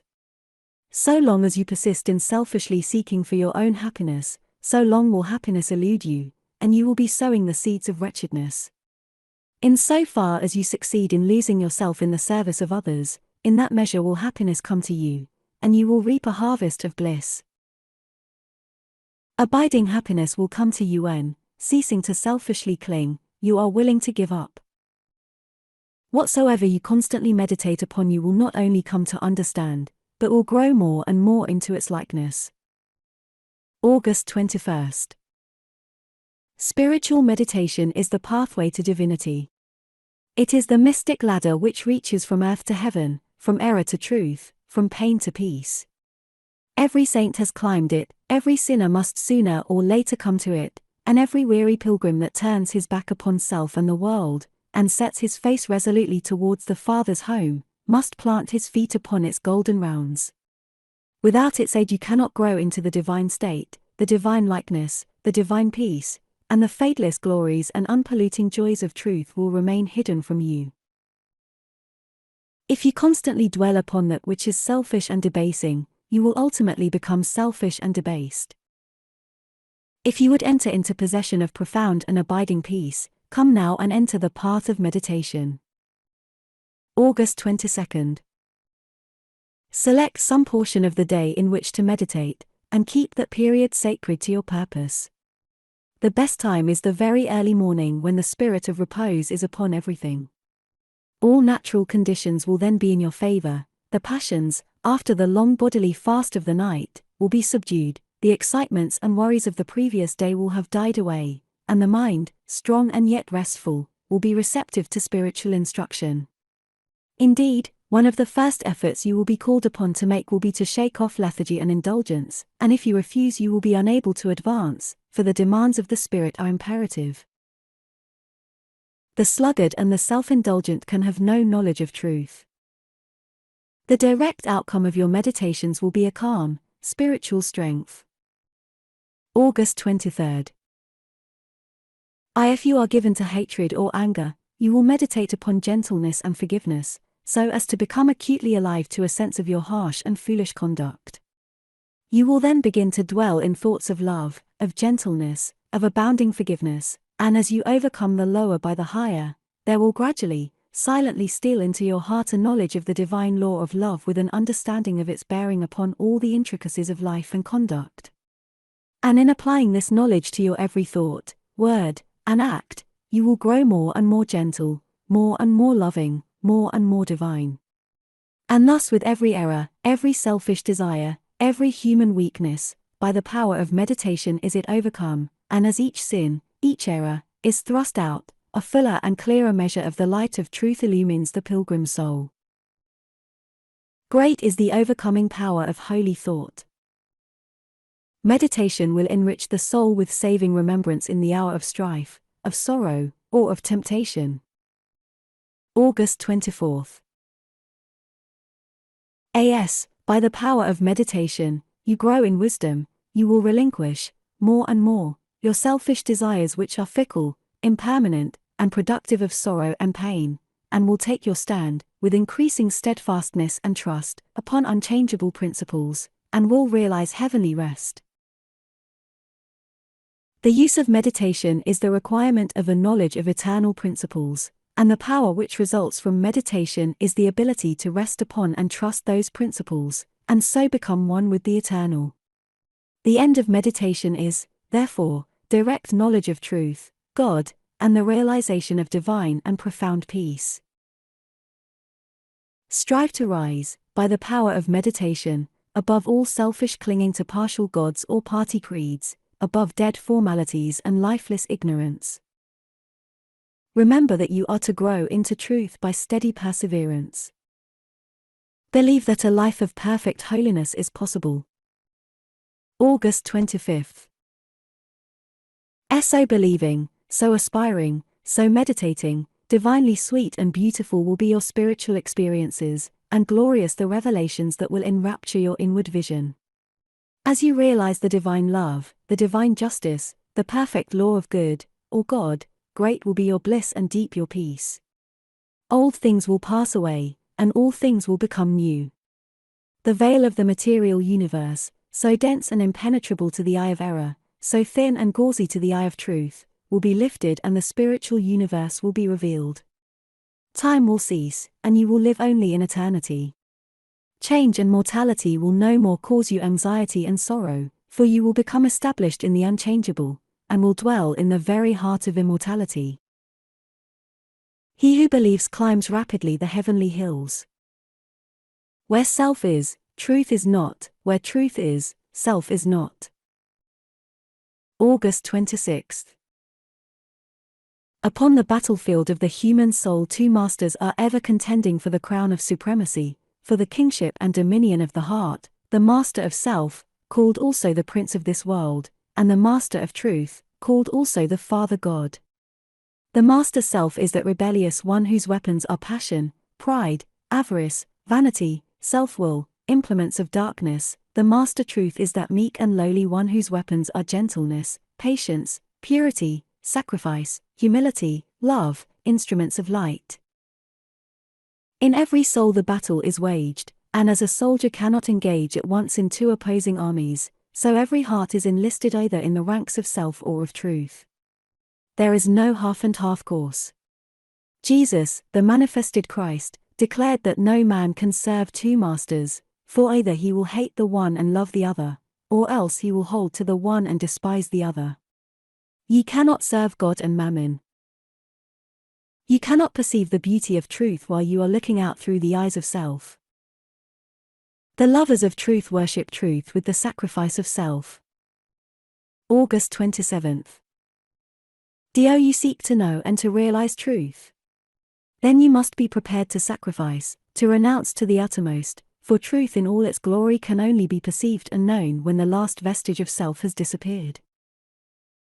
The eternal Christ declared that he who would be his disciple must deny himself daily. Are you willing to deny yourself, to give up your lusts, your prejudices, your opinions? If so, you may enter the narrow way of truth, and find that peace from which the world is shut out. The absolute denial, the utter extinction of self is the perfect state of truth, and all religions and philosophies are but so many aids to this supreme attainment. As you let self die, you will be reborn in truth. Every holy man is a savior of mankind. August 28th. When men, lost in the devious ways of error and self, have forgotten the heavenly birth, the state of holiness and truth, they set up artificial standards by which to judge one another, and make acceptance of, and adherence to, their own particular theology the test of truth, and so men are divided one against another, and there is ceaseless enmity and strife, and unending sorrow and suffering. Reader, do you seek to realize the birth into truth? There is only one way: let self die.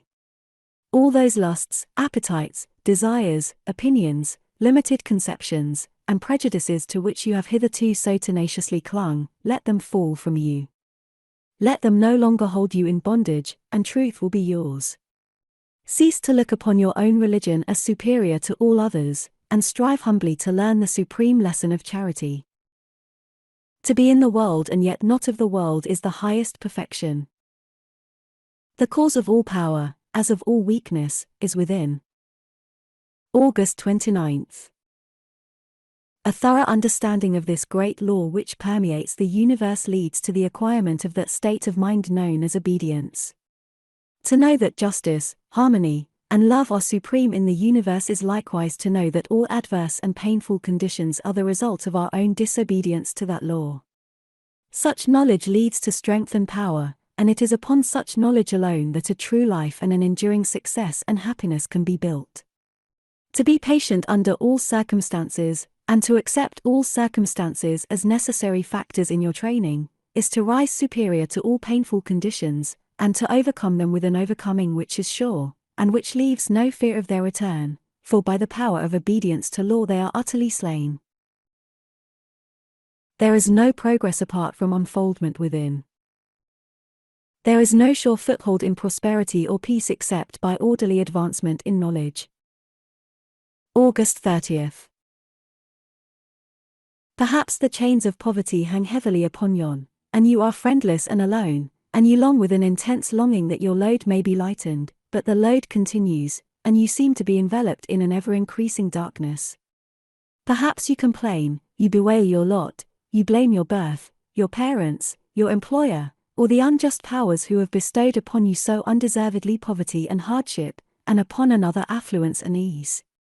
Cease your complaining and fretting. None of these things which you blame are the cause of your poverty. The cause is within yourself, and where the cause is, there is the remedy. There is no room for a complainer in a universe of law, and worry is soul suicide.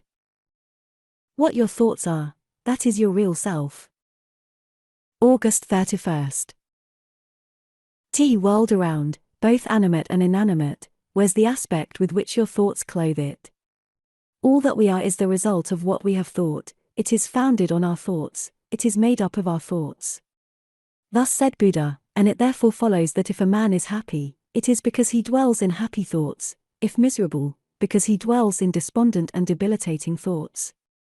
Whether one be fearful or fearless, foolish or wise, troubled or serene, within that soul lies the cause of its own state or states, and never without.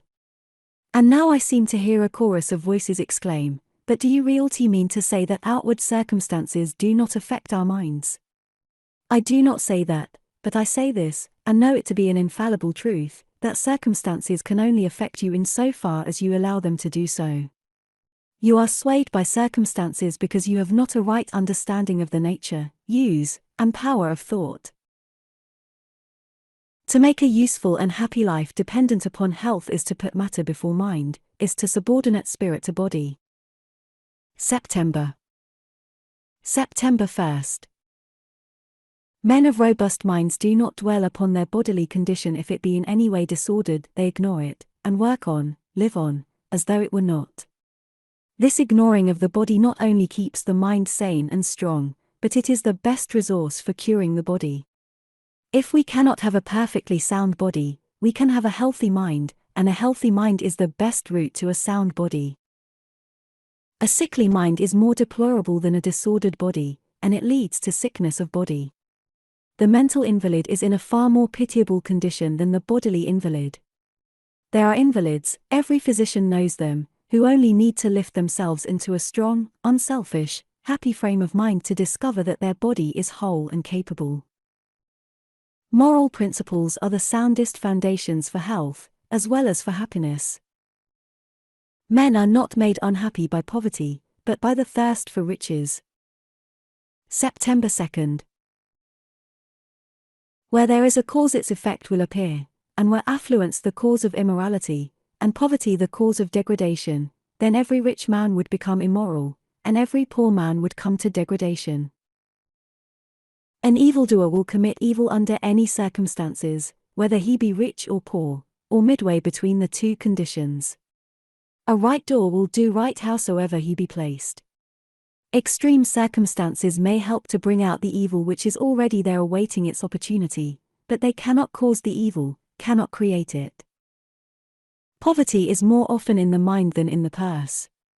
So long as a man thirsts for more money he will regard himself as poor, and in that sense he is poor, for covetousness is poverty of mind. A miser may be a millionaire, but he is as poor as when he was penniless. A man is great in knowledge, great in himself, and great in his influence in the world, in the measure that he is great in self-control. September 3rd. Wonderful as are the forces in nature, they are vastly inferior to that combination of intelligent forces which comprise the mind of man, and which dominate and direct the blind mechanical forces of nature. Therefore, it follows that to understand, control, and direct the inner forces of passion, desire, will, and intellect, is to be in possession of the destinies of men and nations. He who understands and dominates the forces of external nature is the natural scientist, but he who understands and dominates the internal forces of the mind is the divine scientist, and the laws which operate in gaining a knowledge of external appearances operate also in gaining a knowledge of internal verities. The end of knowledge is use, service, the increase of the comfort and happiness of the world. All things, whether visible or invisible, are subservient to, and fall within the scope of the infinite and eternal law and causation. September 4th. Perfect justice upholds the universe, perfect justice regulates human life and conduct. All the varying conditions of life, as they obtain in the world today, are the results of this law reacting on human conduct. Man can, and does, choose what causes he shall set in operation, but he cannot change the nature of effects. He can decide what thoughts he shall think, and what deeds he shall do, but he has no power over the results of those thoughts and deeds. These are regulated by the overruling law. Man has all power to act, but his power ends with the act committed. The result of the act cannot be altered, annulled, or escaped, it is irrevocable. Evil thoughts and deeds produce conditions of suffering, good thoughts and deeds determine conditions of blessedness. Man's power is limited to, and his blessedness or misery is determined by, his own conduct. September 5th. Life may be likened to a sum in arithmetic. It is bewilderingly difficult and complex to the pupil who has not yet grasped the key to its correct solution, but once this is perceived and laid hold of, it becomes as astonishingly simple as it was formerly profoundly perplexing.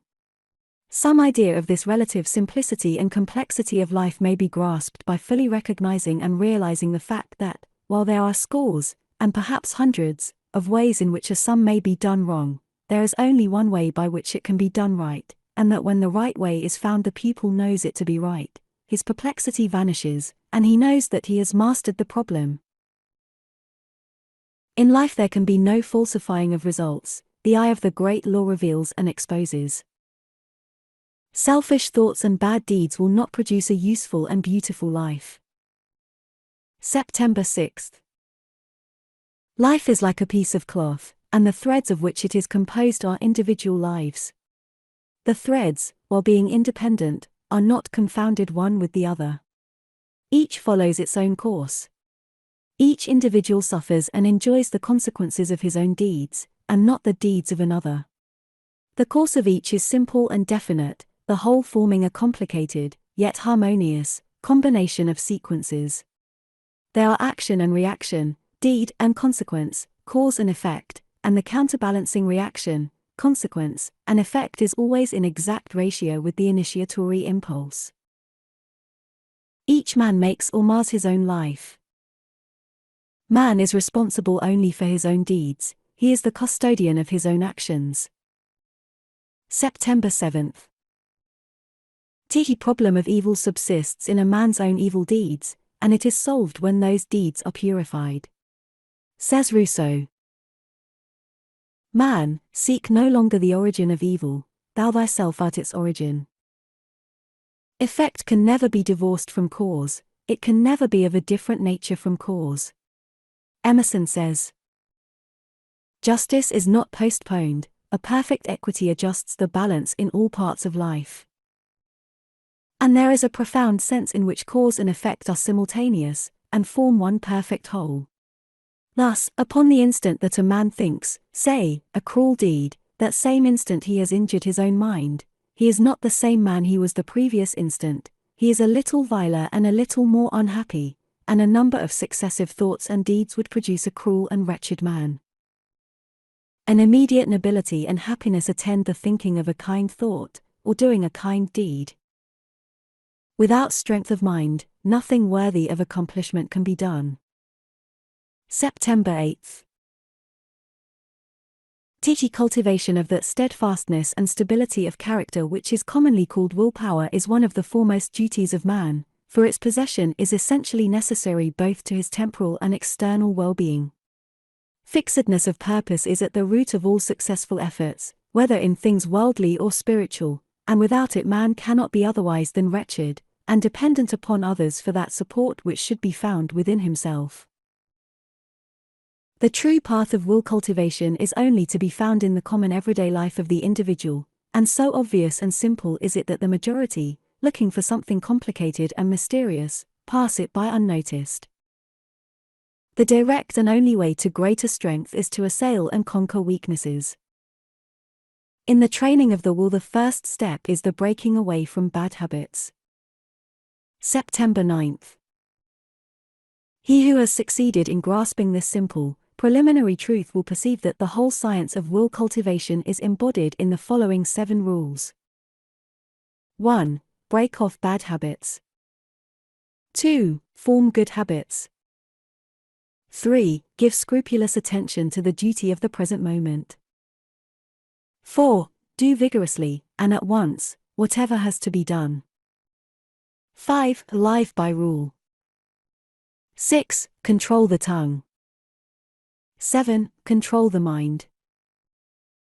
Anyone who earnestly meditates upon, and diligently practices, the above rules will not fail to develop that purity of purpose and power of will which will enable him to successfully cope with every difficulty, and pass triumphantly through every emergency.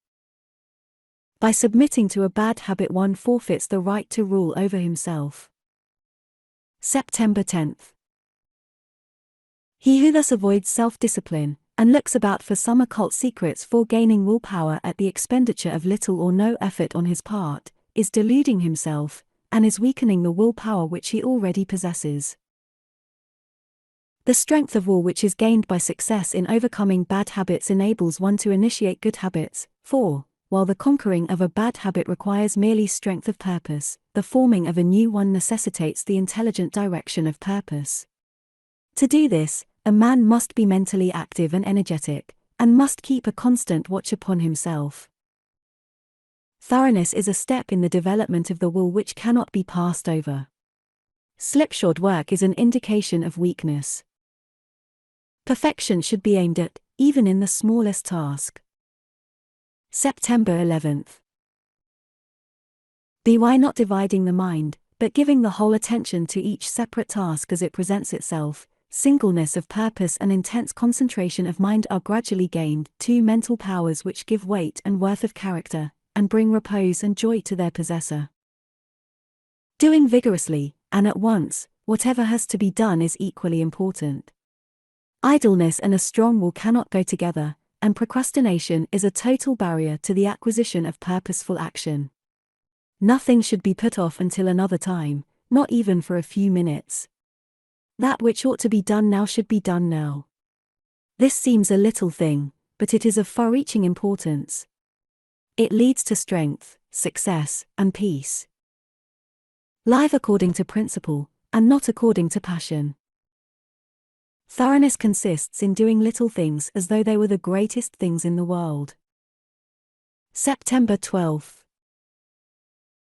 That the little things of light are of primary importance is a truth not generally understood, and the thought that little things can be neglected, thrown aside, or slurred over is at the root of that lack of thoroughness which is so common, and which results in imperfect work and unhappy lives.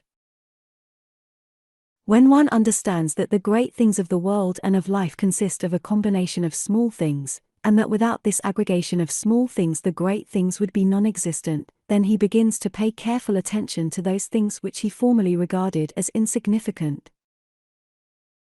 He who acquires the quality of thoroughness becomes a man of usefulness and influence. The cause of the common lack of thoroughness lies in the thirst for pleasure. September 13th. Every employer of labor knows how difficult it is to find men and women who will put thought and energy into their work, and do it completely and satisfactorily. Bad workmanship abounds. Skill and excellence are acquired by few.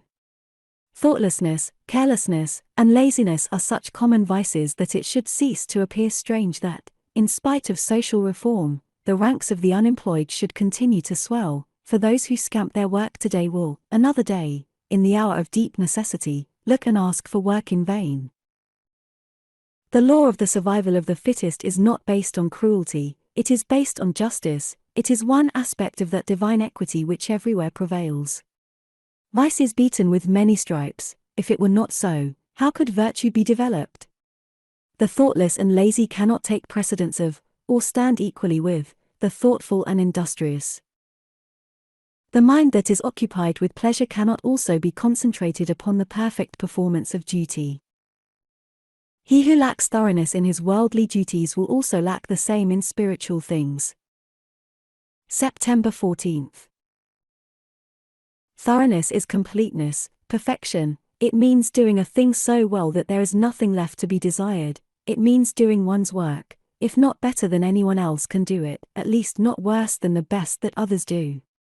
It means the exercise of much thought, the putting forth of great energy, the persistent application of the mind to its task, the cultivation of patience, perseverance, and a high sense of duty. An ancient teacher said, "If anything has to be done, let a man do it, let him attack it vigorously." And another teacher said, "Whatsoever thy hand findeth to do, do it with thy might." It is better to be a whole-souled worldling than a half-hearted religionist. He who has not learned how to be gentle, loving, and happy has learned very little. September 15th. Despondency, irritability, anxiety, complaining, condemning, and grumbling, all these are thought cankers, mind diseases. They are the indications of a wrong mental condition, and those who suffer therefrom would do well to remedy their thinking and conduct. It is true there is much sin and misery in the world, so that all our love and compassion are needed, but our misery is not needed, there is already too much of that. No, it is our cheerfulness and our happiness that are needed, for there is too little of that. We can give nothing better to the world than beauty of life and character. Without this, all other things are vain. This is preeminently excellent, it is enduring, real, and not to be overthrown, and it includes all joy and blessedness. A man's surroundings are never against him, they are there to aid him. You can transform everything around you if you will transform yourself. September 16th. Unbroken sweetness of conduct in the face of all outward antagonism is the infallible indication of a self-conquered soul, the witness of wisdom, and the proof of the possession of truth. A sweet and happy soul is the ripened fruit of wisdom, and it sheds abroad the invisible aroma of its influence, gladdening the hearts of others, and purifying the world. If you would have others true, be true. If you would have the world emancipated from misery and sin, emancipate yourself. If you would have your home and your surroundings happy, be happy. And this you will naturally and spontaneously do as you realize the good in yourself. Commence to live free from all wrong and evil. Peace of mind and true reform lie this way. Immortality is here and now, and is not a speculative something beyond the grave. September 17th. Immortality does not belong to time, and will never be found in time. It belongs to eternity, and just as time is here and now, so is eternity here and now, and a man may find that eternity and establish himself in it, if he will overcome the self that derives its life from the unsatisfying and perishable things of time. Whilst a man remains immersed in sensation, desire, and the passing events of his day-by-day existence, and regards those sensations, desires, and passing events as of the essence of himself, he can have no knowledge of immortality. The thing which such a man desires, and which he mistakes for immortality, is persistence, that is, a continuous succession of sensations and events of time. Persistence is the antithesis of immortality. The death of the body can never bestow upon a man immortality. September 18th. Spirits are not different from men, and live their little feverish life of broken consciousness, and are still immersed in change and mortality. The mortal man, he who thirsts for the persistence of his pleasure-loving personality, is still mortal after death, and only lives another life with a beginning and an end, without memory of the past or knowledge of the future. The immortal man is he who has detached himself from the things of time by having ascended into that state of consciousness which is fixed and unvariable, and is not affected by passing events and sensations. He is as one who has awakened out of his dream, and he knows that his dream was not an enduring reality, but a passing illusion. He is a man with knowledge, the knowledge of both states, that of persistence, and that of immortality. The immortal man is in full possession of himself. The mortal man lives in the time or world state of consciousness which begins and ends. September 19th. The immortal man remains poised and steadfast under all changes, and the death of his body will not in any way interrupt the eternal consciousness in which he abides. Of such a one it is said, he shall not taste of death, because he has stepped out of the stream of mortality, and established himself in the abode of truth. Bodies, personalities, nations, and worlds pass away, but truth remains, and its glory is undimmed by time. The immortal man, then, is he who has conquered himself, who no longer identifies himself with the self-seeking forces of the personality, but who has trained himself to direct those forces with the hand of a master, and so has brought them into harmony with the causal energy and source of all things. The immortal man lives in the cosmic or heaven state of consciousness, in which there is neither beginning nor end, but an eternal now. The overcoming of self is the annihilation of all the sorrow-producing elements. September 20th. The doctrine of the overcoming or annihilation of self is simplicity itself, indeed, so simple, practical, and close at hand is it that a child of 5, whose mind has not yet become clouded with theories, theological schemes, and speculative philosophies, would be far more likely to comprehend it than many older people who have lost their hold upon simple and beautiful truths by the adoption of complicated theories. The annihilation of self consists in weeding out and destroying all those elements in the soul which lead to division, strife, suffering, disease, and sorrow. It does not mean the destruction of any good and beautiful and peace-producing quality. The overcoming of self is the cultivation of all the divine qualities. He who would overcome his enemy the tempter must discover his stronghold and place of concealment, and must also find out the unguarded gates in his own fortress where the enemy effects so easy an entrance. September 21st. Temptation, with all its attendant torments, can be overcome here and now, but it can only be overcome with knowledge. It is a condition of darkness, or of semi-darkness. The fully enlightened soul is proof against all temptation. When a man fully understands the source, nature, and meaning of temptation, in that hour he will conquer it, and will rest from his long travail, but whilst he remains in ignorance, attention to religious observances and much praying and reading of scripture will fail to bring him peace. This is the holy warfare of the saints. All temptation comes from within. September 22nd. Men fail to conquer, and the fight is indefinitely prolonged, because they labor, almost universally, under two delusions: first, that all temptations come from without, and second, that they are tempted because of their goodness.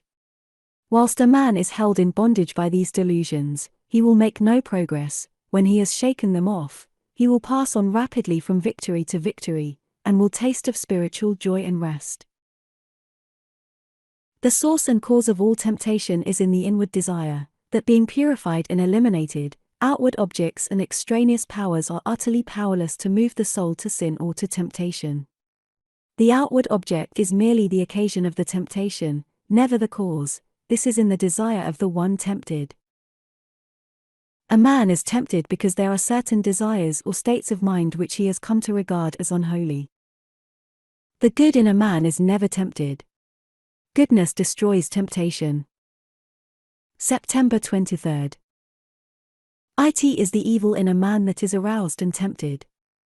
The measure of a man's temptations is the exact register of his own unholiness. As a man purifies his heart, temptation ceases, for when a certain unlawful desire has been taken out of the heart, the object which formerly appealed to it can no longer do so, but becomes dead and powerless, for there is nothing left in the heart that can respond to it. The honest man cannot be tempted to steal, let the occasion be ever so opportune. The man of purified appetites cannot be tempted to gluttony and drunkenness. He whose mind is calm and the strength of inward virtue can never be tempted to anger, and the wiles and charms of the wanton fall upon the purified heart as empty, meaningless shadows. Temptation shows a man just where he is. The great law is good: the man of integrity is superior to fear, and failure, and poverty, and shame, and disgrace. September 24th. Teach ye man who, fearing the loss of present pleasures or material comforts, denies the truth within him, can be injured, and robbed, and degraded, and trampled upon, because he has first injured, robbed, and degraded, and trampled upon his own nobler self. But the man of steadfast virtue, of unblemished integrity, cannot be subject to such conditions, because he has denied the craven self within him and has taken refuge in truth. It is not the scourge and the chains which make a man a slave, but the fact that he is a slave. Slander, accusation, and malice cannot affect the righteous man, nor call from him any bitter response, nor does he need to go about to defend himself and prove his innocence. Innocence and integrity alone are a sufficient answer to all that hatred may attempt. The man of integrity turns all evil things to good account. September 25. Let the man of integrity rejoice and be glad when he is severely tried. Let him be thankful that he has been given an opportunity of proving his loyalty to the noble principles which he has espoused, and let him think, now is the hour of holy opportunity. Now is the day of triumph law truth. Though I lose the whole world, I will not desert the right. So thinking, he will return good for evil, and will think compassionately of the wrongdoer. The slanderer, the backbiter, and the wrongdoer may seem to succeed for a time, but the law of justice prevails. The man of integrity may seem to fail for a time, but he is invincible, and in none of the worlds, visible or invisible, can there be a forged weapon that shall prevail against him. The man of integrity can never be subdued by the forces of darkness, having subdued all those forces within himself. Without discrimination a man is mentally blind. September 26. A man's mind and life should be free from confusion. He should be prepared to meet every mental, material, and spiritual difficulty, and should not be intricately caught, as many are, in the meshes of doubt, indecision, and uncertainty when troubles and so-called misfortunes come along. He should be fortified against every emergency that can come against him, but such mental preparedness and strength cannot be attained in any degree without discrimination, and discrimination can only be developed by bringing into play and constantly exercising the analytical faculty. Mind, like muscle, is developed by use. Confusion, suffering, and spiritual darkness follow the thoughtless. September 27. Teach a man who is afraid to think searchingly upon his opinions, and to reason critically upon his position, will have to develop moral courage before he can acquire discrimination. A man must be true to himself, fearless with himself, before he can perceive the pure principles of truth, before he can receive the all-revealing light of truth. The more truth is inquired of, the brighter it shines. It cannot suffer under examination and analysis. The more error is questioned, the darker it grows. It cannot survive the entrance of pure and searching thought. To prove all things is to find the good and to throw away the evil. He who reasons and meditates learns to discriminate. He who discriminates discovers the eternally true. Harmony, blessedness, and the light of truth attend upon the thoughtful. Belief is an attitude of mind determining the whole course of one's life. September 28. Belief is the basis of all action, and, this being so, the belief which dominates the heart or mind is shown in the life. Every man acts, thinks, lives in exact accordance with the belief which is rooted in his innermost being, and such is the mathematical nature of the laws which govern mind that it is absolutely impossible for anyone to believe in two opposing conditions at the same time. For instance, it is impossible to believe in justice and injustice, hatred and love, peace and strife, self and truth. Every man believes in one or the other of these opposites, never in both, and the daily conduct of every man indicates the nature of his belief. Belief and conduct are inseparable, for the one determines the other. Justice reigns, and all that is called injustice is fleeting and illusory. September 29. Teach a man who is continually getting enraged over the injustice of his fellow men, who talks about himself being badly treated, or who mourns over the lack of justice in the world around him, shows by his conduct, his attitude of mind, that he believes in injustice. However he may protest to the contrary, in his inmost heart he believes that confusion and chaos are dominant in the universe, the result being that he dwells in misery and unrest, and his conduct is faulty. Again, he who believes in love, in its stability and power, practices it under all circumstances, never deviates from it, and bestows it alike upon enemies as upon friends. The man who believes in justice remains calm through all trials and difficulties. Every thought, every act, every habit, is the direct outcome of belief. September 30th. Men are saved from error by belief in the supremacy of truth. They are saved from sin by belief in holiness or perfection.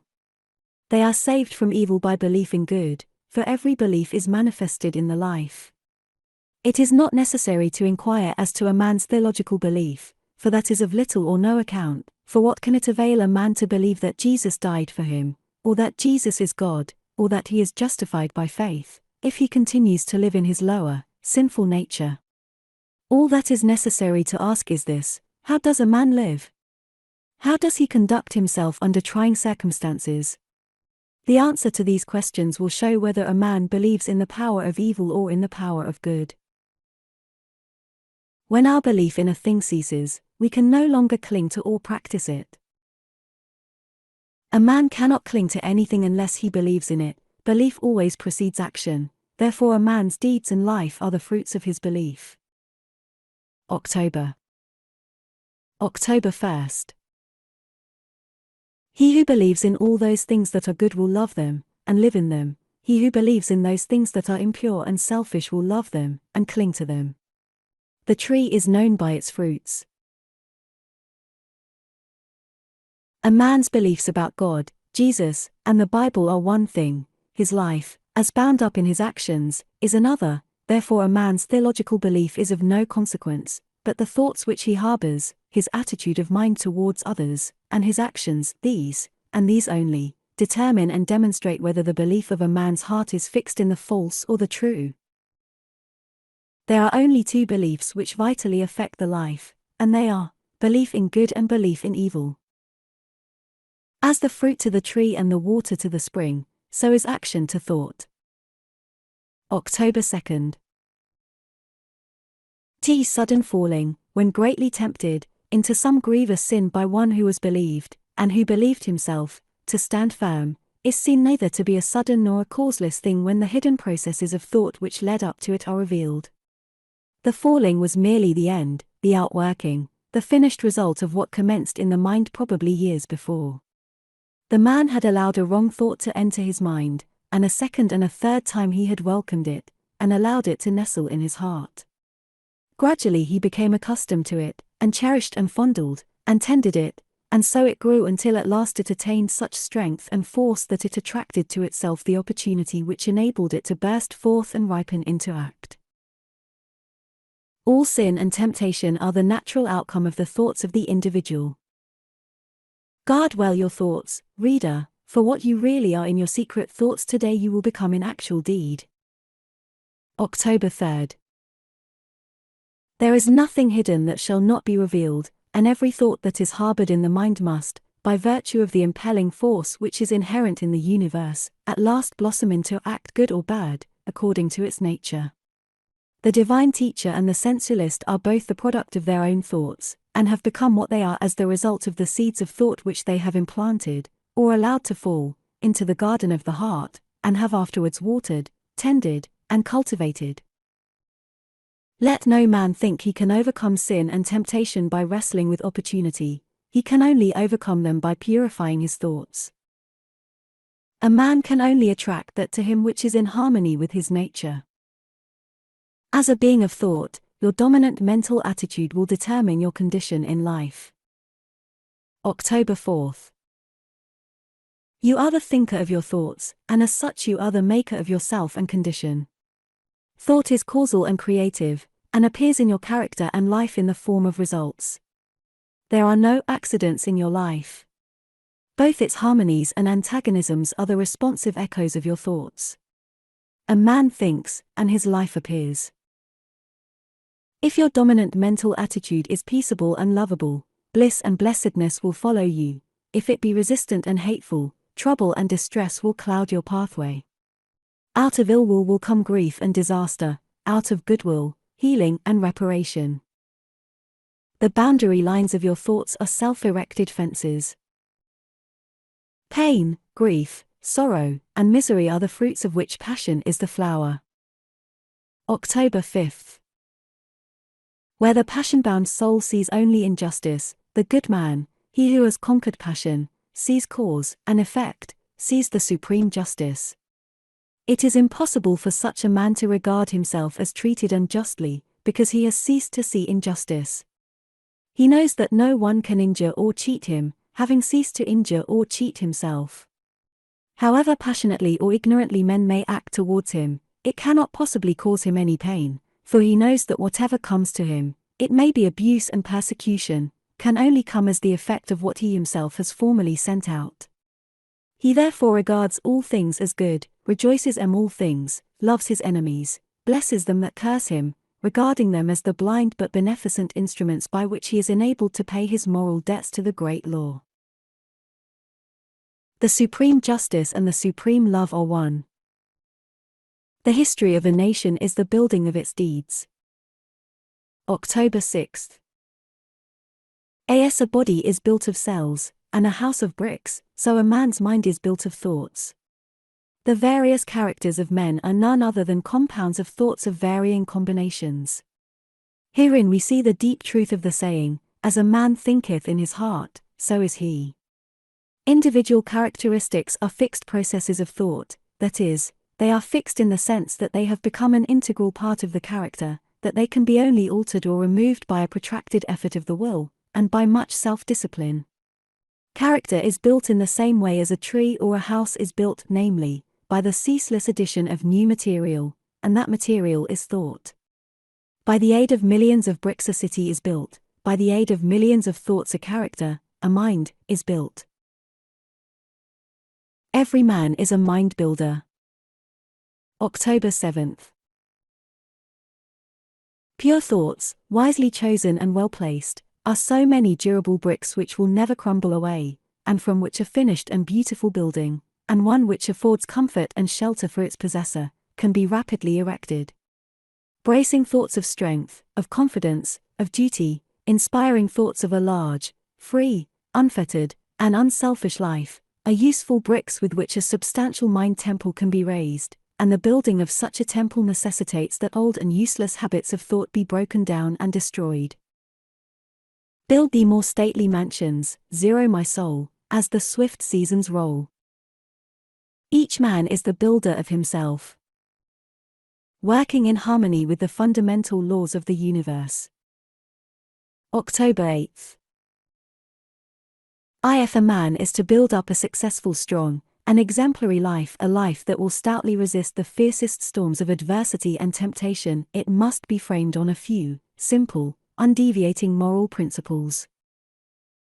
4 of these principles are justice, rectitude, sincerity, and kindness. These 4 ethical truths are to the making of a life what the 4 lines of a square are to the building of a house. If a man ignores them and thinks to obtain success and happiness by injustice, trickery, and selfishness, he is in the position of a builder who imagines he can build a strong and durable habitation while ignoring the relative arrangement of mathematical lines, and he will, in the end, obtain only disappointment and failure. Build like a true workman. It is a common error to suppose that little things can be passed by, and that the greater things are more important. October 9th. He who adopts the 4 ethical principles as the law and base of his life, who raises the edifice of character upon them, who in his thoughts and words and actions does not wander from them, whose every duty and every passing transaction is performed in strict accordance with their exactions, such a man, laying down the hidden foundations of integrity of heart securely and strongly, cannot fail to raise up a structure which shall bring him honor, and he is building a temple in which he can repose in peace and blessedness, even the strong and beautiful temple of his life. He who would have a life secure and blessed must carry the practice of the moral principles into every detail of it. When aspiration is united to concentration, the result is meditation. October 10th. When a man intensely desires to reach and realize a higher, purer, and more radiant life than the merely worldly and pleasure-loving life. He engages in aspiration, and when he earnestly concentrates his thoughts upon the finding of that life, he practices meditation. Without intense aspiration there can be no meditation. Lethargy and indifference are fatal to its practice. The more intense the nature of the man, the more readily will he find meditation and the more successfully will he practice it. A fiery nature will most rapidly scale the heights of truth in meditation, when its aspirations have become sufficiently awakened. Meditation is necessary to spiritual success. When a man aspires to know and realize the truth, he gives attention to conduct, to self-purification. October 11th. By concentration a man can scale the highest heights of genius, but he cannot scale the heavenly heights of truth. To accomplish this he must meditate. By concentration a man may acquire the wonderful comprehension and vast power of a Caesar. By meditation he may reach the divine wisdom and perfect peace of a Buddha. The perfection of concentration is power, the perfection of meditation is wisdom. By concentration men acquire skill in the doing of the things of life, in science, art, trade, etc., but by meditation they acquire skill in life itself, in right living, enlightenment, wisdom, etc. Saints, sages, saviors, wise men and divine teachers are the finished products of holy meditation. Love truth so fully and intensely as to become wholly absorbed in it. The object of meditation is divine enlightenment. Man is a thought being, and his life and character are determined by the thoughts in which he habitually dwells. October 12th. While, at first, the time spent in actual meditation is short, perhaps only half an hour in the early morning, the knowledge gained in that half hour of vivid aspiration and concentrated thought is embodied in practice during the whole day.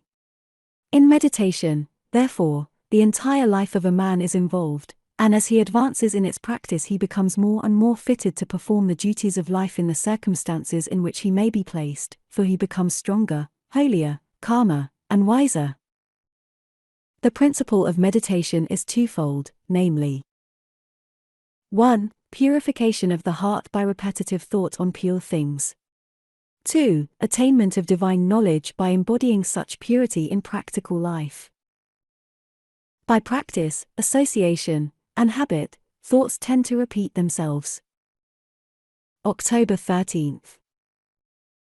By daily dwelling upon pure thoughts, the man of meditation forms the habit of pure and enlightened thinking which leads to pure and enlightened actions and well-performed duties. By the ceaseless repetition of pure thoughts, he at last becomes one with those thoughts, and is a purified being, manifesting his attainment in pure actions, in a serene and wise life. The majority of men live in a series of conflicting desires, passions, emotions, and speculations, and there are restlessness, uncertainty, and sorrow, but when a man begins to train his mind in meditation, he gradually gains control over this inward conflict by bringing his thoughts to a focus upon a central principle. It is easy to mistake reverie for meditation.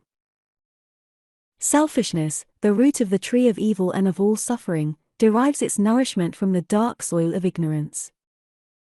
October 14th. The rich and the poor alike suffer for their own selfishness, and none escape. The rich have their particular sufferings as well as the poor. Moreover, the rich are continually losing their riches, the poor are continually acquiring them. The poor man of today is the rich man of tomorrow, and vice versa. Fear, also, follows men like a great shadow, for the man who obtains and holds by selfish force will always be haunted by a feeling of insecurity, and will continually fear its loss, whilst the poor man, who is selfishly seeking or coveting material riches, will be harassed by the fear of destitution. And one and all who live in this underworld of strife are overshadowed by one great fear, the fear of death. Each individual suffers by virtue of his own selfishness.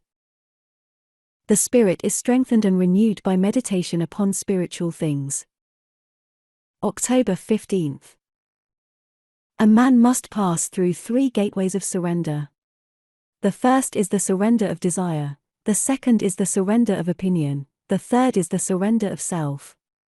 Entering into meditation, he will commence to examine his desires, tracing them out in his mind, and following up their effects in his life and upon his character, and he will quickly perceive that, without the renunciation of desire, a man remains a slave both to himself and to his surroundings and circumstances. Having discovered this, the first gate, that of the surrender of desire, is entered. Passing through this gate, he adopts a process of self-discipline which is the first step in the purification of the soul. The lamp of faith must be continually fed and assiduously trimmed. The loss of today will add to the gain of tomorrow for him whose mind is set on the conquest of self. October 16th.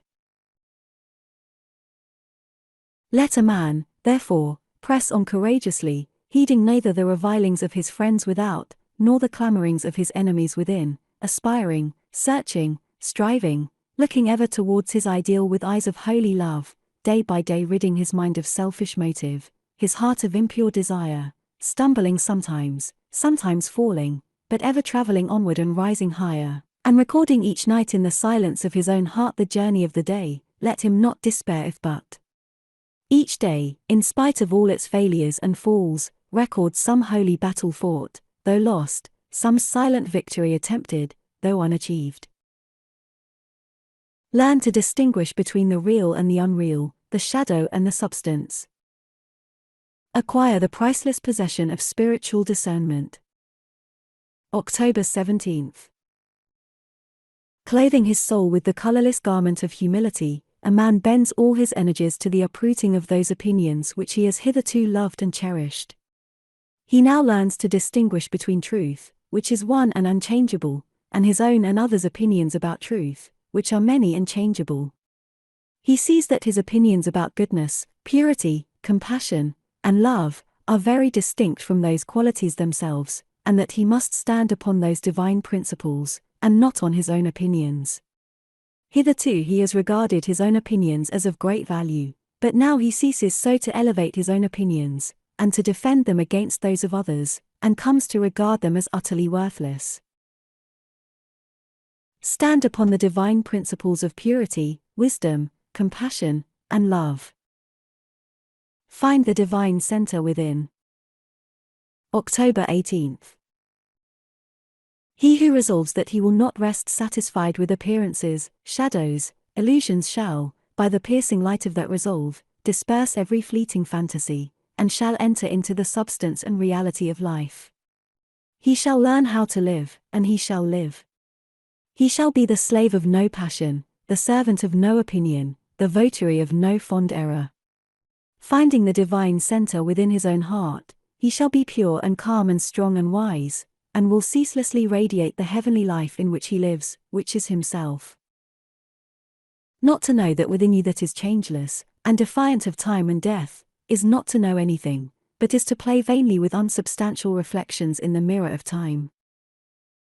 Having betaken himself to the divine refuge within, and remaining there, a man is free from sin.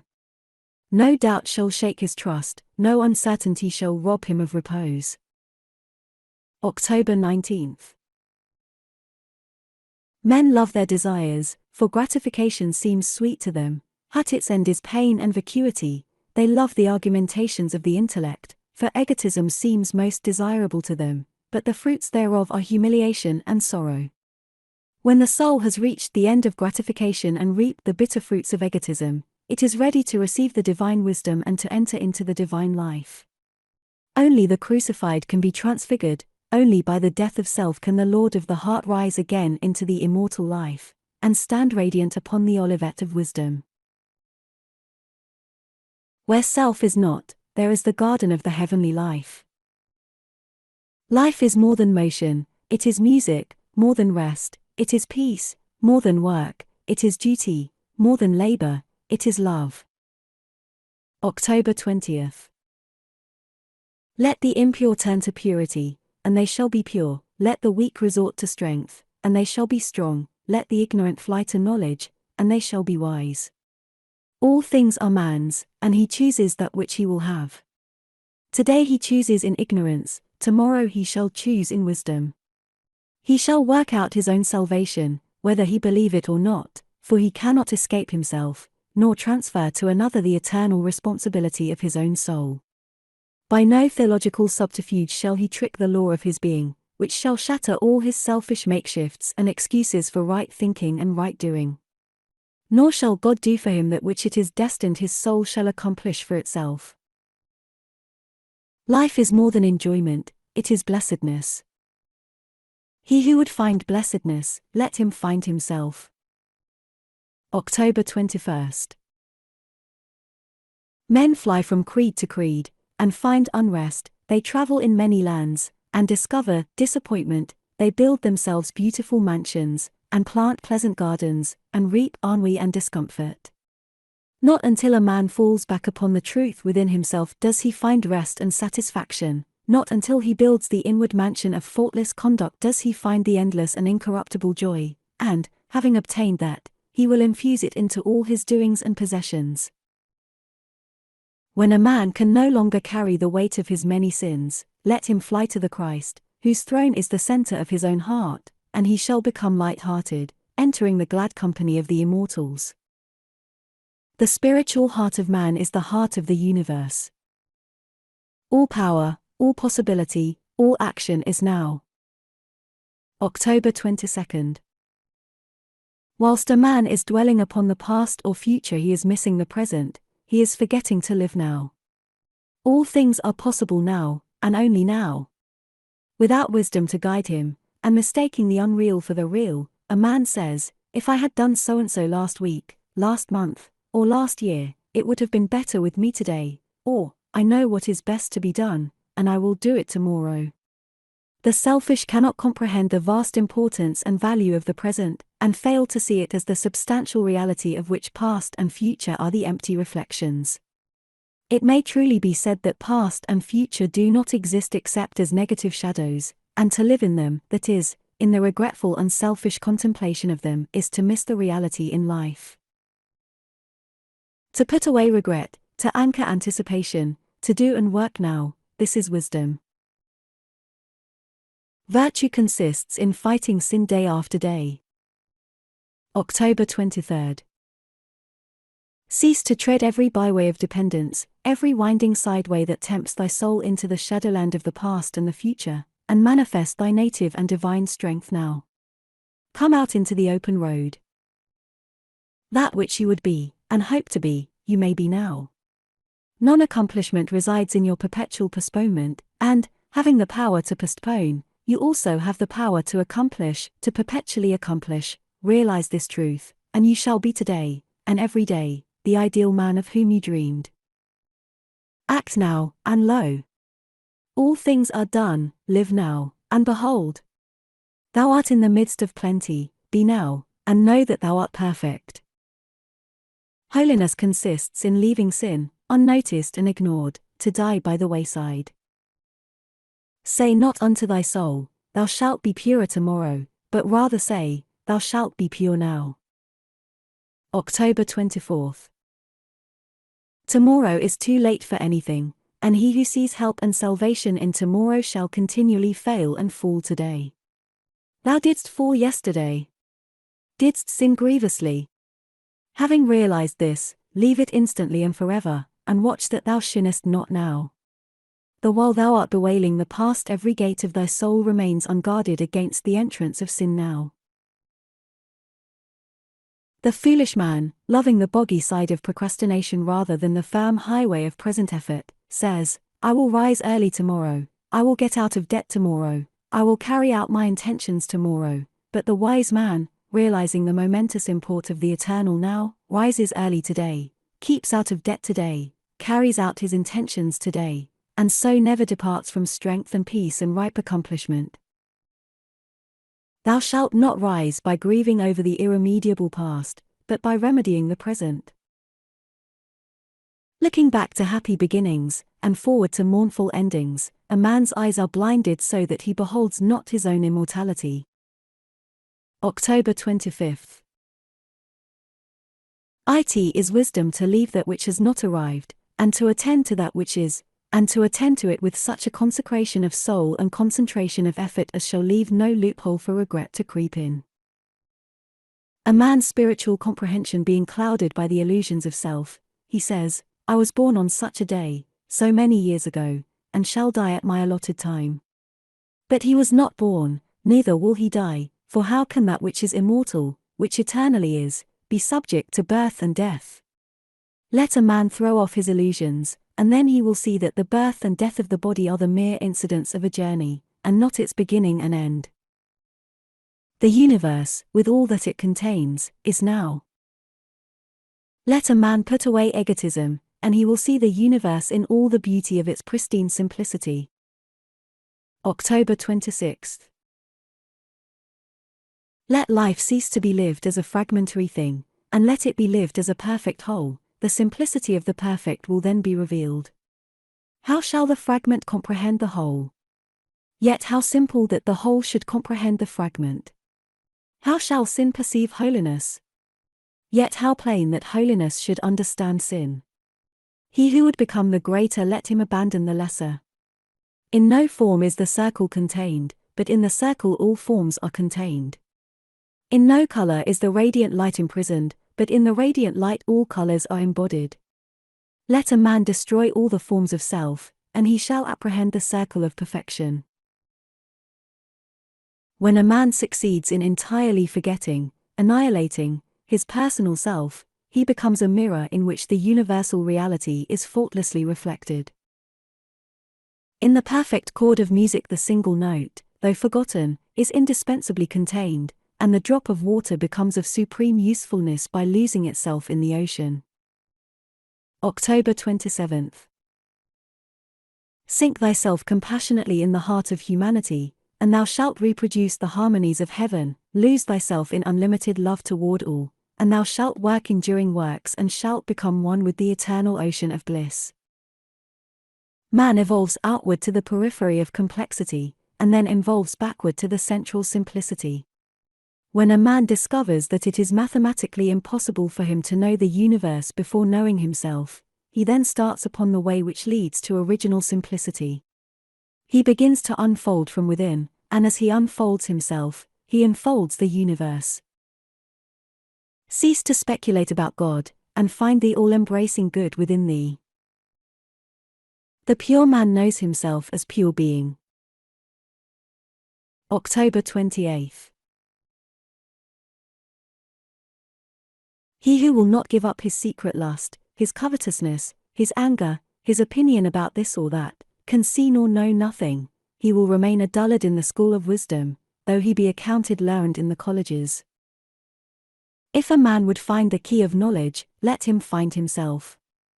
Thy sins are not thyself, they are not any part of thyself, they are diseases which thou hast come to love. Cease to cling to them, and they will no longer cling to thee. Let them fall away, and thyself shall stand revealed. Thou shalt know thyself as comprehensive vision, invincible principle, immortal life, and eternal good. Purity is extremely simple, and needs no argument to support it. Truth lives itself. October 29th. Meekness, patience, love, compassion, and wisdom, these are the dominant qualities of original simplicity, therefore the imperfect cannot understand it. Wisdom only can apprehend wisdom, therefore the fool says, no man is wise. The imperfect man says, no man can be perfect, and he therefore remains where he is. Though he live with a perfect man all his life, he shall not behold his perfection. Meekness he will call cowardice, patience, love, compassion he will see as weakness, and wisdom will appear to him as folly.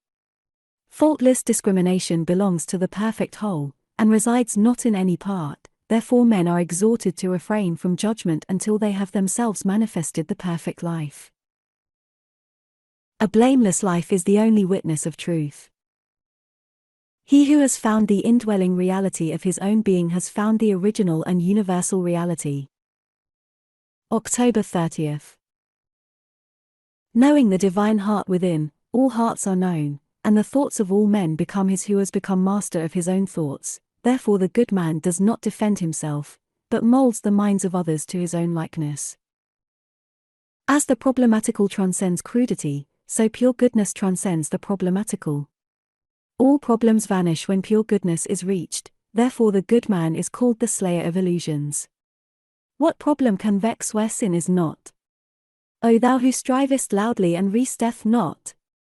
Retire into the holy silence of thine own being, and live therefrom. So shalt thou, finding pure goodness, rend in twain the veil of the temple of illusion, and shalt enter into the patience, peace, and transcendent glory of the perfect, for pure goodness and original simplicity are one. So extremely simple is original simplicity that a man must let go his hold of everything before he can perceive it. Great will be his pain and unrest who seeks to stand upon the approbation of others. October 31st. To detach oneself from every outward thing, and to rest securely upon the inward virtue, this is the unfailing wisdom. Having this wisdom, a man will be the same whether in riches or poverty. The one cannot add to his strength, nor the other rob him of his serenity. Neither can riches defile him who has washed away all the inward defilement, nor the lack of them degrade him who has ceased to degrade the temple of his soul. To refuse to be enslaved by any outward thing or happening, regarding all such things and happenings as for your use, for your education, this is wisdom. To the wise all occurrences are good, and, having no eye for evil, they grow wiser every day. They utilize all things, and thus put all things under their feet. They see all their mistakes as soon as made, and accept them as lessons of intrinsic value, knowing that there are no mistakes in the divine order. To love where one is not loved, herein lies the strength which shall never fail a man. The wise man is always anxious to learn, but never anxious to teach. November 1st. All strength and wisdom and power and knowledge a man will find within himself, but he will not find it in egotism, he will only find it in obedience, submission, and willingness to learn. He must obey the higher and not glorify himself in the lower. He who stands upon egotism, rejecting reproof, instruction, and the lessons of experience, will surely fall, yea, he is already fallen. Said a great teacher to his disciples, those who shall be a lamp unto themselves, relying upon themselves only, and not relying upon any external help, but holding fast to the truth as their lamp, and, seeking their salvation in the truth alone, shall not look for assistance to any beside themselves, it is they among my disciples who shall reach the very topmost height. But they must be willing to learn. The true teacher is in the heart of every man. Dispersion is weakness, concentration is power. November 2nd. Things are useful and thoughts are powerful in the measure that their parts are strongly and intelligently concentrated. Purpose is highly concentrated thought. All the mental energies are directed to the attainment of an object, and obstacles which intervene between the thinker and the object are, one after another, broken down and overcome. Purpose is the keystone in the temple of achievement. It binds and holds together in a complete whole that which would otherwise lie scattered and useless. Empty whims, ephemeral fancies, vague desires, and half-hearted resolutions have no place in purpose. In the sustained determination to accomplish there is an invincible power which swallows up all inferior considerations and marches direct to victory. All successful men are men of purpose. Know this, thou makest and unmakest thyself. November 3rd. Doubt, anxiety, and worry are unsubstantial shades in the underworld of self, and shall no more trouble him who will climb the serene altitudes of his soul. Grief, also, will be forever dispelled by him who will comprehend the law of his being. He who so comprehends shall find the supreme law of life, and he shall find that it is love, that it is imperishable love. He shall become one with love, and loving all, with mind freed from all hatred and folly, he shall receive the invincible protection which love affords. Claiming nothing, he shall suffer no loss, seeking no pleasure, he shall find no grief, and employing all his powers as instruments of service, he shall evermore live in the highest state of blessedness and bliss. Thou art a slave if thou preferest to be, thou art a master if thou wilt make thyself one. He who has found meekness has found divinity. November 4th. The mountain bends not to the fiercest storm, but it shields the fledgling and the lamb, and though all men tread upon it, yet it protects them, and bears them up upon its deathless bosom. Even so is it with the meek man who, though shaken and disturbed by none, yet compassionately bends to shield the lowliest creature, and, though he may be despised, lifts up all men, and lovingly protects them. As glorious as the mountain in its silent might is the divine man in his silent meekness, like its form, his loving compassion is expansive and sublime. Truly his body, like the mountain's base, is fixed in the valleys and the mists, but the summit of his being is eternally bathed in cloudless glory, and lives with the silence. The meek man has realized the divine consciousness and knows himself as divine. He who lives in meekness is without fear, knowing the highest, and having the lowest under his feet. November 5th. The meek man shines in darkness, and flourishes in obscurity. Meekness cannot boast, nor advertise itself, nor thrive on popularity. It is practiced, and is seen and not seen, being a spiritual quality it is perceived only by the eye of the Spirit. Those who are not spiritually awakened see it not, nor do they love it, being enamored of, and blinded by, worldly shows and appearances. Nor does history take note of the meek man. Its glory is that of strife and self-aggrandizement, his is the glory of peace and gentleness. History chronicles the earthly, not the heavenly acts. Yet though he lives in obscurity, he cannot be hidden. How can light be hid? He continues to shine after he has withdrawn himself from the world, and is worshipped by the world which knew him not. The meek man is found in the time of trial, when other men fall he stands. The meek man resists none, and thereby conquers all. November 6th. He who imagines he can be injured by others, and who seeks to justify and defend himself against them, does not understand meekness, does not comprehend the essence and meaning of life. He abused me, he beat me, he defeated me, he robbed me. In those who harbor such thoughts hatred will never cease, for hatred ceases not by hatred at any time, hatred ceases by love. What sayest thou? Thy neighbor has spoken thee falsely. Well, what of that? Can a falsity hurt thee? That which is false, and there is an end of it. It is without life, and without power to hurt any but him who seeks to be hurt by it. It is nothing to thee that thy neighbor should speak falsely of thee, but it is much to thee that thou shouldst resist him, and seek to justify thyself, for, by so doing, thou givest life and vitality to thy neighbor's falseness, so that thou art injured and distressed.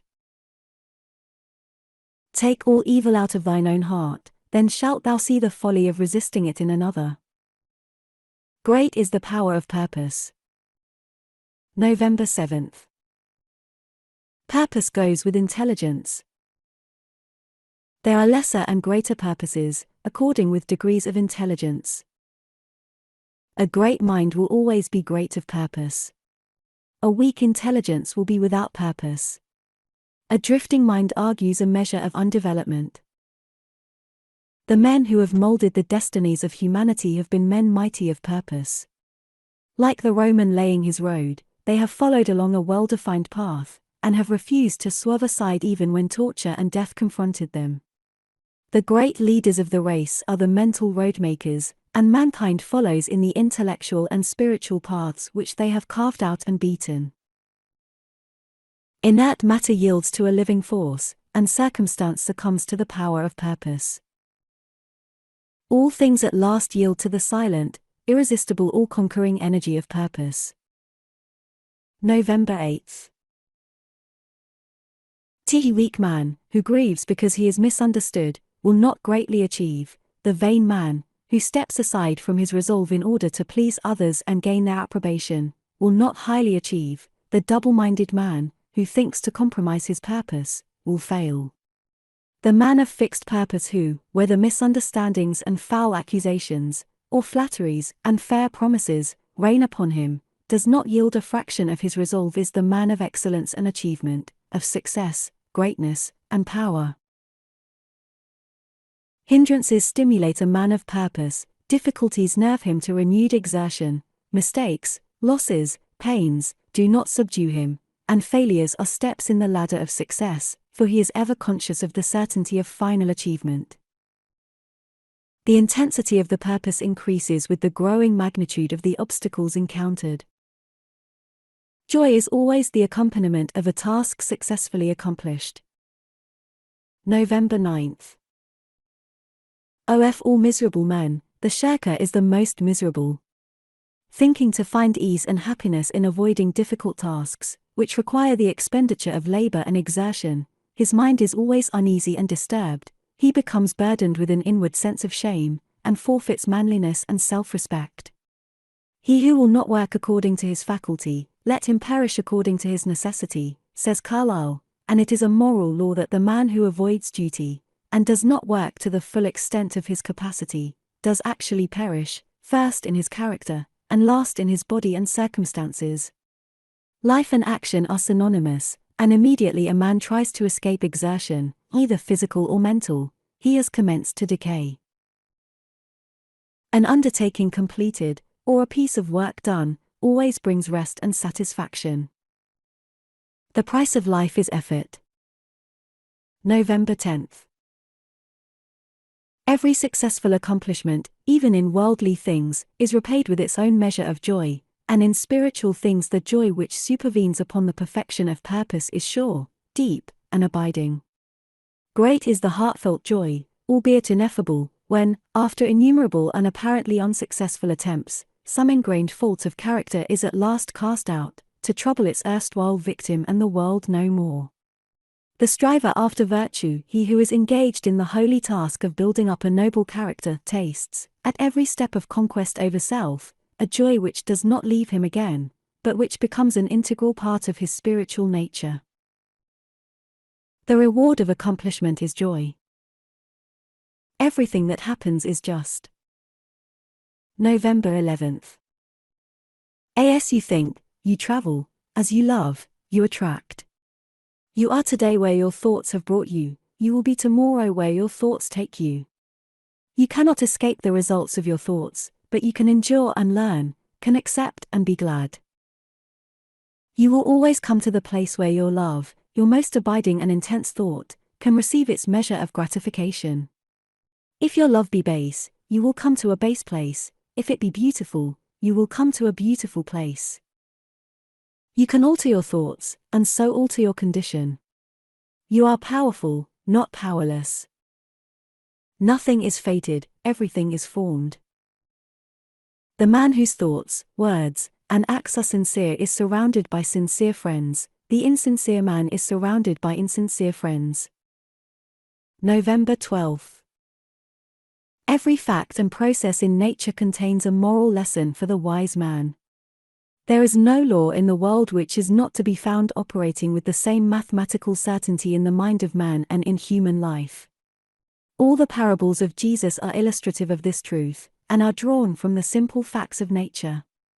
There is a process of seed sowing in the mind and life, a spiritual sowing which leads to a harvest according to the kind of seed sown. Thoughts, words, and acts are seeds sown, and, by the inviolable law of things, they produce after their kind. The man who thinks hateful thoughts brings hatred upon himself. The man who thinks loving thoughts is loved. When you know yourself, you will perceive that every event in your life is weighed in the faultless balance of equity. He who would be blessed, let him scatter blessings. November 13th. The farmer must scatter all his seed upon the land, and then leave it to the elements. Were he to covetously hoard his seed, he would lose both it and his produce, for his seed would perish. It perishes when he sows it, but in perishing it brings forth a greater abundance. So in life, we get by giving, we grow rich by scattering. The man who says he is in possession of knowledge which he cannot give out because the world is incapable of receiving it either does not possess such knowledge, or, if he does, will soon be deprived of it if he is not already deprived of it. To hoard is to lose, to exclusively retain is to be dispossessed. He who would be happy, let him consider the happiness of others. Men reap that which they sow. November 14th. If a man is troubled, perplexed, sorrowful, or unhappy, let him ask. What mental seeds have I been sowing? What seeds am I sowing? What is my attitude towards others? What seeds of trouble and sorrow and unhappiness have I sown that I should thus reap these bitter weeds? Let him seek within and find, and having found, let him abandon all the seeds of self, and sow, henceforth, only the seeds of truth.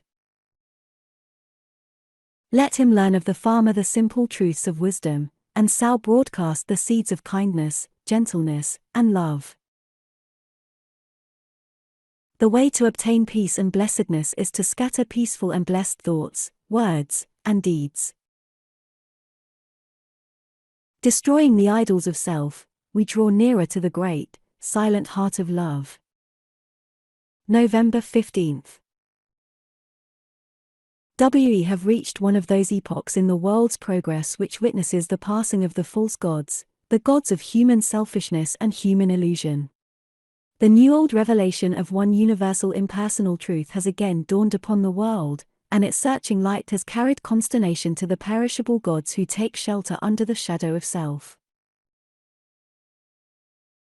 Men have lost faith in a God who can be cajoled, who rules arbitrarily and capriciously, subverting the whole order of things to gratify the wishes of his worshippers, and are turning, with a new light in their hearts, to the God of law.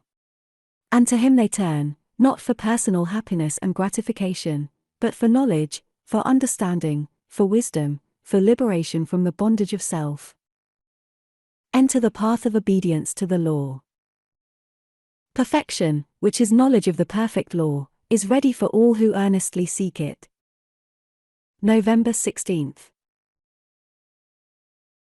Entering that path, the path of the supreme law, men no longer accuse, no longer doubt, no longer fret and despond, for they know now that God is right, the universal laws are right, the cosmos is right, and that they themselves are wrong, if wrong there is, and that their salvation depends upon themselves, upon their own efforts, upon their personal acceptance of that which is good, and deliberate rejection of that which is evil. No longer merely hearers, they become doers of the word, and they acquire knowledge, they receive understanding, they grow in wisdom, and they enter into the glorious life of liberation from the bondage of self.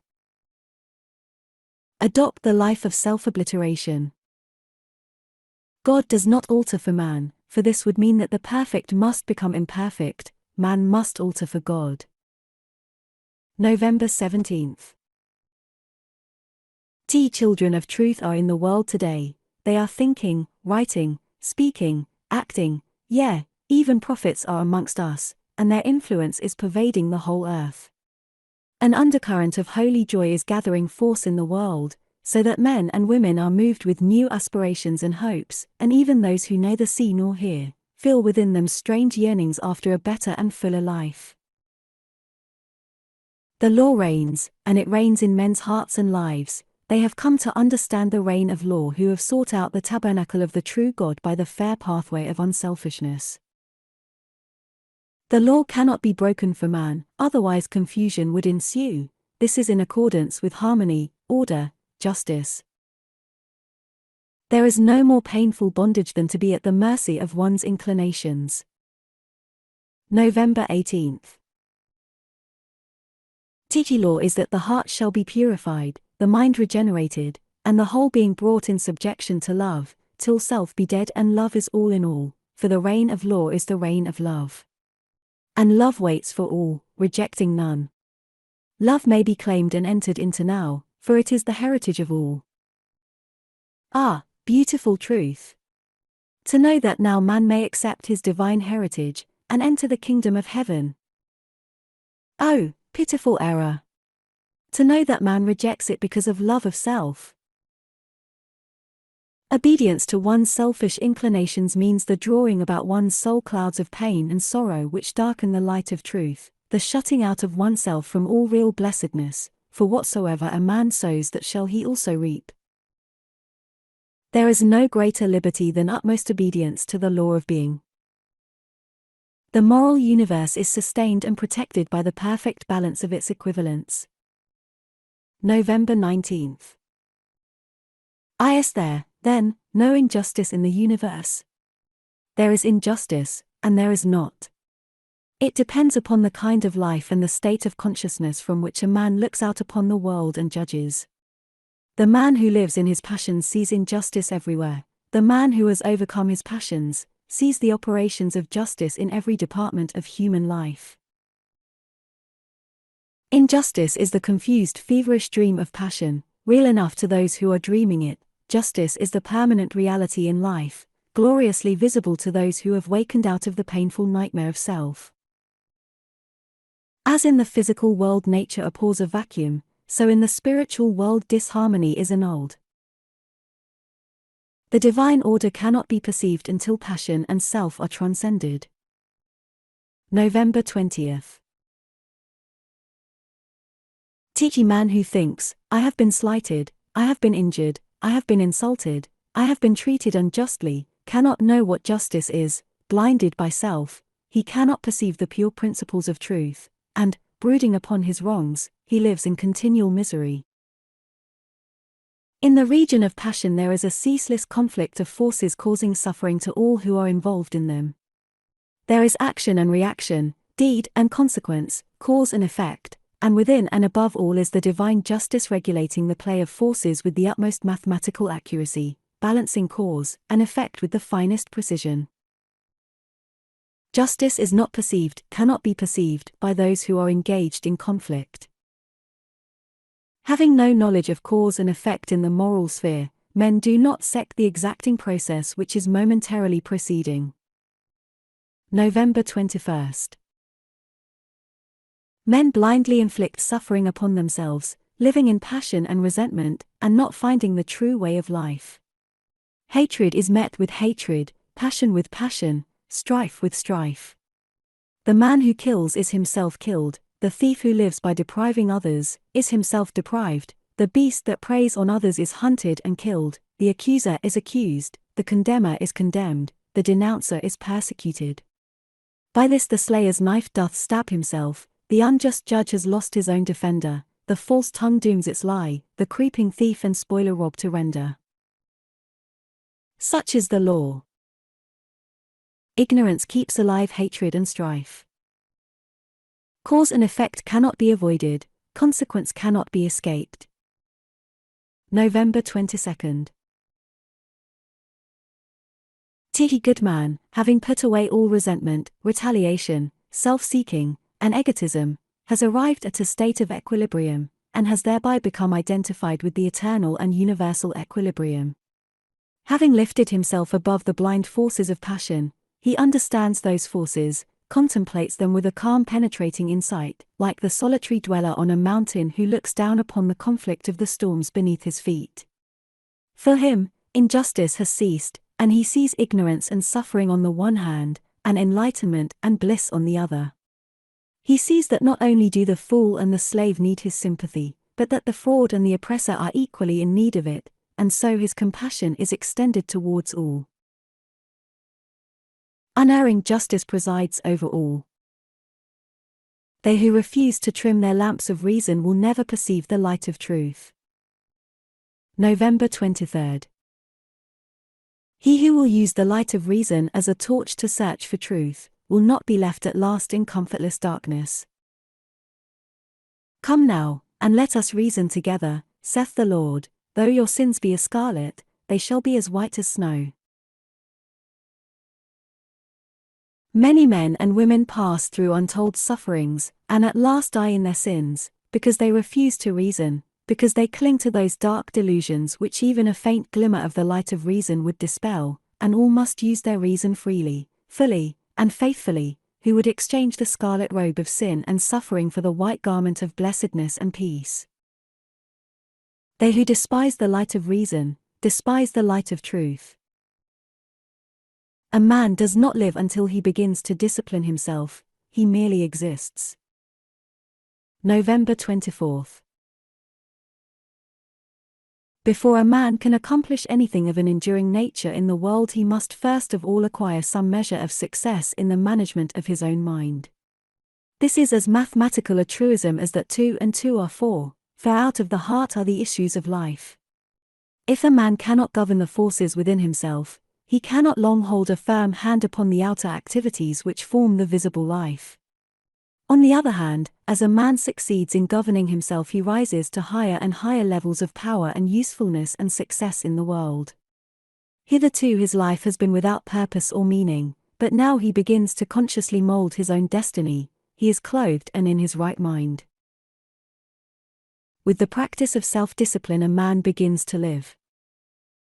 In the process of self-discipline there are 3 stages: control, purification, and relinquishment. November 25th. A man begins to discipline himself by controlling those passions which have hitherto controlled him. He resists temptation, and guards himself against all those tendencies to selfish gratifications which are so easy and natural, and which have formerly dominated him.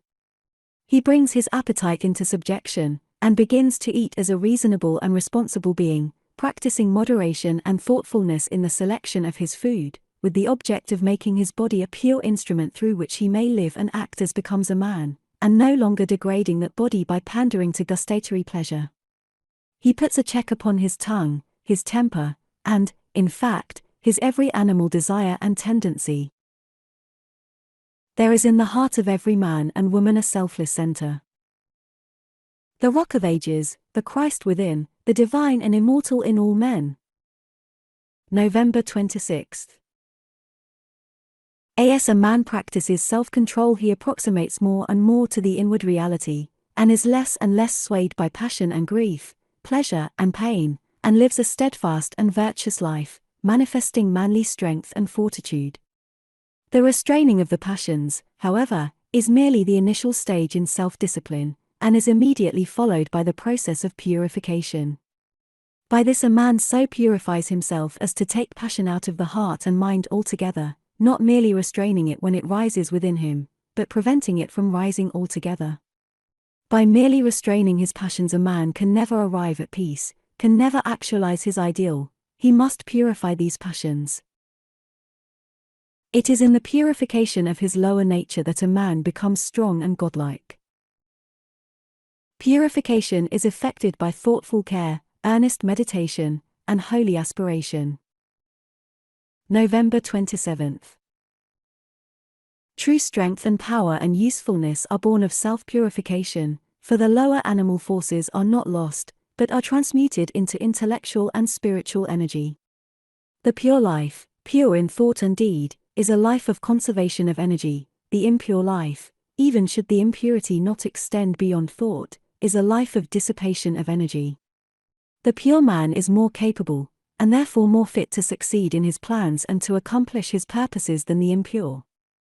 Where the impure man fails, the pure man will step in and be victorious, because he directs his energies with a calmer mind and a greater definiteness and strength of purpose.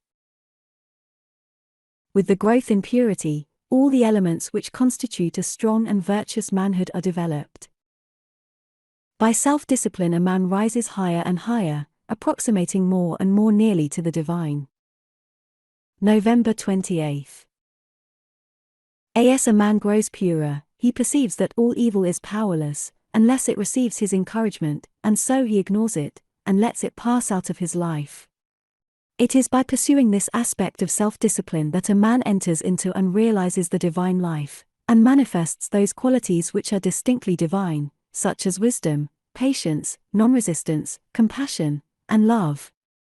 It is here, also, where a man becomes consciously immortal, rising above all the fluctuations and uncertainties of life, and living in an intelligent and unchangeable peace. By self-discipline a man attains to every degree of virtue and holiness, and finally becomes a purified son of God, realizing his oneness with the central heart of all things. A life without resolution is a life without aims, and a life without aims is a drifting and unstable thing. November 29th.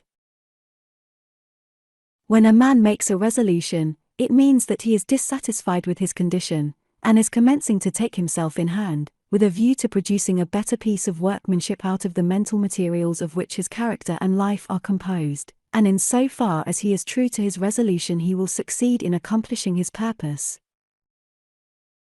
The vows of the saintly ones are holy resolutions directed towards some victory over self, and the beautiful achievements of holy men and the glorious conquests of the divine teachers were rendered possible and actual by unswerving resolution. Resolution, the companion of noble aims and lofty ideals. True resolution is the crisis of long thought. November 30th. Half-hearted and premature resolution is no resolution at all, and is shattered at the first difficulty. A man should be slow to form a resolution. He should searchingly examine his position and take into consideration every circumstance and difficulty with his decision, and should be fully prepared to meet them. He should be sure that he completely understands the nature of his resolution, that his mind is finally made up, and that he is without doubt in the matter. With the mind thus prepared, the resolution that is formed will not be departed from, and by the aid of it a man will, in due time, accomplish his strong purpose. Hasty resolutions are futile. Indolence is the twin sister of indifference, ready action is the friend of contentment. December 1st. Contentment is a virtue which becomes lofty and spiritual, as the mind is trained to perceive and the heart to receive the guidance, in all things, of a merciful law. To be contented does not mean to forego effort, it means to free effort from anxiety. It does not mean to be satisfied with sin and ignorance and folly, but to rest happily in duty done, and work accomplished. A man may be said to be content to lead a grovelling life, to remain in sin and in debt, but such a man's true state is one of indifference to his duty, his obligations, and the just claims of his fellow men. He cannot truly be said to possess the virtue of contentment. He does not experience the pure and abiding joy which is the accompaniment of active achievement. True contentment is the outcome of honest effort and true living. The truly contented man works energetically and faithfully, and accepts all results with an untroubled spirit. December 2nd. There are 3 things with which a man should be content, with whatever happens, with his friendships and possessions, and with his pure thoughts. Contented with whatever happens, he will escape grief, with his friendships and possessions, he will avoid anxiety and wretchedness, and with his pure thoughts, he will never go back to suffer and grovel in impurities. There are 3 with which a man should not be content, with his opinions, with his character, and with his spiritual condition. Not content with his opinions, he will continually increase in intelligence; not content with his character, he will ceaselessly grow in strength and virtue; and not content with his spiritual condition, he will, every day, enter into a larger wisdom and a fuller blessedness. Results exactly correspond with efforts.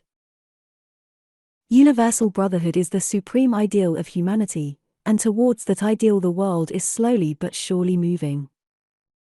December 3rd. Brotherhood as a human organization cannot exist so long as any degree of self-seeking reigns in the hearts of men and women who band themselves together for any purpose, as such self-seeking must eventually rend the seamless coat of loving unity. But although organized brotherhood has so largely failed, any man may realize brotherhood in its perfection, and know it in all its beauty and completion, if he will make himself a wise, pure, loving spirit, removing from his mind every element of strife, and learning to practice those divine qualities without which brotherhood is but a mere theory, opinion, or elusive dream. In whatsoever heart discord rules, brotherhood is not realized. Brotherhood is at first spiritual, and its outer manifestation in the world must follow as a natural result. December 4th. From the spirit of humility proceed meekness and peacefulness, from self-surrender come patience, wisdom, and true judgment, from love spring kindness, joy, harmony, and from compassion proceed gentleness and forgiveness. He who has brought himself into harmony with these 4 qualities is divinely enlightened. he sees whence the actions of men proceed and whither they tend, and therefore can no longer live in the exercise of the dark tendencies.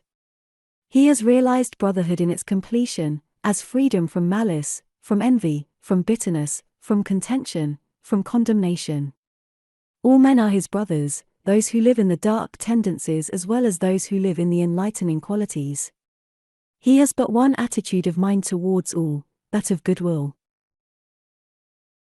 Where pride, self-love, hatred, and condemnation are, there can be no brotherhood. Brotherhood consists, first of all, in the abandonment of self by the individual. December 5th.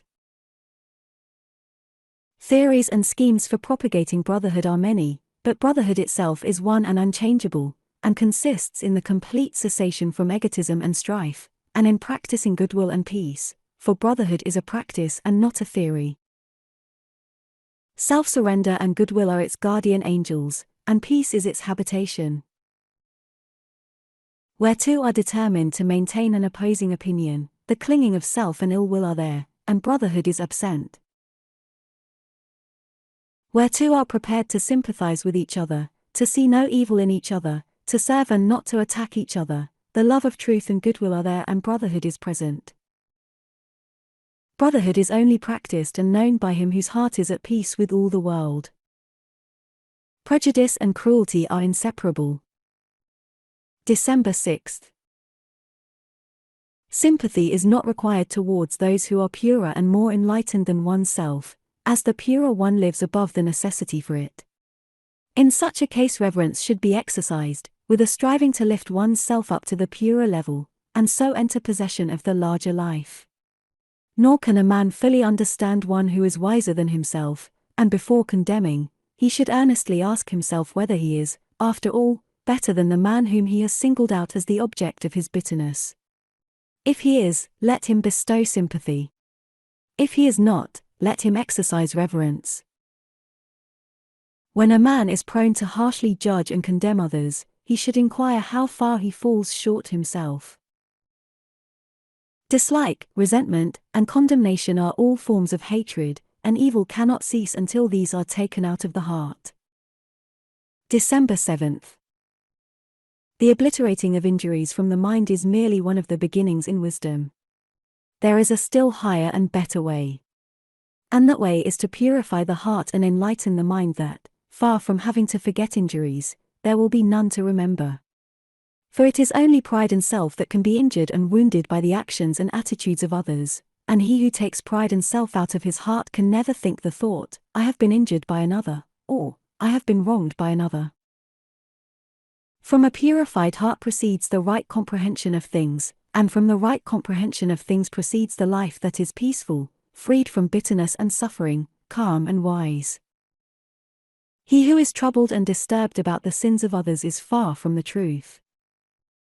He who is troubled and disturbed about his own sins is very near to the gate of wisdom. December 8th. He in whose heart the flames of resentment burn, cannot know peace nor understand truth. He who will banish resentment from his heart, will know and understand. He who has taken evil out of his own heart, cannot resent or resist it in others, for he is enlightened as to its origin and nature, and knows it as a manifestation of the mistakes of ignorance. With the increase of enlightenment, sin becomes impossible.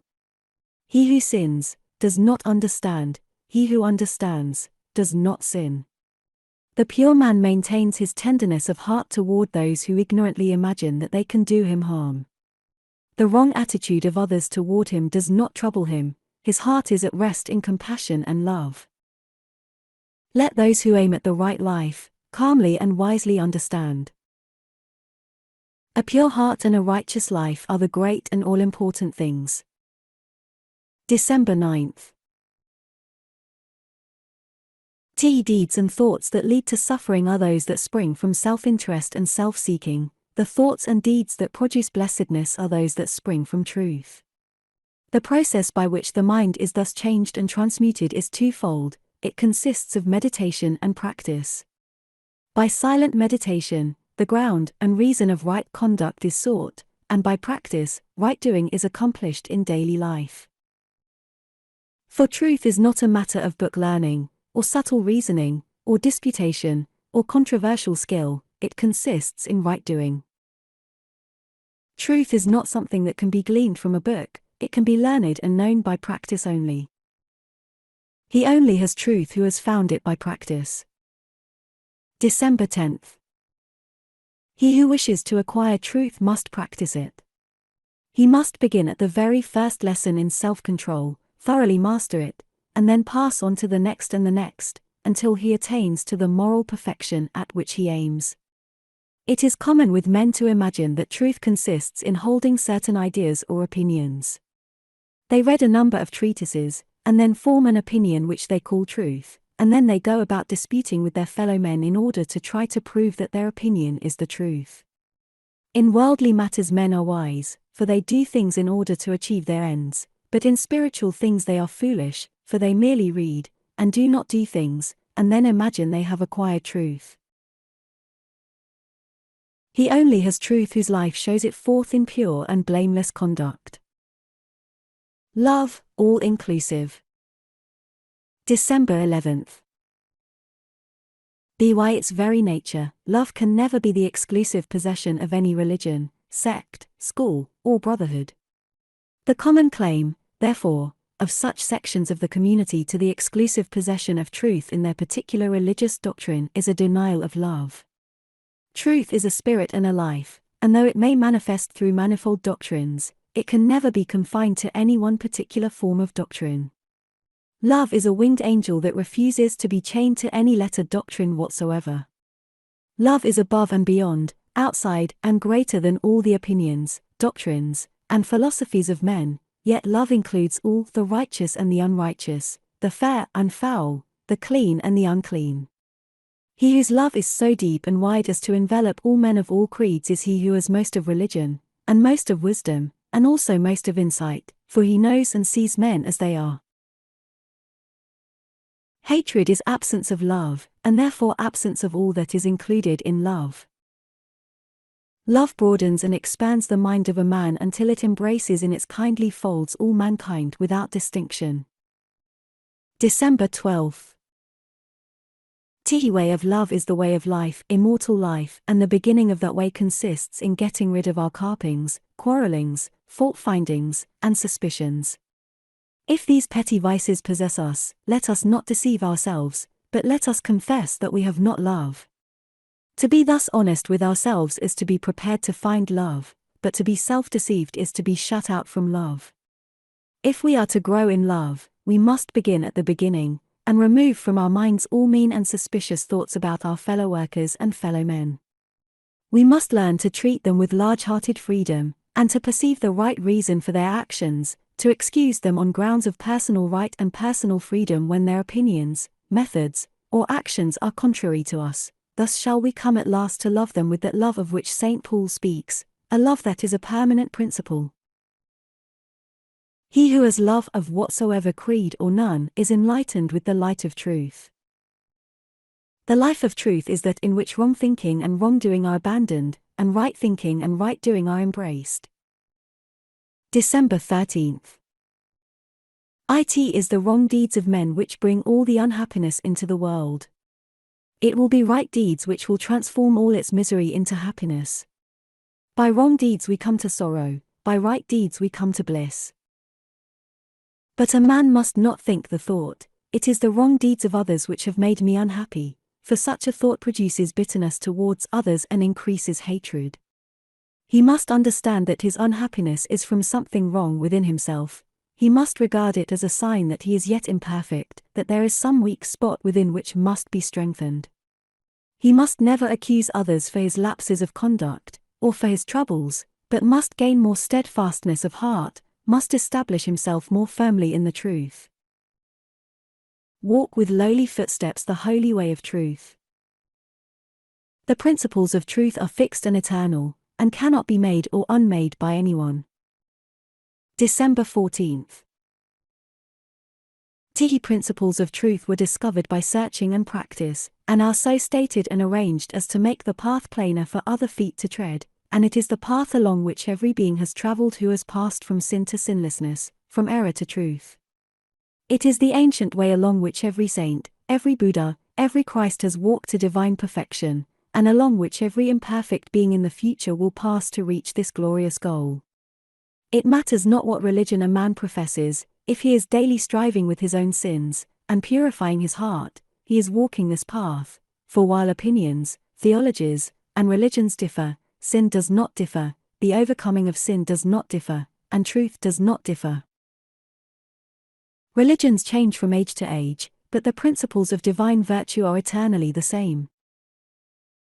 Truth is one, though it has a variety of aspects, and is adaptable to men in various stages of growth. December 15th. We have sat at the feet of all the great teachers, and have learned of them. Unspeakable has been our rejoicing to have found, in the lives and precepts of gentle Indian and Chinese teachers, the same divine qualities and the same preceptive truths which adorn the character of Jesus Christ. To us they are all wonderful and adorable, and so great and good and wise that we can but reverence and learn of them. They have also had the same marvelous influence for good over the various races among which they have appeared, and have all equally called forth the undying worship of millions of human beings. Great teachers are perfected flowers of humanity, types of what all men will one day be. Perfect purity of heart is a condition of emancipation from all the cravings and indulgences of self. December 16th. There is a distinction between a worldly life and a religious life. He who is daily following his impure inclinations, with no wish to give them up, is irreligious, while he who is daily controlling and purging away his impure inclinations is religious. The religious man should curb his passions and the indulgence of his desires, for that is what constitutes religion. He must learn to see men and things as they are, and must perceive that they are living in accordance with their nature, and their right of choosing their path as intelligent human beings. He must never intrude his rules of life upon them, and never presume to be, or even think of himself as being, on a higher plane than they are. He must learn to put himself in their place, and to see from their standpoint. A lover of truth must be a lover of all men. He must let his love go out without restraint or stint. The ground of certainty on which we can securely rest amid all the incidents of life, is the mathematical exactitude of the moral law. December 17th.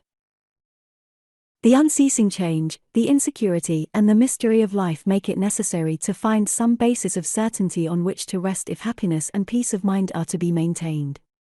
This basic principle, a knowledge of which the whole race will ultimately acquire, is best represented by the term divine justice.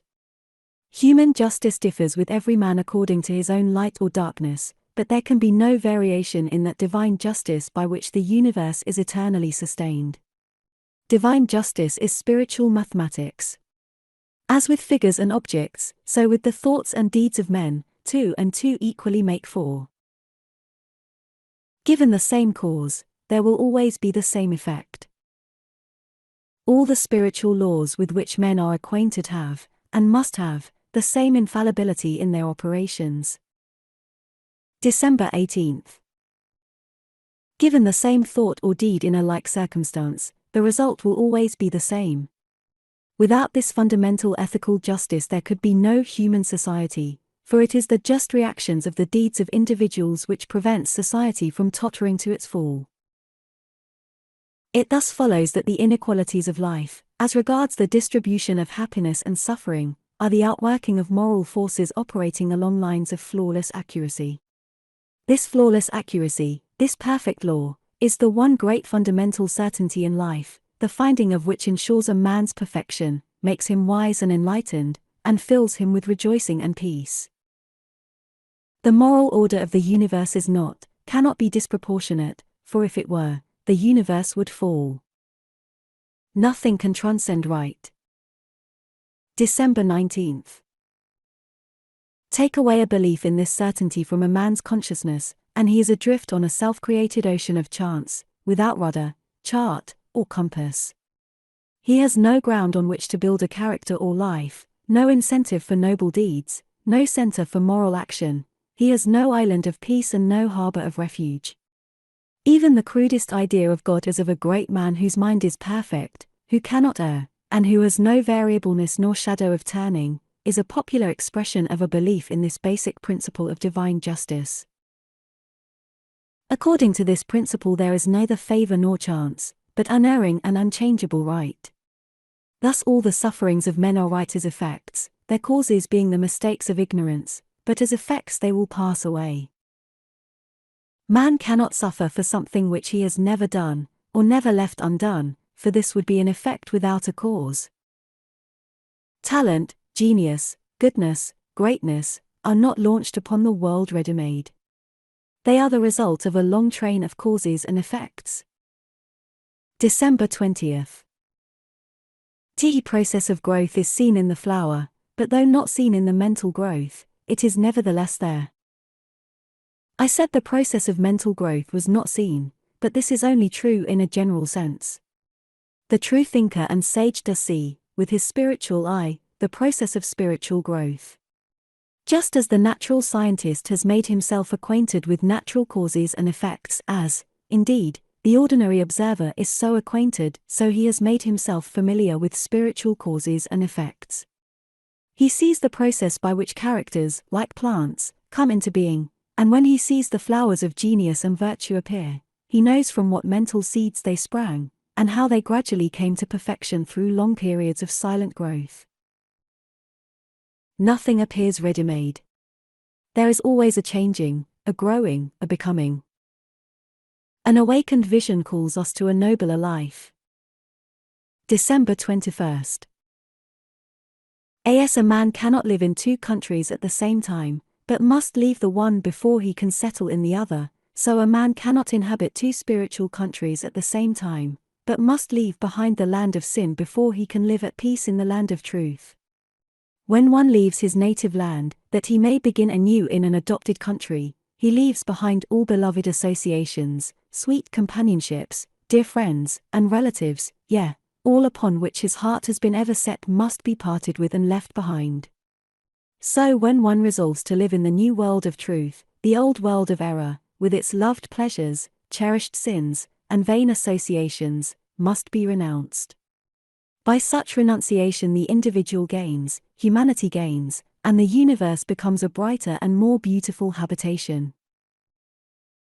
We must shake the mud of the valley from our feet if we are to commune with the mountain silence. Right thoughts spring from a right mental attitude, and lead to right actions. December 22nd.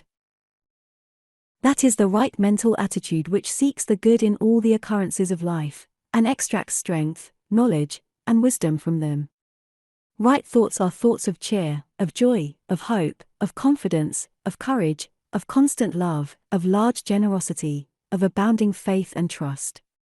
These are the affirmations that make strong characters and useful and noble lives, and that build up those personal successes which make the progress of the world.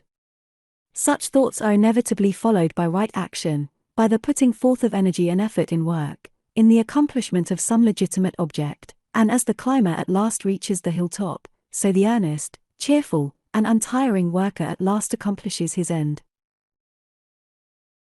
All the successful people, through all time, have reached their particular success by laboring for it. Suffering is a purifying and perfecting process. We become obedient by the things which we suffer. December 23rd. To inflict suffering upon others is to become more deeply involved in ignorance, but to suffer ourselves is to come nearer to enlightenment. Pain teaches men how to be kind and compassionate. It at last makes them tender-hearted and thoughtful for the sufferings of others. When a man does a cruel deed, he thinks, in his ignorance, that that is the end of it, but it is only the beginning. Attached to the deed is a train of consequences which will plunge him in a tormenting hell of pain. For every wrong thought we think, or unkind deed we do, we must suffer some form of mental or bodily pain, and the kind of pain will be in accordance with the initiative thought or act. By acquainting man with suffering, it enables him to feel for the sufferings of others. Every resource is already with you and within you. December 24th. Just as the strong doing of small tasks leads to greater strength, so the doing of those tasks weakly leads to greater weakness. What a man is in his fractional duties that he is in the aggregate of his character. Weakness is as great a source of suffering as sin, and there can be no true blessedness until some measure of strength of character is evolved. The weak man becomes strong by attaching value to little things and doing them accordingly. The strong man becomes weak by falling into looseness and neglect concerning small things, thereby forfeiting his simple wisdom and squandering his energy. There is no way to strength and wisdom but by acting strongly and wisely in the present moment. The year is passing, and blessed are they who can let its mistakes, its injuries, and wrongs pass away forever, and be remembered no more. December 25th. The past is dead and unalterable, let it sink into oblivion, but extract and retain its divine lessons, let those lessons be strength to you now, and make them the starting points of a nobler, purer, more perfect life in the coming years. Let all thoughts of hatred, resentment, strife, and ill will die with the dying years, erase from the tablet of your heart all malicious memories, all unholy grudges. Let the cry, peace on earth and goodwill to men, which at this season re-echoes through the world from myriads of lips, be to you something more than an oft-reiterated platitude. Let its truth be practiced by you, let it dwell in your heart, and do not mar its harmony and peace by thoughts of ill will. Blessed is he who has no wrongs to remember, no injuries to forget, in whose pure heart no hateful thought about another can take root and flourish. No man can be confronted with a difficulty which he has not the strength to meet and subdue. December 26th. Do not regard your difficulties and perplexities as portentous of ill, by so doing you will make them ill, but regard them as prophetic of good, which, indeed, they are. Do not persuade yourself that you can evade them, you cannot. Do not try to run away from them, this is impossible, for wherever you go they will still be there with you, but meet them calmly and bravely, confront them with all the dispassion and dignity which you can command, weigh up their proportions, measure their strength, understand them, attack them, and finally vanquish them. Thus will you develop strength and intelligence, thus will you enter one of those byways of blessedness which are hidden from the superficial gaze. There is no peace in sin, no rest in error, no final refuge but in wisdom. Go to your task with love in your heart and you will go to it light-hearted and cheerful. December 27th.